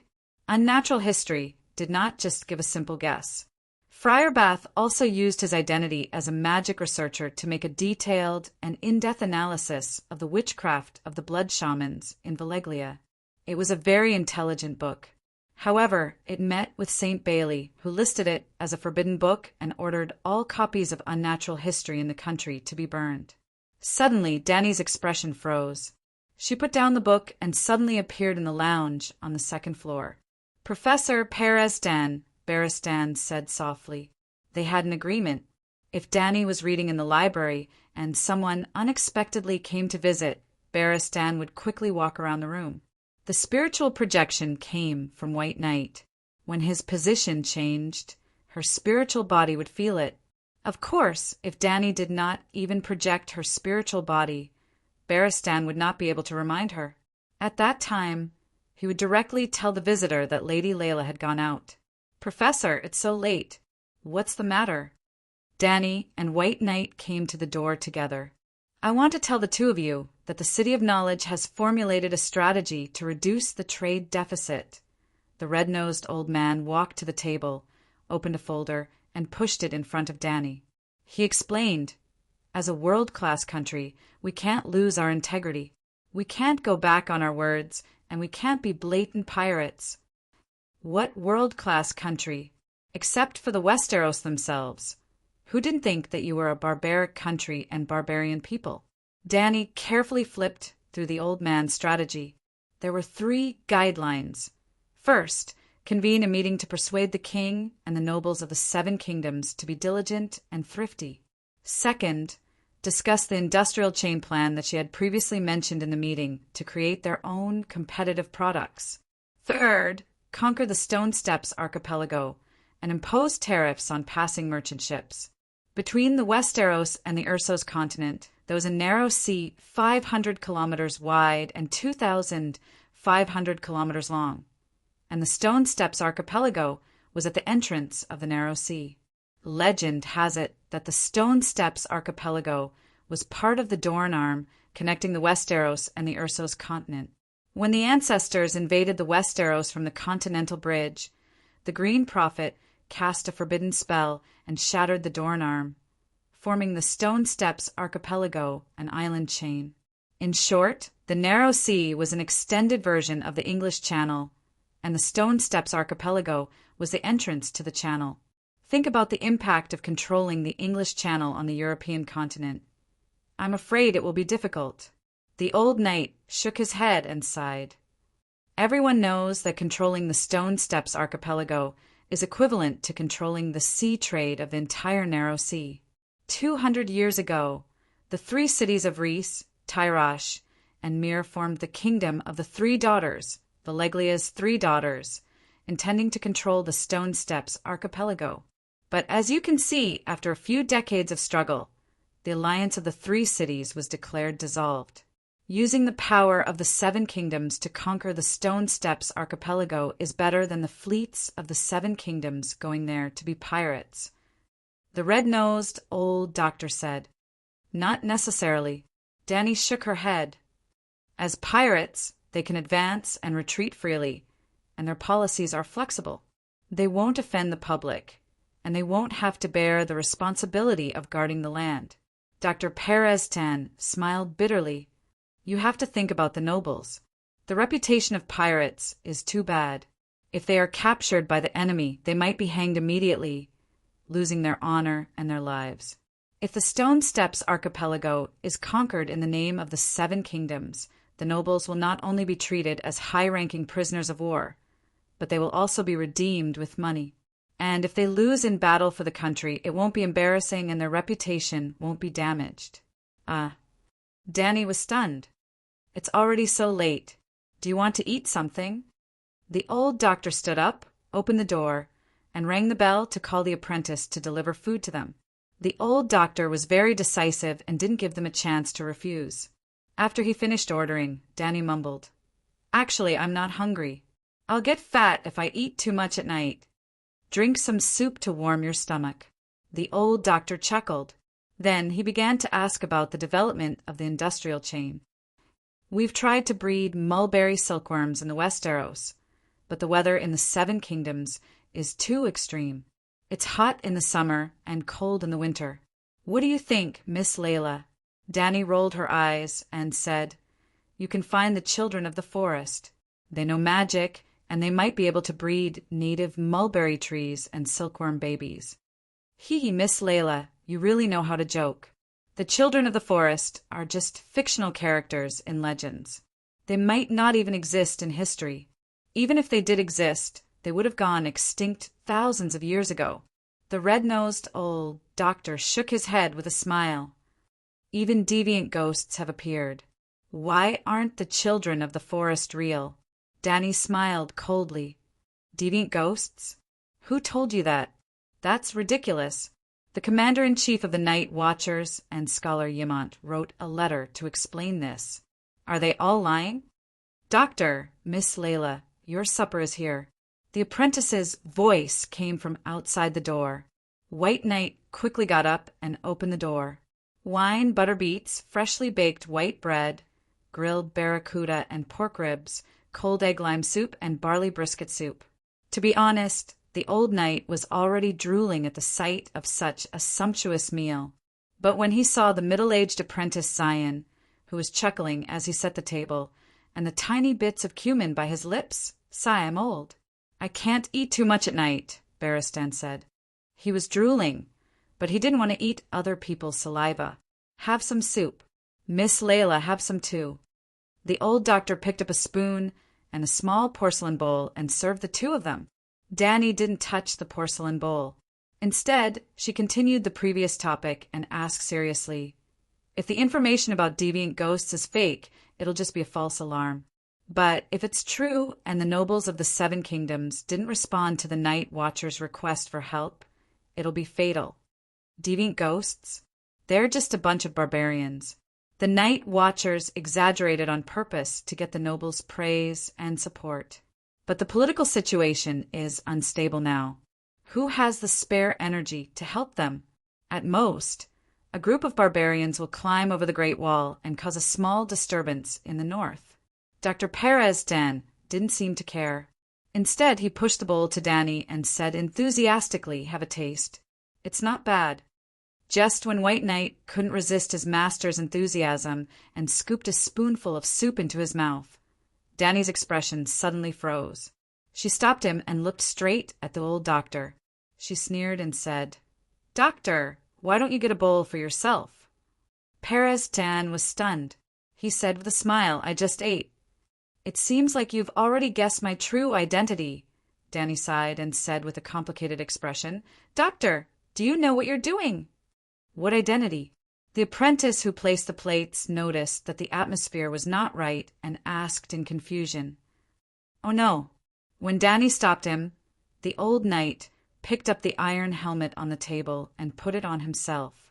When he saw Zion, who was at a loss, he immediately said, "Doctor, quickly give me the antidote." The middle-aged apprentice suddenly grabbed his throat. His face was red, and he said with a voice as soft as a feather, "I cough, cough, cough, can't cough, cough, cough, cough." Bang! The tray slipped from his hand. Zion staggered and supported himself on the table. Under the sympathetic, anxious, and vexed gazes of the three people, his face became redder and redder.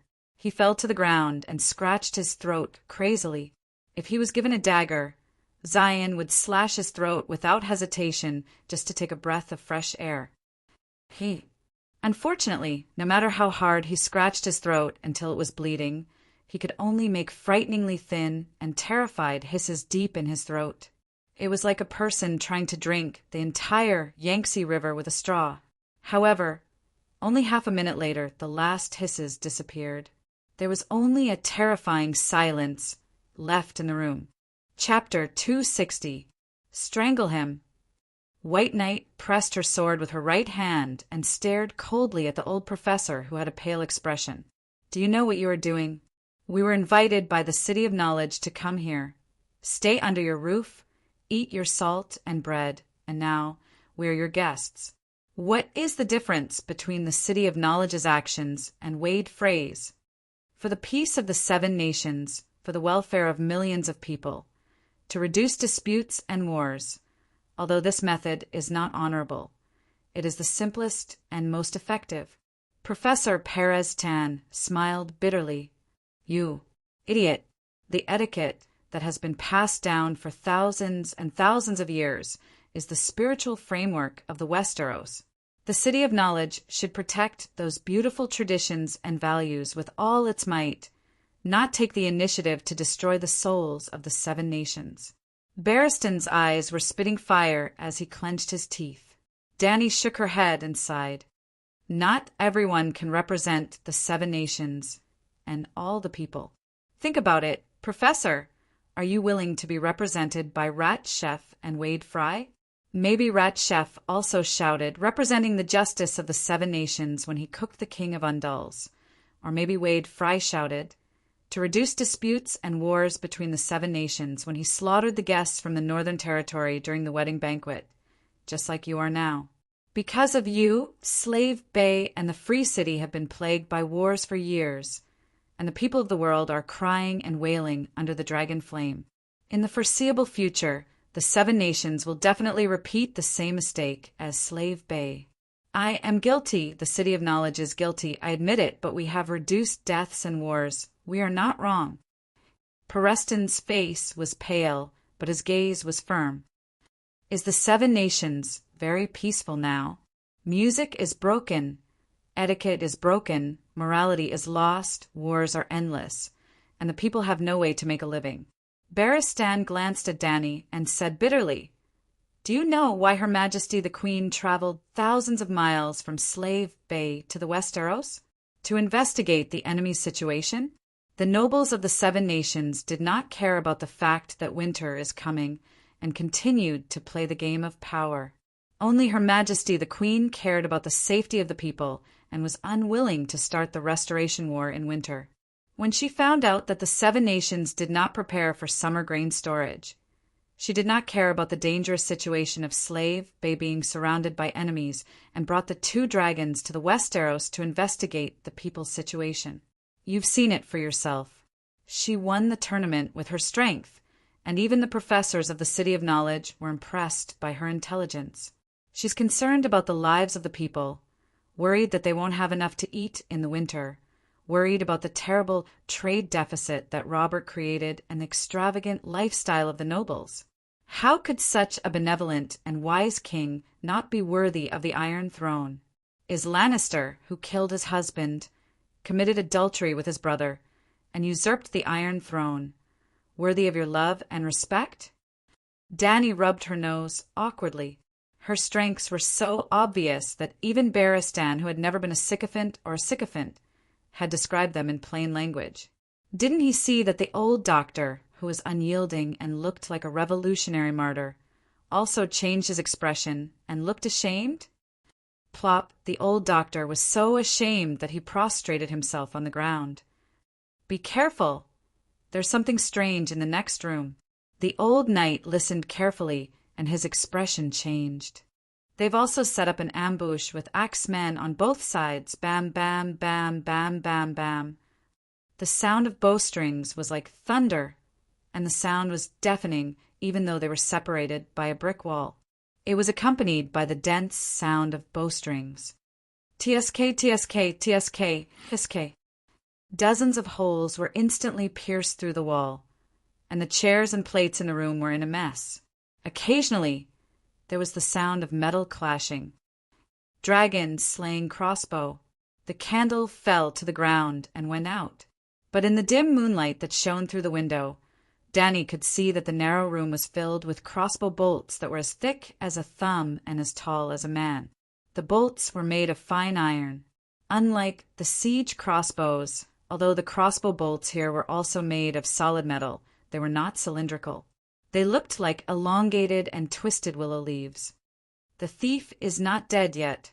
Dany's scream reminded Barristan, who was hugging his head and lying on the ground. Then the sound of arrows being loaded and bowstrings being pulled could be heard from both sides of the wall. Ah, I'm going to die. Dany dragged out her voice and let out a shrill cry. Then she dispelled her mental projection. SSSS at the same time, the roar of the Megalosaurus could be heard from above the City of Knowledge. Yes, when the red-nosed old professor was scooping soup for Dany, she sensed a slight danger and immediately entered the dragon's spirit state. Blackie's soul clearly sensed the danger, and she began to summon the Megalosaurus. When she talked to the old professor earlier, other than feeling indignant, she also wanted to stall for time. Although her main body had been hiding in the inn, Barristan could not give up. Ah, Your Majesty, you can't die. The old knight also let out a dry cry. He swung his sword and destroyed the arrows and chairs blocking his way. He bent down and picked up the old professor from the ground. Without waiting for him to struggle and shout, he hit the back of his head with his sword and knocked the old man unconscious. He then picked up the fur cushion on the soft couch and wrapped it around the old man. He carried the old man on his shoulder and rushed to the door. Ah, the old knight was observant and alert. He had already noticed the noise and the light of the torches outside the window. Jumping off the building was equivalent to walking into a trap. Boom! When he reached the door, the old knight suddenly turned sideways and dodged a crossbow arrow that was as thick as a child's arm. He heard the sound of the crossbow being dragged outside the door. Bam, bam, bam. After a few slashes, the old knight did not care. He lowered his head and rushed forward. There was a crossbow the size of a treadmill outside the door. 2 gray-robed scholars were turning the winch. One scholar was lying on top of it and loading the crossbow. There were 12 leather-armored soldiers around with crossbows. When they saw the old knight rushing out, the 3 scholars were scared and retreated. They shouted, "The thief is escaping. Shoot! You're asking for it." The old knight roared and cut off half the head of the scholar closest to him. He then turned around and swung his sword and cut 2 crossbowmen into 4 pieces. Thump, thump, thump, thump. The crossbowmen did not miss a single shot. Almost all of them hit the old knight. There were also 1 or 2 arrows that hit the queen on his shoulder. But what was shocking was that the arrows that hit the old knight only produced sparks and then bounced off. Ah, damn it. The armor-piercing arrows that Londo sold us are fake. The general in blue armor threw away his crossbow and pulled out his sword while cursing. He shouted to his subordinates, "Use your sword and kill him." Facing the 9 soldiers and the Iron Knight, the old knight did not dodge at all. He exchanged injuries for injuries. Bam, bam, bam, bam. Ah, ah, ah, ah. In the blink of an eye, the old knight was hit 8 times. A series of sparks appeared on his body. The huge force only made him sway, but he also used a spinning slash. Crash! For swordsmen were slashed, and 3 soldiers had their stomachs ruptured. They blankly held onto their intestines and fell to the ground. The general was wearing plate armor, and only a shallow scratch appeared on his lower abdomen. Damn Londo! Even the iron sword is fake. A soldier lay on the ground and muttered his last words. Ah, ah, the general, who escaped with his iron armor, pointed at the old knight with a pale face. Valeglia steel. He's wearing Valeglia steel armor. His sword is so sharp. It's also Valeglia steel. The scholar, who was hiding far away, reminded him. The old knight ignored them. After breaking out of the encirclement, he immediately ran to the stairwell. The whole process seemed long, but in fact it only took 2 rounds. The old knight slashed 3 times, and it took no more than 3 seconds. But just as he was about to rush to the 3rd floor, a figure appeared beside him. It was Dani. She stopped him and said, "Don't go up. There's an ambush on the roof." The scholar knows about the spiritual connection between the Megalosaurus and the Dragon Rider. There are 40 to 50 crossbows and at least 200 crossbowmen. Which place has the least number of soldiers? I'll jump through the window. The old knight panted. No need. Wait here. I'll help you clean up the soldiers. Dani smiled mysteriously and disappeared again. The old knight was puzzled. The next moment, there was a scream outside the building. The sun? 7 gods above, a sun has risen in the sky. Oh, what's going on? Is it really the sun? But it's already 10 at night. The old knight found the window in the stairwell and peeked out. But before he could see anything, the armored swordsman from before chased after him with 6 soldiers. Do you know who I am? I'm Barristan Myrcella. Get lost. The old knight roared in annoyance. What, Sir Barristan? You're not spies sent by Timon Bey? The 7 of them were stunned. The general put down his crossbow and carefully walked forward. Are you really Sir Barristan the Fearless? I'm Dax Norton, a knight under Count Hathar. I've met Sir Barristan a few times. Do you know me? No. Then why don't you lift your visor and let me see? Knight Norton suggested. All right. The old knight took a few steps forward. Then, *chi-ding*, almost at the same time, the old knight thrust his sword towards the gap in the knight's throat. Norton also raised his hand and shot towards the old knight's eyes. Unfortunately, the old knight was already prepared and dodged the attack by ducking his head. You! Knight Norton clutched at his bleeding throat and staggered backwards. He shook his head and said, No, you're not. You're not Sir Barristan. He wouldn't be as shameless as you. Hey, you're right. I'm not him. White Knight let out a long sigh and swung his sword, slicing Norton's throat and neck into 2 pieces. Norton's head flew 7 to 8 meters away and landed right in front of the other 6 soldiers who were still hesitating. Blood spurted out and Norton's headless corpse fell to the ground. The old knight roared again, Get lost! Clang. A swordsman dropped his crossbow and ran away. He was still shouting, Lord Norton was killed by Sir Barristan. I'm not. Sigh. The old knight reached out his left hand in a daze, as if he wanted to grab hold of something that had passed away. In the end, he could only sigh and shake his head. At this moment, the soldiers surrounding the steward's pavilion became louder and louder. The sun is setting. The old man didn't care about the archers downstairs. He hurriedly stuck his head out of the window and looked at the sky. With just one glance, his eyes widened. A dark red fireball the size of a small house was falling from the sky. Although it was just a fireball, it felt heavy as if a huge star was falling from the sky. Chapter 261. I'm so strong. To be honest, Dani herself did not expect her cooperation with Dahe to be so coordinated. The City of Knowledge was very familiar with the habits, abilities, and weaknesses of the Megalosaurus. There were hundreds of dragon-slaying crossbows and hundreds of crossbowmen lying in ambush below. If Dani died tragically on the spot, her dragon would definitely sense it and chase after her to find her body and take revenge on the enemy. Similar incidents had happened many times in the history of the Targaryen family. In this way, the City of Knowledge could easily turn the dragon into a hornet's nest. Therefore, Dani did not even think of riding the dragon to dive and bomb. The old town was not her territory, so she could not make incendiary bombs in a short time. Therefore, she was ready to try the big fireball spell. The range of the Megalosaurus's dragon flame was about the same as the length of its body.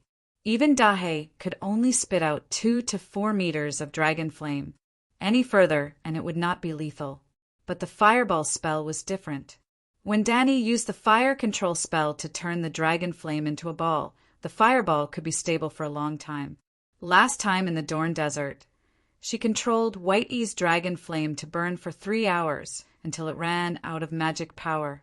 Dani had already guessed that she could merge with Dahe's soul. Their cooperation must be stronger than White-E's. But she did not expect that the 9-colored vortex in their sea of consciousness would spin at the same time at the same frequency. Under the dragon's spirit state, their wizard power gradually connected and merged. Then, Dahe transformed into a tailed beast. Wisps of visible fire elements condensed in his mouth. The exaggerated scene, similar to a Baijadama, almost scared Dani out of witchcraft control. The fireball expanded rapidly from the size of an egg. It lasted for about 40 seconds, the time that Dahe continuously spat out dragon flame, 20 seconds before Dani helped him to condense the meditation runes. A dark red fireball the size of a baby's bathtub formed in his mouth.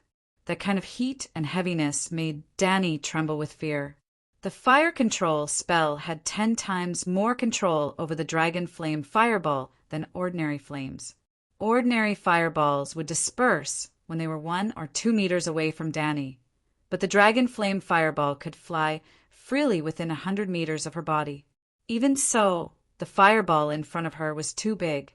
The bigger the fireball, the harder it was to control. She could barely move it. In desperation, Dani could only resign herself to fate. She let Dahe dive vertically and spit out the fireball when it was 500 meters away from the ground. When Dahe drew an arc in the sky and circled back to the general manager's pavilion, Dani was shocked and relieved to see that the fireball that had been freed from its bindings was rapidly expanding in the air. Its color had also changed from dark red to brighter and brighter, like a falling sun. The dim indigo sky was dyed red. When the fireball approached the roof of the steward's pavilion, it had already expanded to the size of a small house and a regular sphere with a diameter of 10 meters. Boom, boom, boom, debris flew everywhere, and a large part of the roof slowly caved in. The roar of the burning flames was muffled, drowning out the terrified screams of the ambushing soldiers. After the fireball encountered an obstacle, it became even more unstable, when it could not even maintain the most basic form of a sphere. Boom! The general manager's pavilion was 40 meters wide and 100 meters long. It was the largest building in the City of Knowledge, but at this moment, half of the roof had been blown away. Dani even saw a ring of air that was rapidly spreading out, mixed with a large number of tiles, wooden beams, twisted corpses, and dragon-slaying crossbows. Oh my God! I'm so invincible." Danny was so excited that she was dumbfounded, although it did not have as high a penetrative ability as the Tomahawk missile. Just by looking at the surface, the explosion range was not much worse than an explosive pack. When Barristan knocked away a piece of debris and broken wood and climbed to the top floor with difficulty, Danny had already changed to the white dragon in the sky and was roaring to clear the miscellaneous soldiers. Yes, she was still throwing fireballs on the ground. The small fireballs that were spat out by Little White were not as powerful as grenades, but they were enough to scare the frightened soldiers into throwing away their helmets and armor, shouting 7 gods bless and Mother, save me as they fled frantically. Half an hour later, on the central island at the estuary of the Honeywine River, a group of high-ranking officials of the old town gathered together on the towering tower. Damn it, what the hell happened? It seems that half of the City of Knowledge is burning. Barry Haitan leaned against the window, staring in the direction of the City of Knowledge with an anxious face. The long-bearded old man on the seat of honor opened his closed eyes and looked straight at the calm young man beside him. "Earl Garland, have you thought of a plan to deal with the aftermath? Didn't we discuss it before? Chemin's spies sneaked into the City of Knowledge to cause destruction," Garland said doubtfully. "No, it's not an excuse to deal with the people of the old town." Earl Layton, whose bald head was full of age spots, shook his head and sighed. "I'm asking how to deal with the fury of the Mother of Dragons. Grandpa, you think she's not dead." Garland's pupils contracted, and he said with a trembling voice, "That's impossible, right?" She was not prepared at all. She should have been poisoned to death long ago. Isn't the City of Knowledge on fire? Isn't it the Megalosaurus venting its anger? It failed. The old man smiled bitterly. "How do you know?" Garland's eyes flickered. The old man explained bitterly. The magic tide did not fluctuate at all. "A magic tide? Is it reliable?" Garland suspected that the old man had gone mad. "Report." As he spoke, the guard hurried into the hall with a doctor wearing a lead ring. "Chief Theobald, what's the situation?" Baylor hurried over and asked. Well, Dr. Wargrave could not handle official business, so Dr. Theobald had always been the one to exercise the authority. However, he was not a doctor of economics and history, so he did not preside over the discussion on reducing the trade deficit of the 7 countries 2 days ago. "Not sure." Dr. Theobald's expression was unpleasant. Smack! Garland slapped the armrest of the wooden chair angrily and asked loudly, "What do you mean, not sure? Previously, you all patted your chests and promised that the plan was perfect and flawless. There will definitely be no problems." Sigh, Danny Rise's senses are very sharp, and she sensed that there was something wrong with the food. At that time, the apprentice who delivered the food was stealing the food of the guests. Dr. Theobald explained the entire situation. There was someone monitoring the room next door, but no one dared to dig a hole to peek. Powerful knights would notice if they were being stared at with ill intentions. Garland asked again, "Even if the poisoning failed, there's still the dragon-slaying crossbow. They can't escape even if they have wings." "We guessed wrong." The doctor shook his head and said dejectedly, "Barristan did not deliberately with a tattered armor to deceive others. It was a set of rare Valeglia steel armor, and even his black longsword was an extremely sharp Valeglia steel sword." "What? That extravagant?" Baylor's eyes were about to pop out. "But I remember, Layla." "No, Danny Rise's armor was bought in the old town." Garland was puzzled. Only Barristan was wearing the Valeglia steel armor, and Danny Rise seemed to have been shot by a crossbow arrow, but the condition of her injury is uncertain. But since the dragon could still carry the 2 of them away, it means that she is not dead yet. "What was that red sun just now?" The old man asked. "I don't know, maybe it was dragon flames." "Dragon flames?" Baylor was so agitated that his voice cracked from shouting. "You have studied the Megalosaurus for thousands of years, but have you ever seen dragon flames like that?"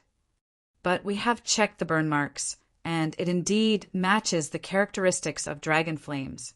Magician Marvin thought that it was dragon flames transformed from fireballs, and he said that the Megalosaurus used fire control to turn the dragon flames into fireballs and spit them out.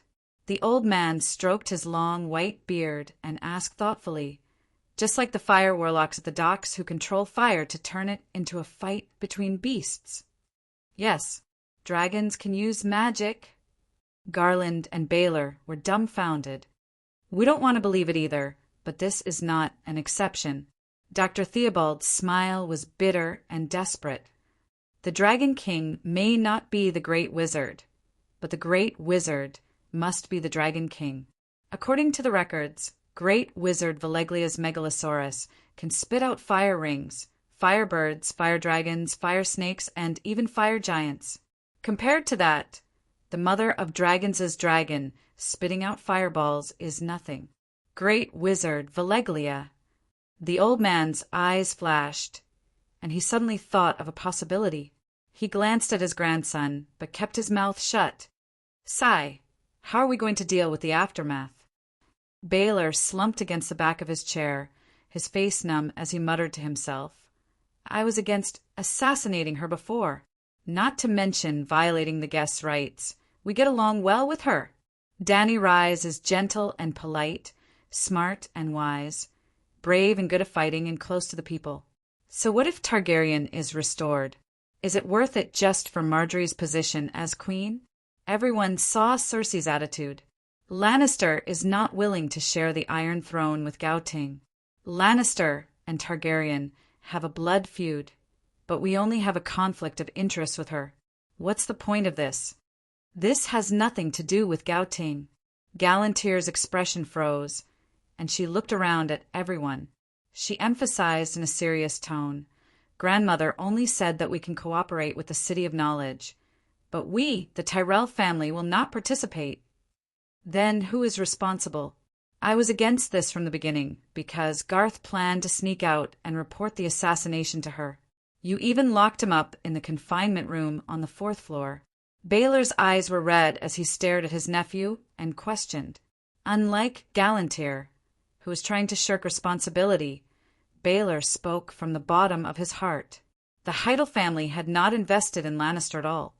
Whoever ascended to the Iron Throne would not affect them at all. Furthermore, from their personal impressions, Baylor and Garth admired the beautiful champion of martial arts Layla, and even secretly admired her.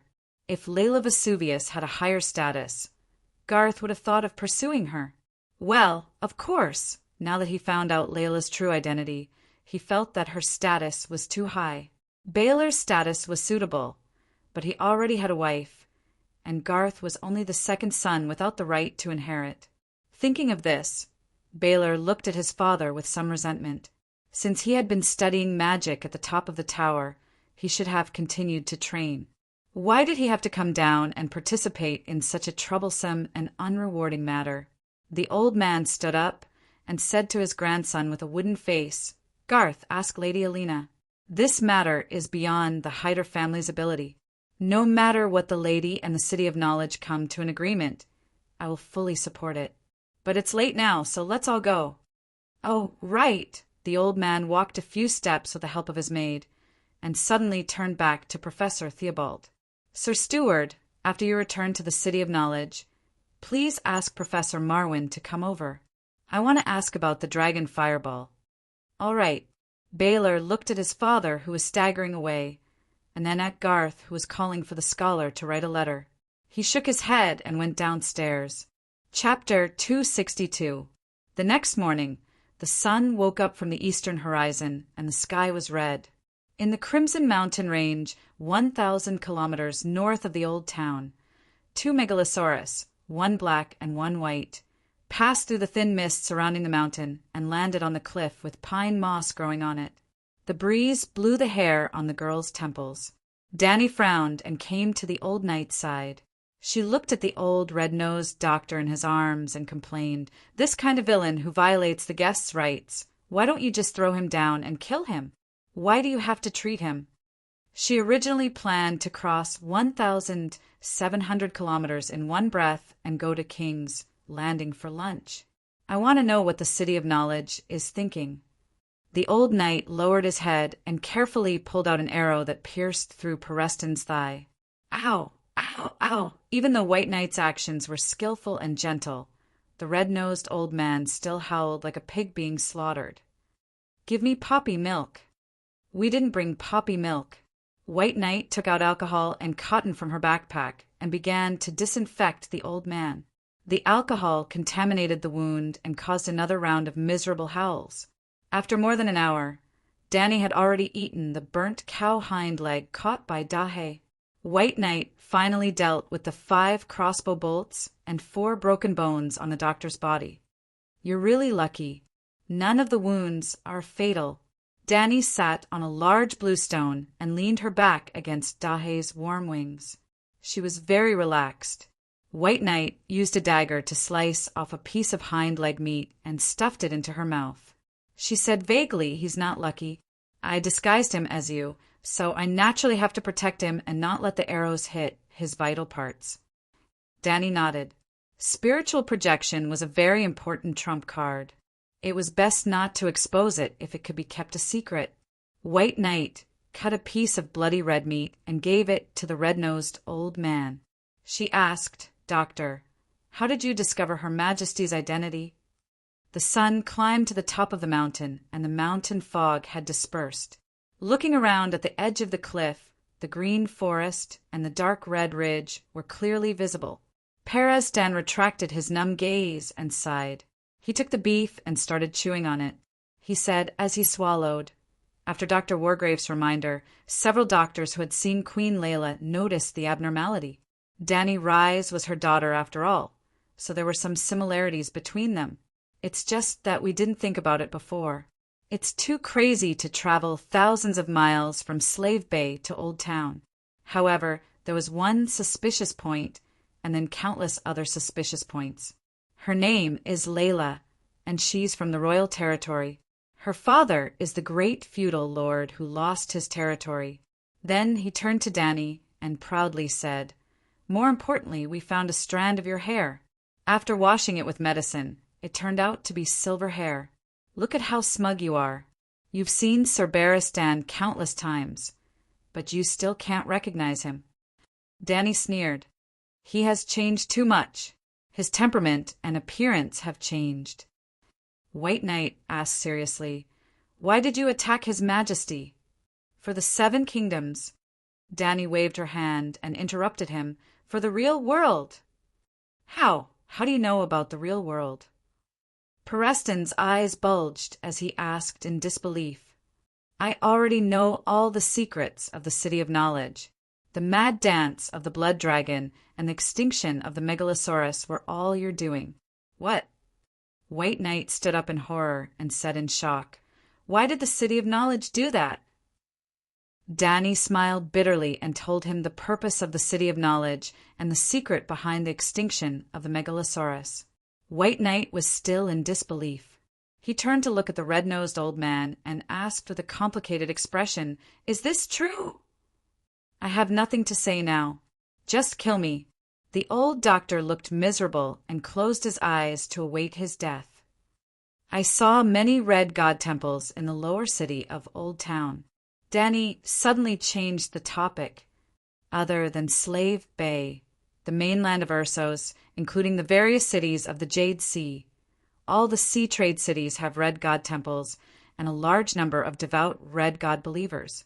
If the areas under the influence of the church were marked with color, the entire world would be dyed red. Even the Westeros had a king who believed in the red god, Stannis. May I ask, Dr. Peresdan, how do you plan to deal with Lalo? Seeing that he closed his eyes and did not answer, Danny smiled and continued. Indeed, the extinction of the megalosaurus and the extinction of the magic tide, even some of the red god priests were affected. However, Lalo himself is growing stronger.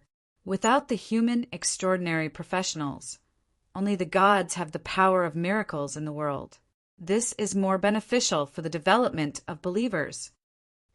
Lalo has always been in the astral world, and the magic tide is the link between the astral world and the real world. Without the dragon, the magic tide has been extinguished.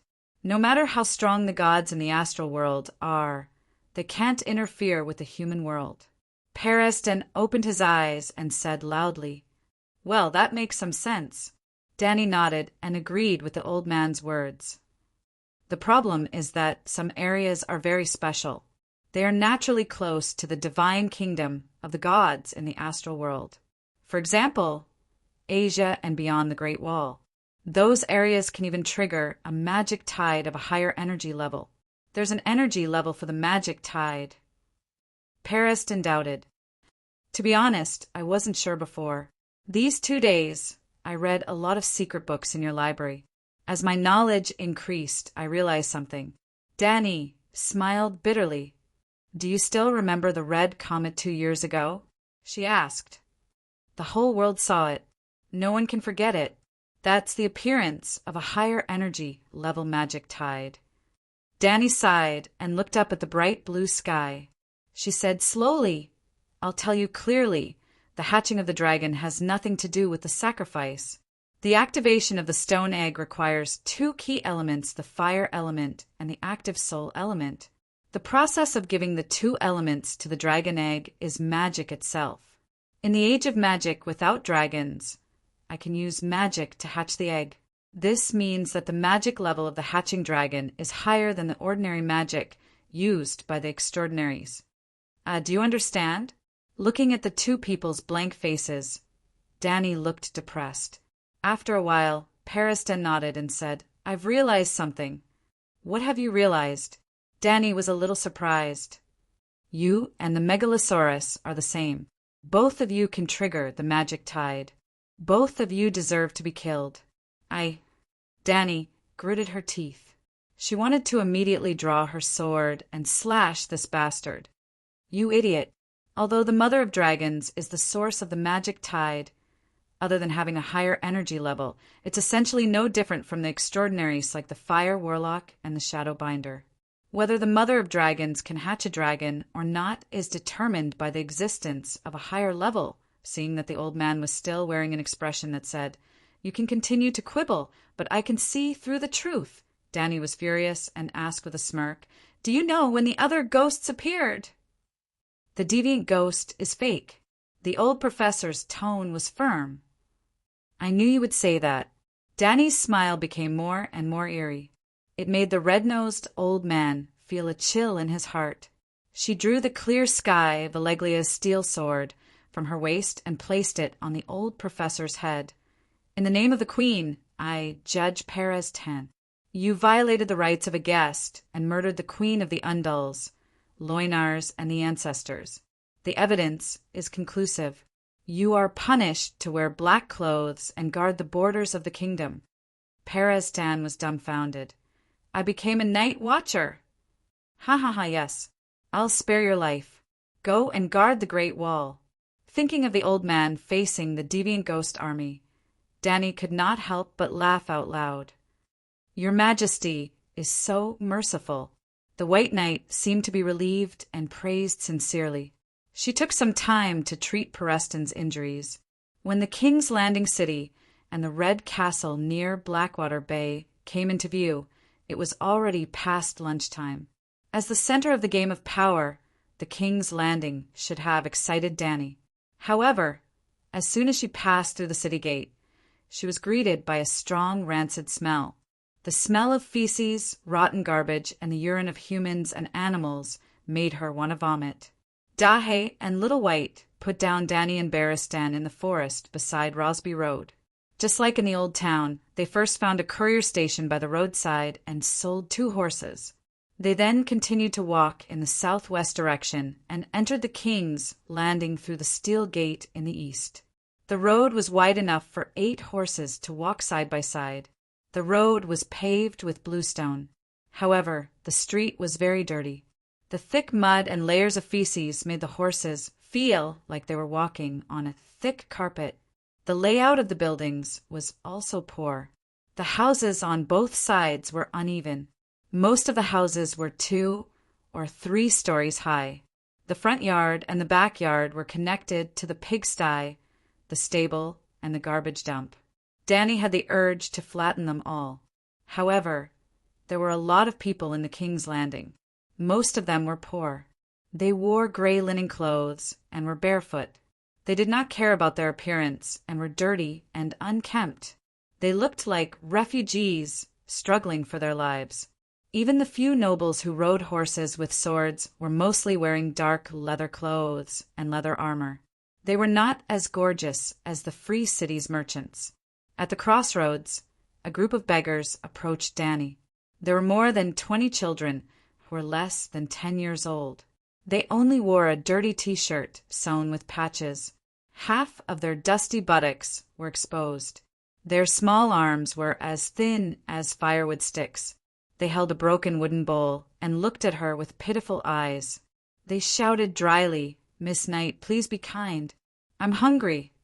Danny was upset. She was about to take out her purse and give them a handful of copper. Money is useless. They have someone behind them.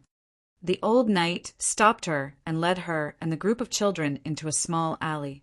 They navigated the maze-like alleys with great familiarity. The buildings here were more densely packed than the houses on the street.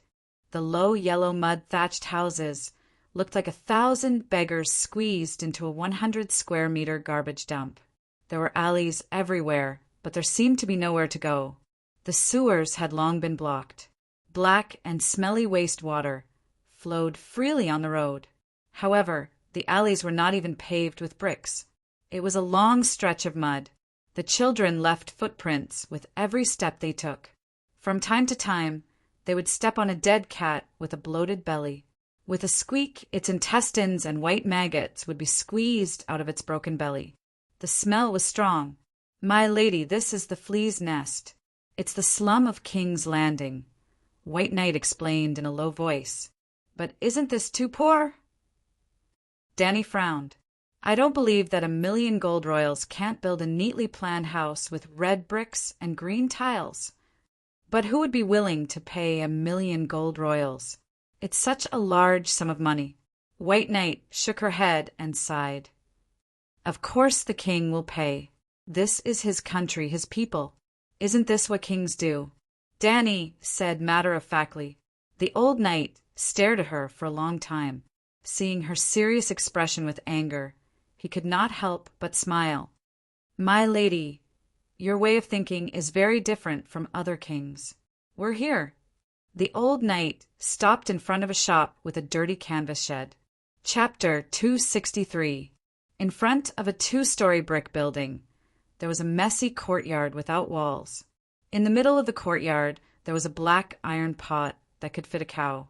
7 or 8 men and women in linen clothes were busy cooking there. Someone was stuffing wood into a pot. A bloated woman with dull, coarse skin was washing turnips by a well, and a bearded man was skinning a dead dog with a sharp knife.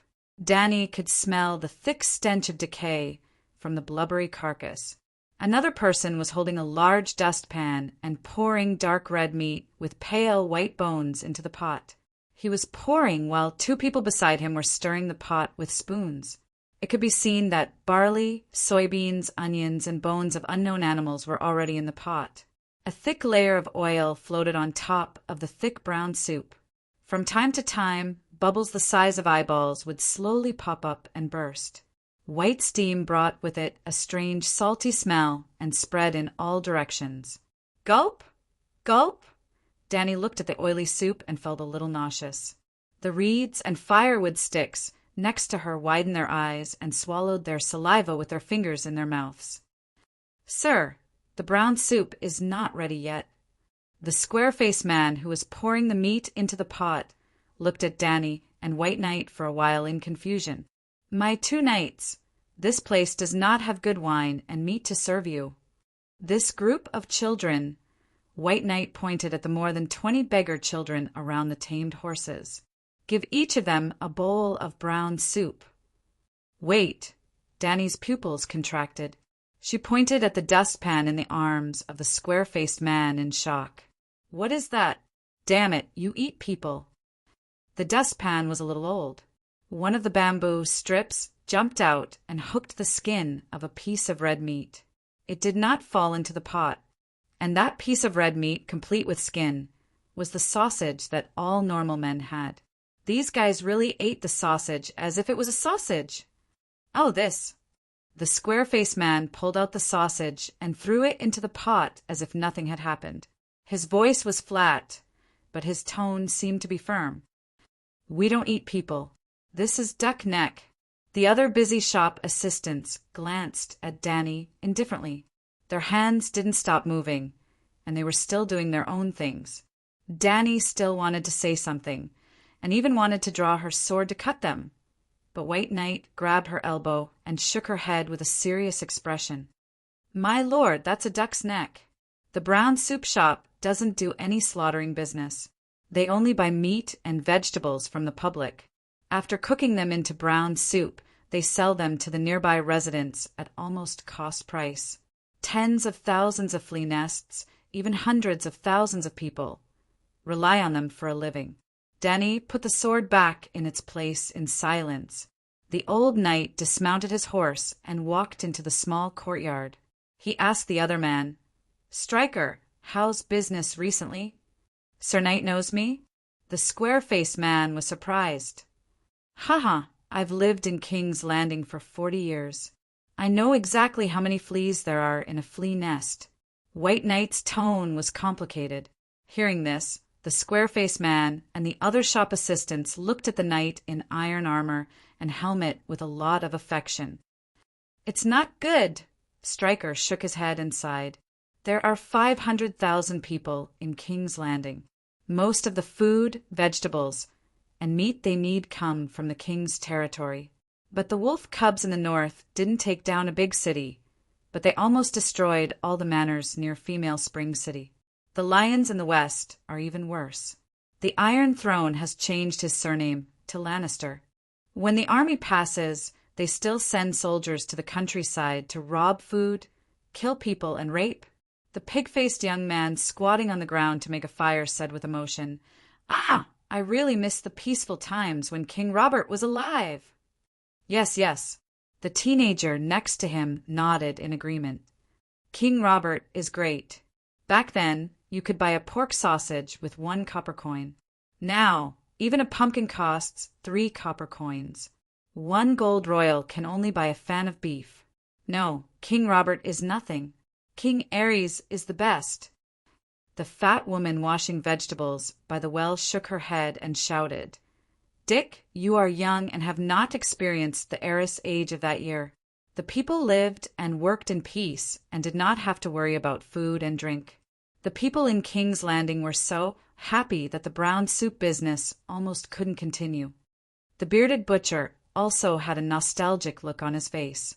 He sighed and said, Yes, I still remember the 12th year of King Ares's reign over the 7 kingdoms. 1 copper coin could buy 10 big apples on the flower street. They were crisp and sweet. Ah, I haven't eaten a juicy red apple for half a year. Some of the shop assistants missed Robert and some missed Ares. People who didn't know the situation would probably think that they were 2 peerless kings. But Danny understood that they didn't miss the king, but the summer of peace. Why was everyone looking forward to the coming of summer? It was because summer was rich in produce. If there was no war, almost no one would starve to death. Danny kicked the horse's belly and entered the small courtyard. She frowned and looked at the boiling soup pot. She asked the old knight, Their brown soup shop really doesn't make money? Stryker pulled at his dirty linen shirt and said, Unhappily, look at us. Do we look like rich people? Danny nodded and pointed to the group of children behind her. She asked, How much should I pay for providing brown soup for them for half a year? Stryker counted with his fingers. The more he counted, the more tangled and confused his face became. After a while, he waved his hand helplessly and said, You can give me whatever you want. 10 silver deer, 20 silver deer, it's fine. Will you be greedy for my money but not give them food? Danny asked again. How is that possible? I, Stryker, am also a famous person in the flea's nest. Stryker blushed with anger and pointed to the White Knight. Your companion knows me. Ask him. Give him 20 gold royals, and old Stryker won't be greedy. The old knight said affirmatively. Stryker was so moved that his eyes turned red. Old knight, open your mask and let me see. Someone who knows me so well must be my good friend. So, the white knight opened his mask, revealing a hairy beard. You are.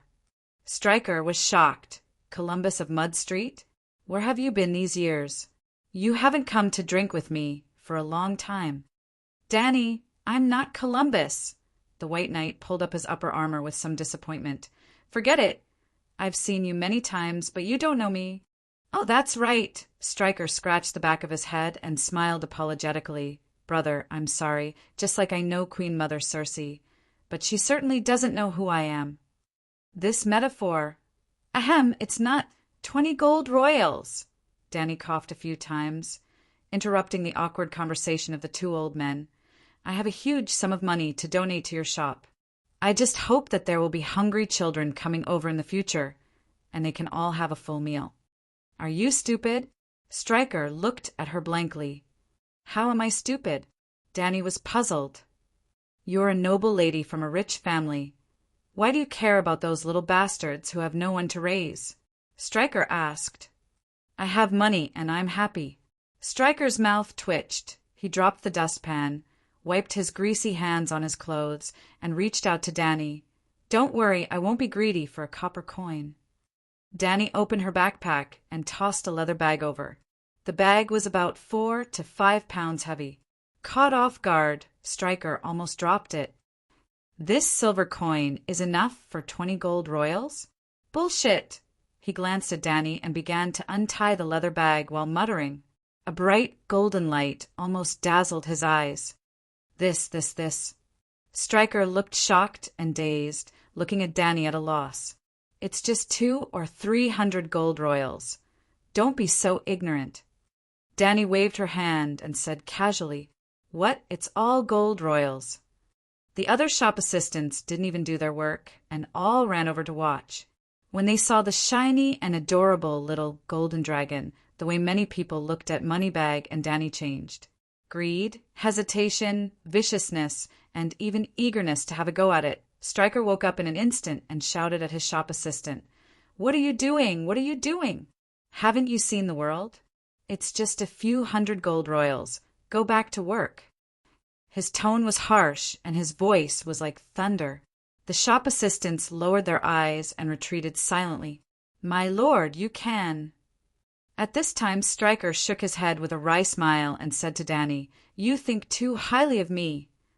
Danny raised her chin to the white knight and said with a smile, His recognition is worth far more than this bag of gold royals.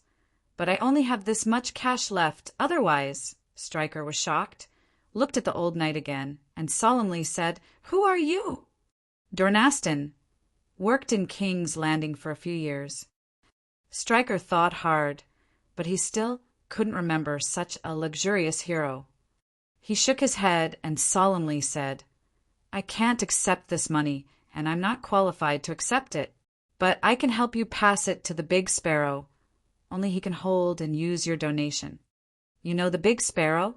Did you join a poor person's party? Danny frowned. No, I don't know the Big Sparrow, and I haven't joined any church-armed organization, but the Big Sparrow has heard of my name.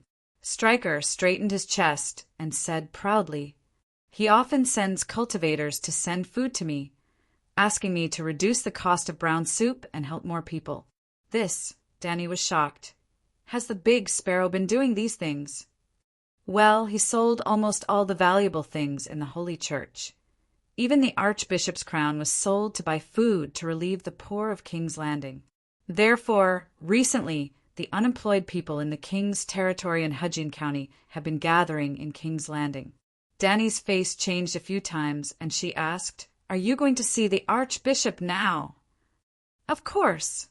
Stryker raised his money bag and smiled bitterly. If I don't go now, I'm afraid I won't live past tonight when the news spreads. Is King's Landing so chaotic? The white knight frowned.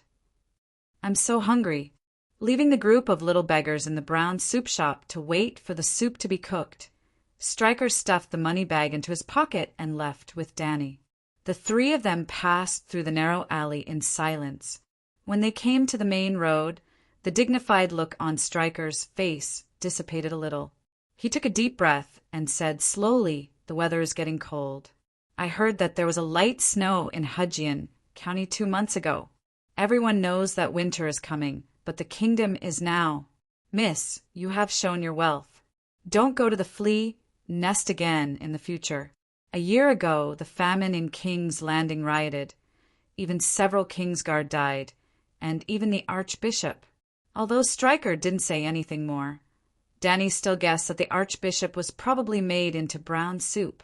After thinking about it, Danny pulled out a piece of parchment with complicated patterns and exquisite manufacture from her backpack. "This is also for you." "What is it?" Stryker took it and looked at it.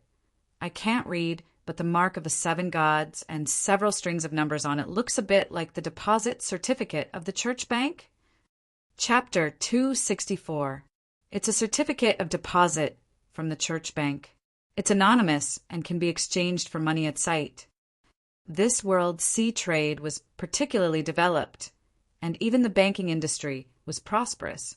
It was unrealistic to issue paper currency, but things similar to the Song dynasty's jiaozi had long existed. However, most of them were large-amount certificates of deposit with real names. The Golden Dragon Bank did not accept more than 3, and only the person involved or their designated person was present and signed before the money could be withdrawn. Of course, the bank encouraged people to use anonymous certificates of deposit, which were almost equivalent to large banknotes, but it was very unsafe. If Danny was robbed, she would lose 20,000 gold royals at once, but the ransom of a baron was only 100 gold royals, therefore. Even if Danny took down the 3 major cities of Gith, she didn't get many anonymous certificates of deposit from the slave merchants. Stryker's eyes widened, and his fingers trembled as they slid on it. 1, 10, 100, 1,000, 10,000, 7 gods above, 20,000 gold royals? "It's a small matter." Danny waved her hand lightly. "Tell the big sparrow to use the money immediately. It's best not to buy food in the 7 kingdoms. Go to the other side of the narrow sea to find a food merchant. 20,000 gold royals is a small matter. Are you a billionaire?" Sure enough, no one is perfect. This Miss Knight is kind, beautiful, and good-looking, but she loves to brag. Stryker carefully hid the parchment and asked in confusion, "Why?" "It's cheaper to buy food from the High Court. Alas, the 7 kingdoms are short of food. It's difficult to survive this winter if we only consume internally and don't buy externally. Moreover, Tyrell and Lannister are in constant conflict. The High Court will not always support King's Landing. When you all run to the river bend to sell food, the price will definitely rise rapidly. Even if the cost of foreign profiteers remains unchanged, they will also increase the price of food. In such a vicious cycle, the currency will depreciate crazily, and the economy of King's Landing will inevitably collapse." This, Stryker couldn't understand at all. He was at a loss, so he suggested, "Why don't you come with me to the great cathedral to see the Archbishop? If you have any suggestions, you can tell the big sparrow in person. You are kind-hearted. Although I don't understand your suggestions, they are always beneficial to the people of King's Landing." "Meet the big sparrow?" Danny hesitated and looked at White Knight. "You can meet him." Barristan nodded. Danny asked Stryker again, "Will he see me?" "Definitely." "All right, I would also like to know more about that legendary Archbishop." The King's Landing was bordered by the Blackwater River to the south and the Blackwater Bay to the east. The city was mainly composed of 3 hills, named after the names of Aegon the Conqueror and his wife. The Raineth Hills, where the commoners and the poor lived, was located at the center of the abandoned dragon's nest and the flea's nest. The Visania Hills, where the artisans and the middle class lived, represented by the great cathedral of St. Bell, the church of the 7 gods. The king and the nobles lived in the high hill of Aegon. The Red Castle was located at the high cliff at the corner of the Blackwater River and the Blackwater Bay. They went all the way east along the main road. The streets were still dirty and messy, but the buildings gradually became tall and neat. The air was still full of stench and decay, but there was also the smell of liquor, powder, and toast mixed in it. Well, it seemed to be even worse when mixed together. Along the way, Danny met a naked prostitute leaning on the window on the second floor to solicit customers. She saw a blue-robed woman carrying a basket of vegetables. She took out 2 copper coins from her pocket and bought 5 shriveled apples the size of a child's fist from the street vendor. She saw hotels and restaurants with poor business after turning to Sister Silent Street. Danny also saw the famous Alchemist Guild. In such a large black stone building complex, only 2 or 3 fire warlocks were wandering in and out. The nearby ordinary people seemed to be avoiding the source of the plague, and they deliberately quickened their pace when passing by. In contrast to the deserted Alchemist Guild, St. Belle's Cathedral was almost overcrowded, mostly with ragged and dirty refugees. They seemed to have made their home in the place with the old and the young, building tents of coarse cloth on the white marble floor, huts of mud beside the altar of St. Bernard, and on the steps of the pulpit of the great cathedral, and then spreading their bedrolls and lighting their bonfires and setting aside their pots and pans. There was smoke in front of St. Belle's Cathedral. Stryker walked quickly to a group of brown coarse cloth soldiers and handed the money bag to the one-armed leader. While explaining, he also pointed at Danny on the side of the square. Soon the group of soldiers came to Danny. They were slovenly, dirty, and sloppy, holding spears and axes, and their uniforms were not neat. Some people wore a bumpy plate armor on their coarse cloth coat. Some wore rusty mail armor, and some only had a cracked leather armor. But all of them had the church's 7-pointed star painted on their chests. Danny understood that this ragged army was probably the Big Sparrow's beggar army, the poor people's congregation. Of course, the poor people's congregation was what ordinary people called this church's armed forces. In the Church of the Seven Gods, its real name was actually very powerful, the Star Warriors. The one-armed man first expressed his gratitude to Danny and Barristan, and then asked, "Miss, are you a church member?" "Well, we all believe in the 7 gods, and I'm still a member of the church." Danny nodded. "Well, I'll take you two to see the Archbishop immediately." The one-armed man smiled with satisfaction. "2 church members, how should I address you?" Danny handed the horse to a Star Warrior and smiled. "My name is Keisha Alexander, and he is my knight attendant, Aston." "Hello, Miss Keisha, my name is Lancel." The one-armed man hesitated for a moment. "Lancel Lannister." "Lannister?" Danny was shocked. Suddenly, she remembered who he was. He was Jaime's cousin, the one who climbed into Cersei's bed, and the one who killed Robert. "I've given up my title and territory, and have decided to dedicate the rest of my life to the 7 gods." The one-armed man looked weary, and his tone was bleak, like a monk who had seen through the world of mortals. They walked through the crowd, passing bonfires, carriages, and shacks. The refugees' expressions were dull, gloomy, and numb. Some of them even had a hint of hostility.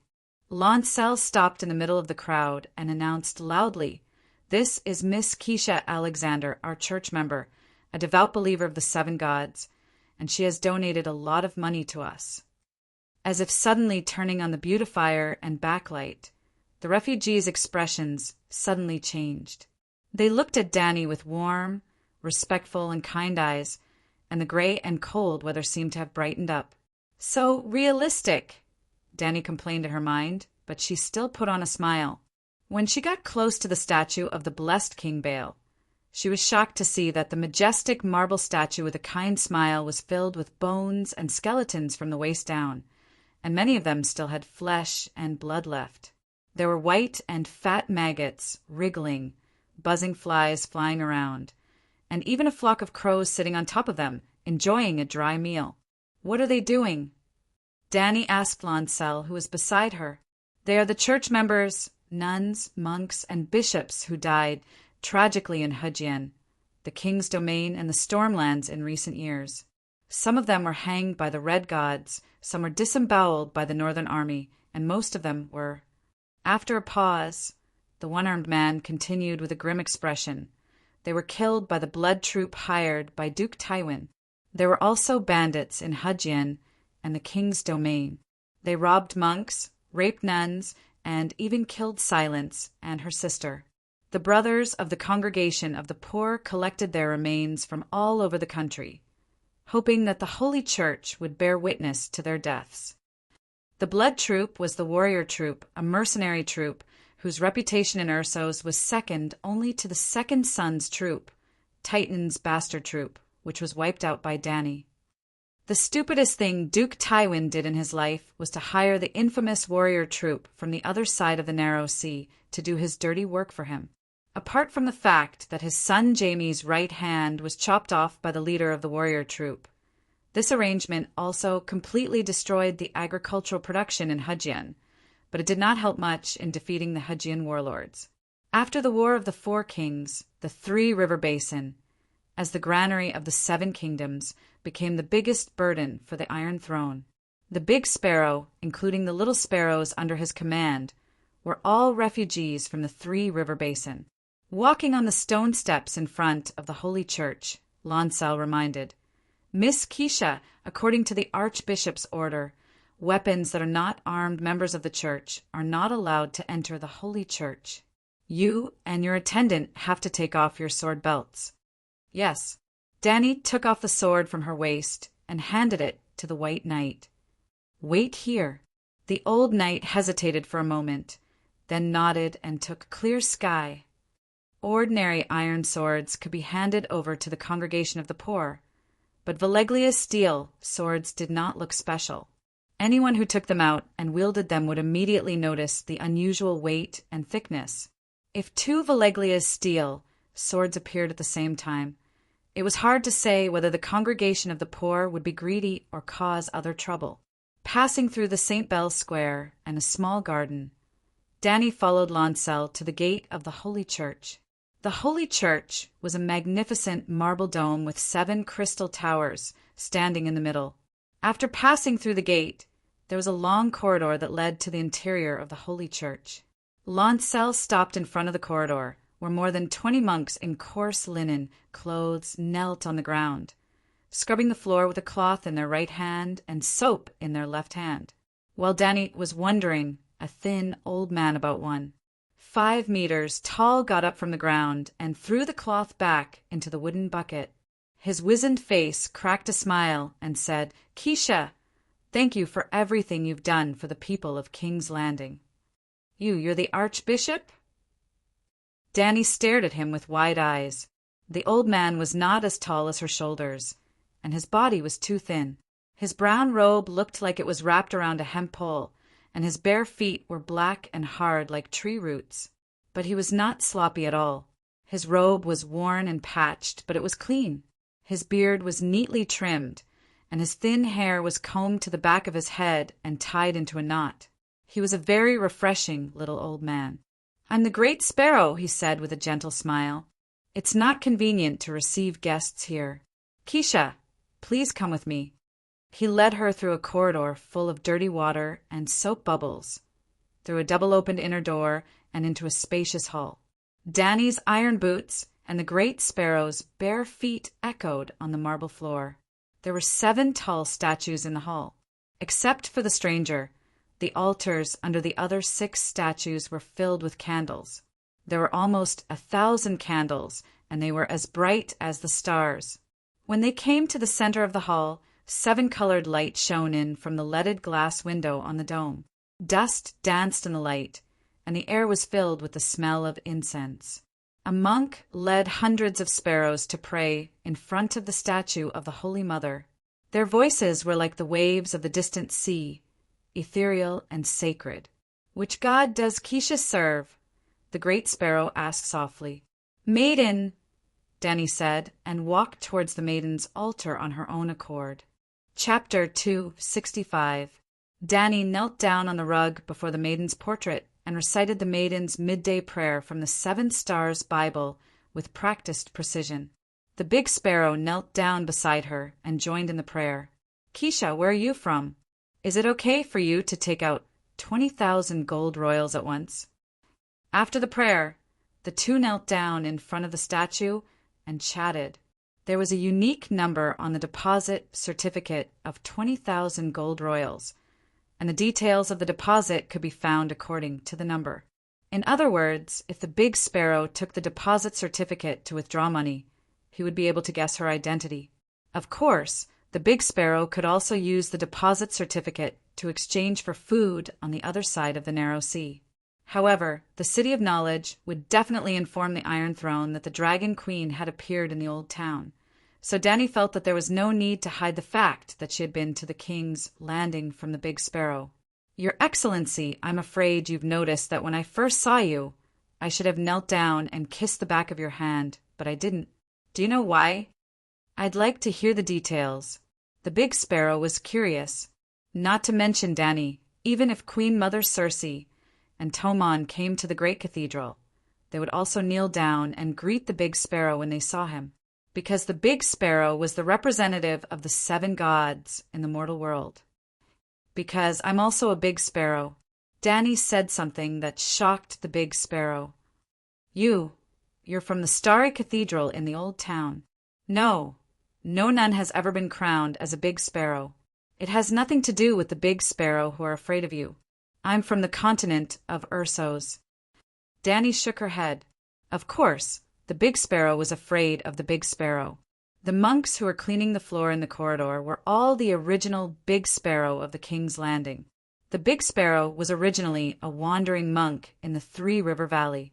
He relied on a group of beggars and used an axe to force the Big Sparrow to elect him as the Big Sparrow. After that, they were deprived of their luxurious life. Every day, if they didn't work, they wouldn't be able to eat. There was a bishop named Tolbert who was too fat. In the country where the whole of King's Landing was starving, he was judged by the Great Sparrow for his sins. Now he was locked up in a secret room to repent, and could only eat a small amount of bread and water every day. This news was told to her by the big man Striker on the way here. "Ugh, Ursos also has the Church of the 7 Gods?" The Big Sparrow had a strange look on her face. Could this Miss Keisha be a liar? Both the Church of 7 and the Undulls originated from the Upper Rhone Plains, but the competition between the races in Ursos was too fierce. In terms of technology, the Undulls' iron-smelting technology was stolen from the Lorna people. In terms of magic, the 7 gods did not exist at all. The priests of the 7 gods did not have supernatural powers. Thousands of years ago, the last Undul's kingdom had been burned to ashes by 100 dragons, led by the Dragon King of Valeglia. I was the one who established the Church of the 7 Gods. Other than a few dozen knights who were anointed with holy oil, there were only a few hundred little nuns who were being trained. The Big Sparrow was startled and asked, "Where's the church built?" "A remote place in the east of Volantis, which happens to be an empty area of the Red God's power." Hearing that it was just a small church in a remote place, the Big Sparrow immediately believed the words of the Archbishop Keisha. At the same time, she felt a little disappointed. Such a small church, it would not take long for it to be overwhelmed by the followers of the Red God. "Priest Keisha, since you are in a difficult situation, why did you donate so much money to the King's Landing?" The Big Sparrow asked hesitantly. Although our church is small, we are not short of money." "Priest Keisha has been to the old town?" The Big Sparrow remembered the place where the deposit receipt came from. "Yes, but not as the archbishop of a foreign church. In fact, the Church of the 7 Gods I established belongs to the new church. If the archbishop is the same as the archbishop of the old town, I will not reveal my identity at all." "New church." The Big Sparrow frowned and asked unhappily, "You changed the doctrine of the Church of the 7 Gods?" "Sigh, the whole world is about to be dyed red by the Light King. I have to improve the survival of the church." Dany said helplessly, "In terms of combat power, the Church of the 7 Gods was not even worthy to carry the shoes of the Red God Priest. Even if survival is difficult, is a church that has changed its doctrines still the Church of the 7 Gods?" Archbishop, in fact, what you are doing now is very consistent with the doctrine of the new church. How is that possible? My actions are strictly in accordance with the 7 Stars Bible. The Big Sparrow said angrily, "The abstinence and frugality that you proposed is one of the core principles of the new church." Then Danny explained the concept of Puritanism, different from the Presbyterian faction, constitutional monarchy, and the radical faction, abolition of the monarch, republicanism. In British history, Danny referred to a lot of Confucian and Taoist ideas. There were restrictions on the power of the monarch, but strictly followed the political idea of the monarch and his minister, father and son. Puritanism, this. The Big Sparrow's face was full of anger at first, but gradually it became thoughtful and enlightened. Finally, it opened its eyes wide, and its expression was excited and yearning. This is the ideological state that I have been searching for. Archbishop Keisha, you are Saint Bailey alive, and you will definitely leave a glorious page in the scripture of the 7 gods in the future. Haha, you are flattering me. The abstinence that I proposed is not a narrow ban on the sex between men and women. It's just that Archbishop Keisha is still a little conservative. The Big Sparrow smacked her lips and said, "The church shouldn't be subordinate to the monarchy. Under the 7 gods, we are all equal." Danny's face was blank, and she did not comment. She should have thought about it earlier. With the Big Sparrow's behavior, even locking up Cersei and Marjorie, it was the most radical of Puritanism. "Your Excellency, I fully understand your thoughts and aspirations, but have you thought about the counterattack of the great nobles?" Danny reminded. She would not challenge the Iron Throne in the near future. She would let the Big Sparrow torture Cersei and Tyrion for the next few years. The Constellation Warriors and the Sons of War are the Church's strongest shield, the Big Sparrow said confidently. "Well, I'm telling the truth. Don't be angry." Danny grinned.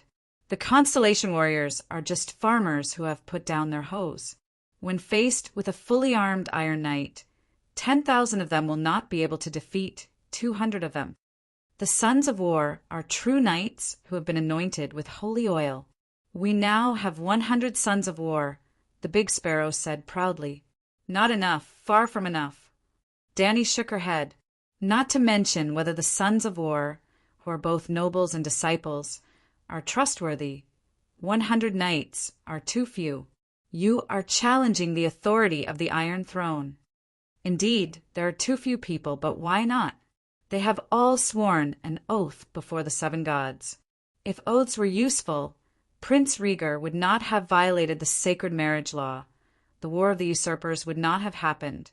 Robb Stark would not have violated the sacred oath, and the bloody wedding would not have happened.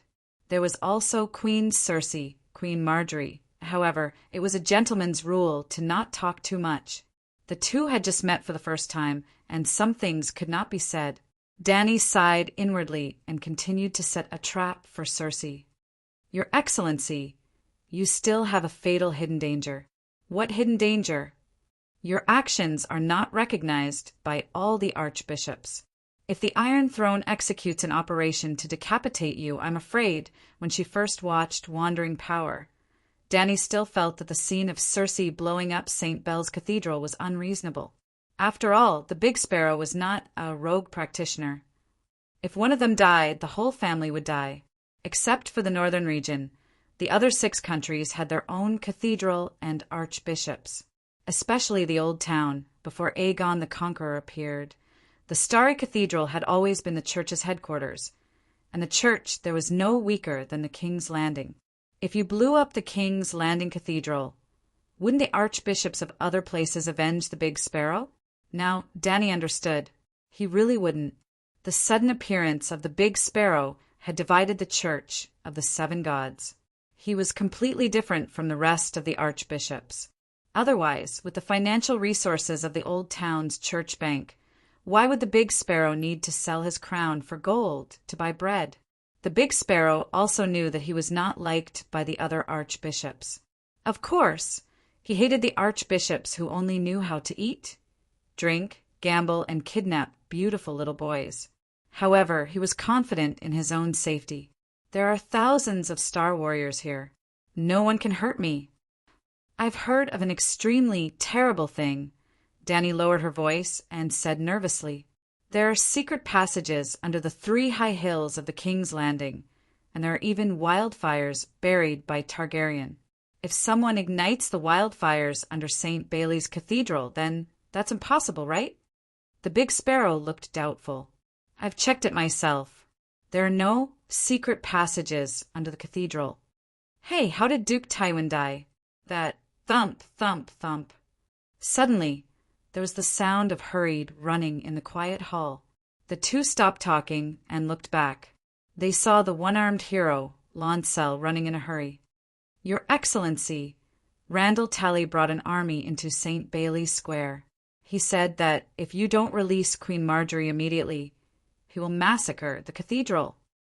Damn, Fatty Sam's father is so brave. Danny suddenly wanted to go out and meet the 4th General of the Westeros. Only Queen Marjorie.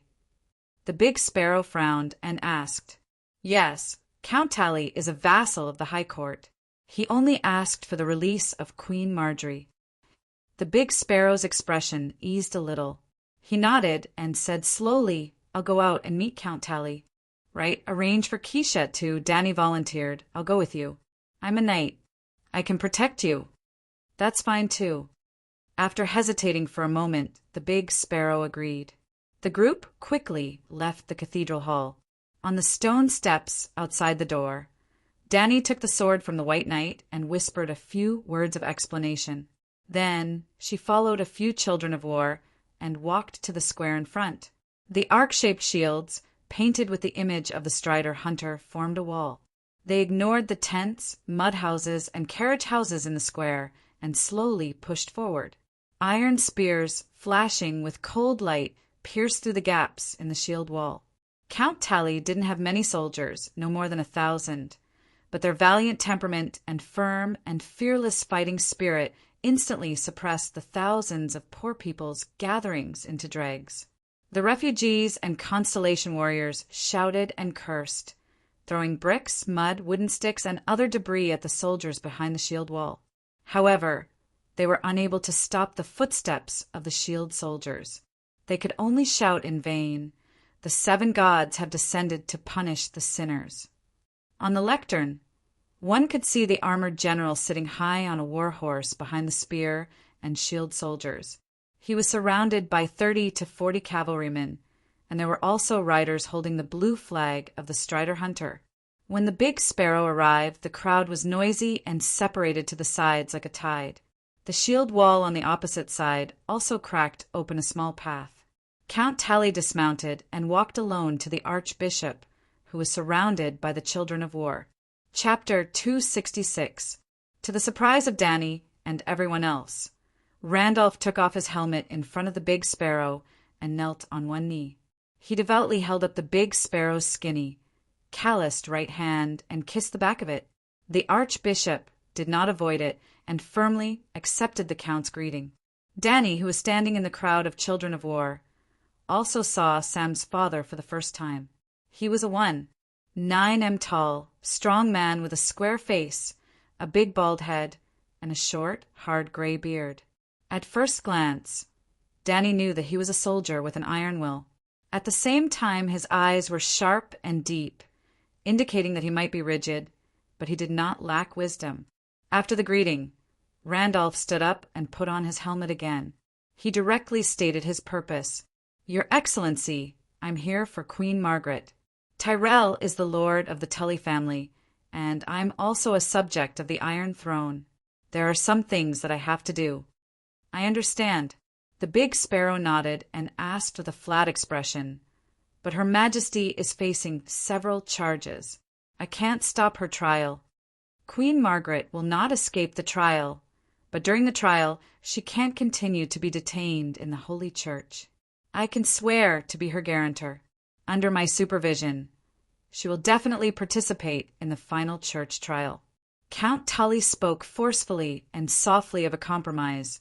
His statement was equivalent to admitting that the church had the right to judge the queen, and he did not erase little Rose's identity as a defendant.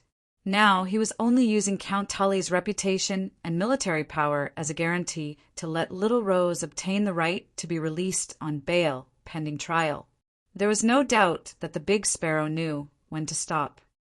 Yes, Count Tully can take Queen Margaret away. Randolph nodded and waved his hand behind him. The cavalry began to shout loudly to command the spear and shield soldiers to line up and leave. About 15 minutes later, Count Tully's army had already disarmed themselves from their threatening stance, neatly lining up in 10 columns.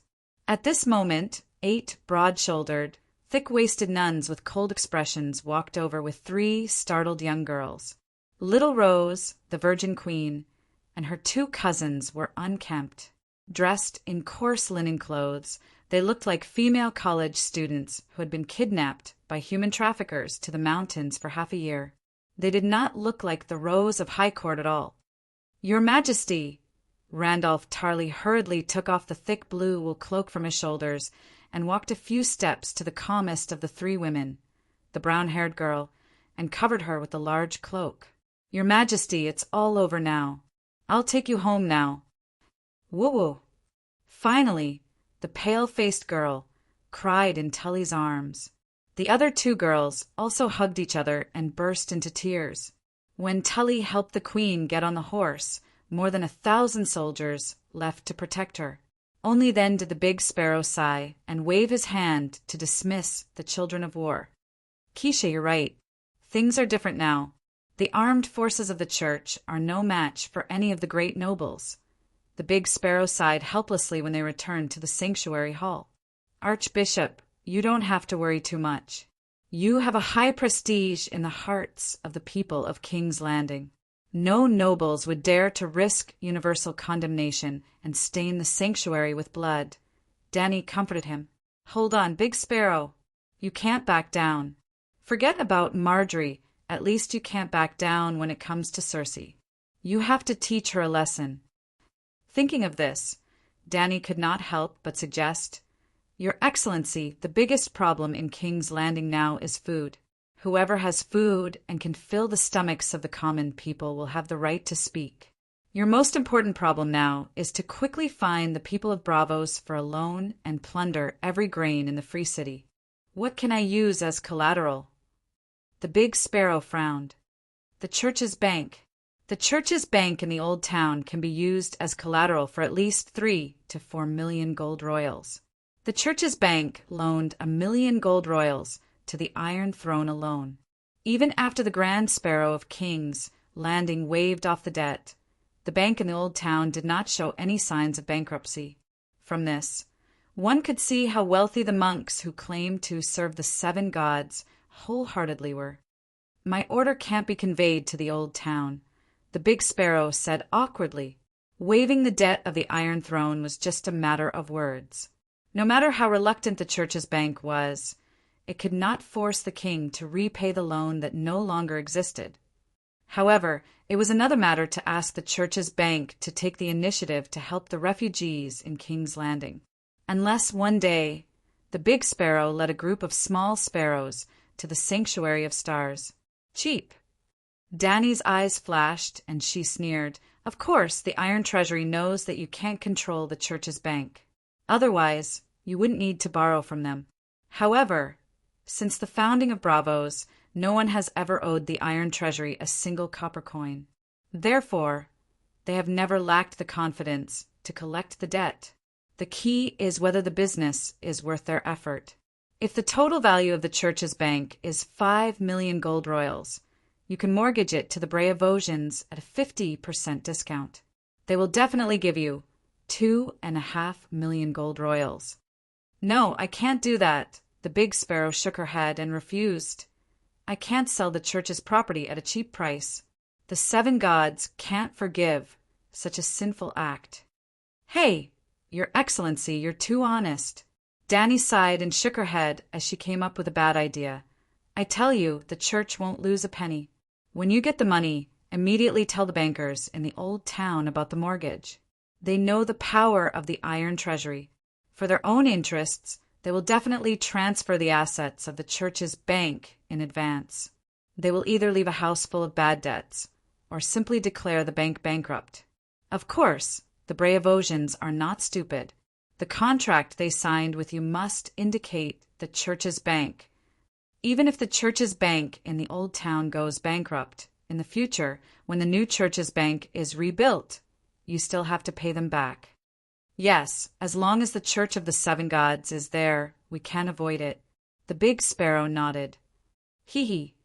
Then declare the church's bank bankrupt forever. From now on, there will be no more banks. Well, the church's economy is mainly maintained by loans and donations from the nobles.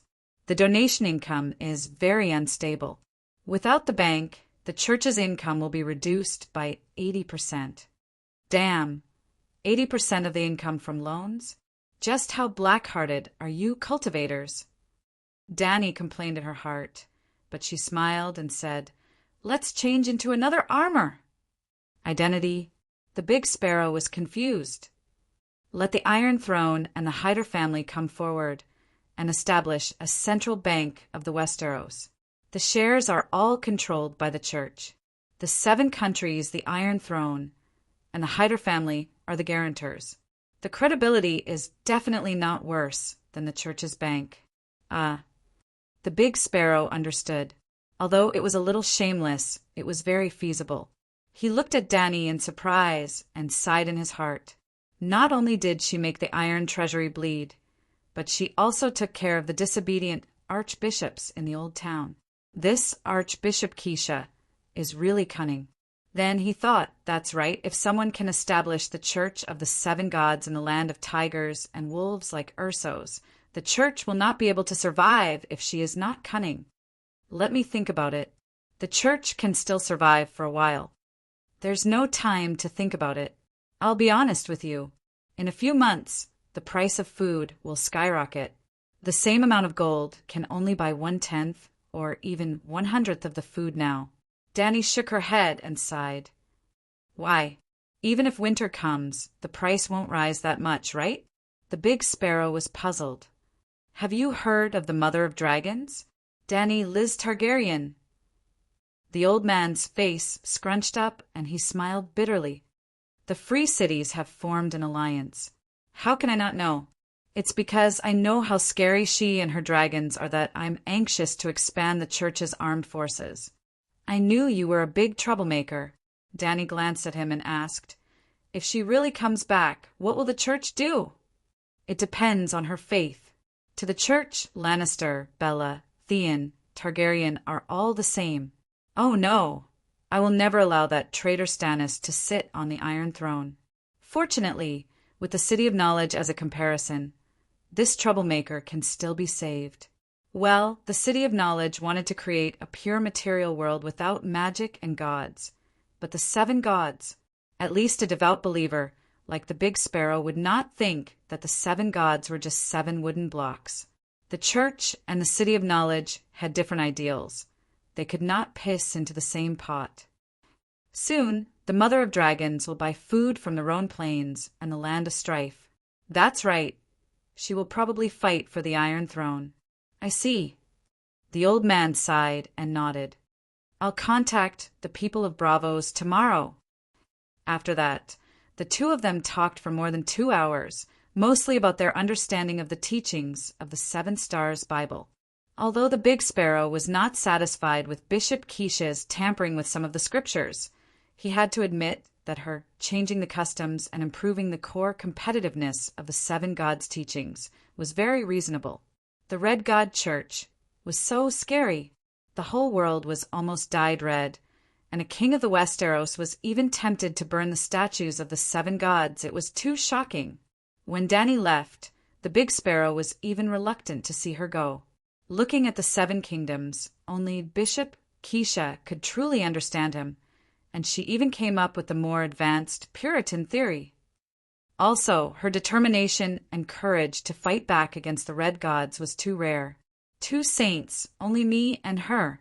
The Big Sparrow personally sent her to the door and gave her 2 handwritten letters of the 7 gods' teachings, one from St. Bailey and the other from the Big Sparrow himself.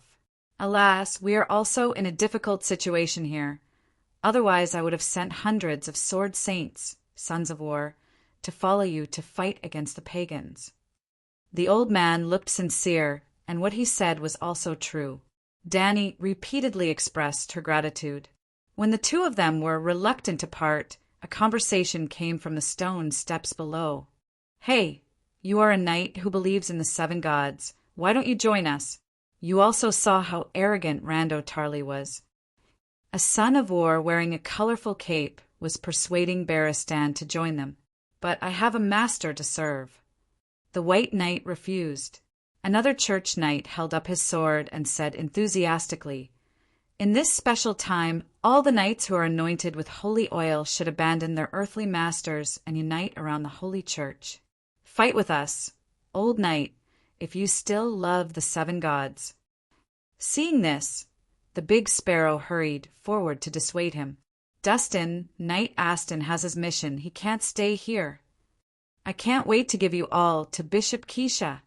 They are just a small church with dozens of knights, but they have to face thousands of sacred fire hands, armed forces of the Red God Church. It is too difficult." Chapter 267. At this time, King's Landing was desolate, dirty, cold, gray, and crowded with refugees. There was no special scenery or food. When Dany left the great cathedral, it was almost evening. She even refused Barristan's suggestion to eat some hometown food. Who knew where the meat came from? The two only bought 3 large loaves of lemon-flavored white bread and a few fur coats on the side of the road and left. They did not go back the way they came.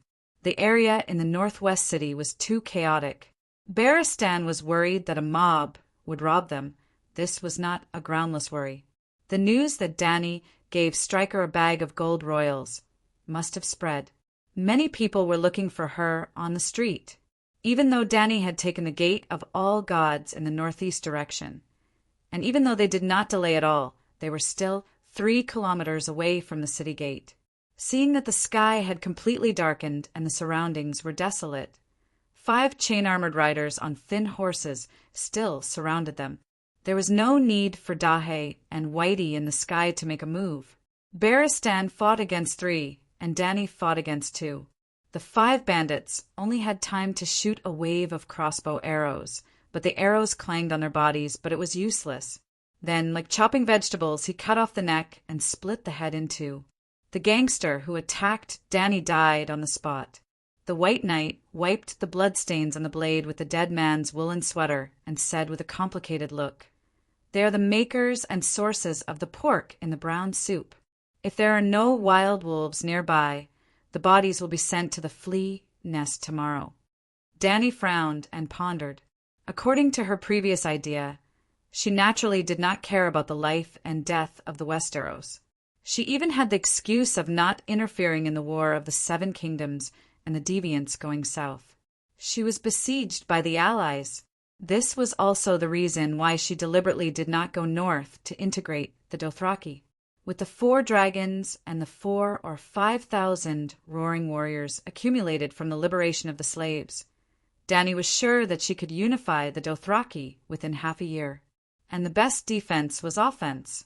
Leaving the Mother of Dragons guards to guard Slaver's Bay, she would lead 100,000 roaring warriors on an expedition to the west. What Kohler, what Volantis, what Mir, Novos, and even Bravos, whose navy was developed and whose army relied on mercenaries, were all trash. But what about after conquering all the city-states in the western continent in 2 years? She had to deal with the counterattacks and disturbances from the old rulers, feed the Ursosian, people who were not used to the harsh winter, and take on the main responsibility of fighting off the otherworldly ghosts. When she was exhausted from all the work, a dagger came stabbing at her from the back. In order to deal with the old nobles of Gith, she even got a scholar. What should she do? Even if a real scholar were to descend, she wouldn't be able to handle it. Should he just kill them all? If the great god of harmony wasn't so awesome, a certain 8-banner elites would have been able to pull off No Hair Left Behind, the 3 butchers of Keles, and the 10 days of Atlantis to end all troubles once and for all. The old nobles were a big problem, but what was even more frightening was the habit of Ursos. The southern cities such as Volantis, Lis, Taurasi, and Mir rarely stored grain for winter. From the map of the world of ice and fire, the northernmost Bravos of the Ursos continent was about the same latitude as the Aran Valley in the Westeros. What did that mean? Ursos had a subtropical, tropical, and equatorial climate. Most of the cities were located in the tropical and equatorial regions, so many people rarely saw snow, and there was no snow in winter either. Just like how Galen Tyrell was puzzled by Garth's release of peasant soldiers to collect grain, Riverbend was also located on the edge of the tropical and equatorial regions. The climate was hot and the winters were short. Even the sunshine in winter was enough to grow wheat. Under normal circumstances, Riverbend did not store grain. If grain did not flow out, only a few poor people would starve to death in winter. On the other hand, in the north, even if grain was stored in the late summer, large numbers of people would starve to death in winter and then go south to beg for grain. Dany knew that the long night was coming, and also knew that the free cities did not have much grain in storage. Most of the people would starve to death in the long night, so she was a fool to take over the western continent before the long night. Do what you are in your position. Do not do what you are not in your position. The meaning of this sentence could be understood as follows. Do what you are in your position. Do not do what you are not in your position. She had taken over her own cities, and as a king, she had to be responsible for her people. When there was not enough food and the people starved, only the king would be the one to curse, and some would even think that the Dragon Queen had caused the long night to come. On the other hand, if Dany had stayed in Slaver's Bay and waited for the Alliance to attack, and then the long night came, the people would curse the Alliance leader for going against the righteous mother of dragons, causing the long night to come to punish the people. At that time, at the end of the long night, after defeating the Night King, Dany would casually send any amount of grain from Slaver's Bay to help the people who survived. Then, she would be the child of prophecy, the merciful Bodhisattva. The people of the world would remember her kindness. Freeing the slaves would become a matter of obedience, and Dany's dynasty would be recognized by the world as the rightful ruler of the dynasty. Dany was not a fool, so of course, she would choose a plan that was beneficial to her. However, after seeing dozens of children pitifully drooling around the brown soup pot at King's Landing, she suddenly felt touched. The long night had not come, and such a tragic thing had already happened at King's Landing. When the long night came, how many King's Landing would there be in the world? And how many children would be so hungry that they could not even drink the brown soup? When the millions of people who starved to death and froze to death were no longer a string of cold numbers, but the men, women, old people, young people, and children in front of you, then imperial ambitions and whatnot would not be that important. There was not much that Dany could do, but she intended to try her best. Professor Perez Tan was thrown onto a small reef in Blackwater Bay by Dany, about 40 to 50 square meters in size. When the two dragons found the scorched island, the tide of the night had already flooded half of the island. The old professor was shivering in the crevice of the rock. His lips were frozen black. Yep, he was still wearing the gray cotton robe from the old town. Hee, now you can really feel that winter is coming, right? Dany threw a sheepskin coat over and lamented. The City of Learning should not have been placed at the southernmost part of the Westeros. The environment in the old town is too good. So good that you scholars don't have any sense of crisis and urgency and only think about nonsense all day long. Most people in the country can't even fill their stomachs, but you are thinking about the illusory problem of the real world. I've decided, she stood up and announced to the old man who hurriedly put on the sheepskin coat. When I, King's Landing, the City of Learning, must move to the north. The old professor was wolfing down the white bread, but when he heard that, he could not help but have half a piece of breadcrumb in his mouth. He asked blankly, "Move to where?" The Great Wall or Bear Island. Mormont would definitely be happy to see the City of Learning move to Bear Island. A large number of scholars could drive the rapid economic development of Bear Island, and the Count of Bear Island would no longer have to worry about not being able to support his prodigal wife. They did not stay on Scorched Island for long. The place was too small, and the wind was too strong. It was not suitable to spend the night there. After flying for another half an hour to the north, they landed in a ginkgo tree forest. When the White Knight was setting up a tent for Danny, Blackie and Whitey went to the nearby castle and brought 2 cows over. Danny was the only one who had a small tent of 3 square meters. The old knight and Perez Dan wrapped themselves in thick cloaks and for cloaks by the bonfire and spent the night there. The old professor, who was warming himself by the bonfire, said with a complicated expression, "It's really convenient to have dragons. We can travel thousands of miles in a day and come and go freely. So you mortals are jealous?" Danny sat cross-legged in the tent. The tent flap faced the bonfire, and it was warm and cozy. Perhaps the old man did not deny it, but the Megalosaurus only increased the Targaryen's arrogance and cruelty. It has no benefit to ruling the kingdom. You can say that after you go to the Great Wall.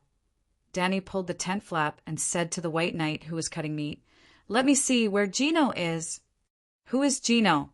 What does she mean?" the old professor asked curiously. "A trainee White Knight who is on his way to Bravos. His Majesty wants to contact him through the glass candle. Glass candle for long-distance communication." The red-nosed old man widened his eyes and said in disbelief, "She knows witchcraft?"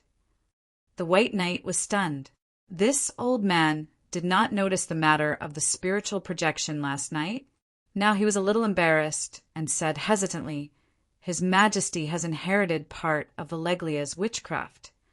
As he said that, the tent suddenly projected wisps of gray light and then quickly dimmed. About 5 minutes later, when the tent flap was pulled open, Danny saw 2 pairs of inquisitive eyes. "Where is he? Did you really light the glass candle?" The 2 of them spoke at the same time and asked 2 different questions. Danny only glanced at the old professor and said to the White Knight, "He is still floating on the narrow sea. If there are no accidents, he will reach Bravos in about half a month." Other than the dark star, Danny also glanced at the 2 faceless. The one-eyed female faceless was also on the ship. Jacqueline. It was very awkward. Jacqueline was cleaning the magic pot and would kiss and caress it from time to time. He would call out, "Mother, your son is filial." Cold, mysterious, and handsome, the most pretentious faceless in Game of Thrones, had his face covered in blood and became an idiot. It was too tragic. "What about the old town?" the White Knight asked again. "Old town? The extraordinary gathering," the old knight reminded her. Today is the 3rd day. If you didn't mention it, I would have forgotten." Danny smiled awkwardly and closed the tent flap again. The glass candle was lit again. She originally thought that it would be more difficult to find Marvin's candle when the distance increased to 2,000 kilometers. However, she did not expect to see a familiar signal in the void in less than 3 seconds. It seemed that the other party had been looking for her and had been waiting for her. Her mind power spread out, and her wizard power was quickly consumed. It was more than 10 times more difficult than before. Master Shikue, I finally contacted you." Marvin wiped the sweat from his forehead and said tiredly, "This is not the City of Knowledge." Danny looked around. This was an empty, spacious circular hall of more than 400 square meters. The floor was made of mahogany, and there was a row of bookshelves against the wall. The books were neatly arranged, clean and tidy. In addition to Marvin and Larissa, there was an old man with a long silver beard and a middle-aged woman in a white robe. "Master Shikue, I'm from the old town of Ladon Hyder." After the old man introduced himself, he pointed at the woman who was curiously staring at the silver shadow. "This is my eldest daughter, Maroya." "Haha, Count Ladon, do you know who I am?" Danny smiled strangely. The old man sighed and knelt on the ground, howling. Your Majesty, Danny, Liz, the assassination attempt had nothing to do with me or the Hyder family.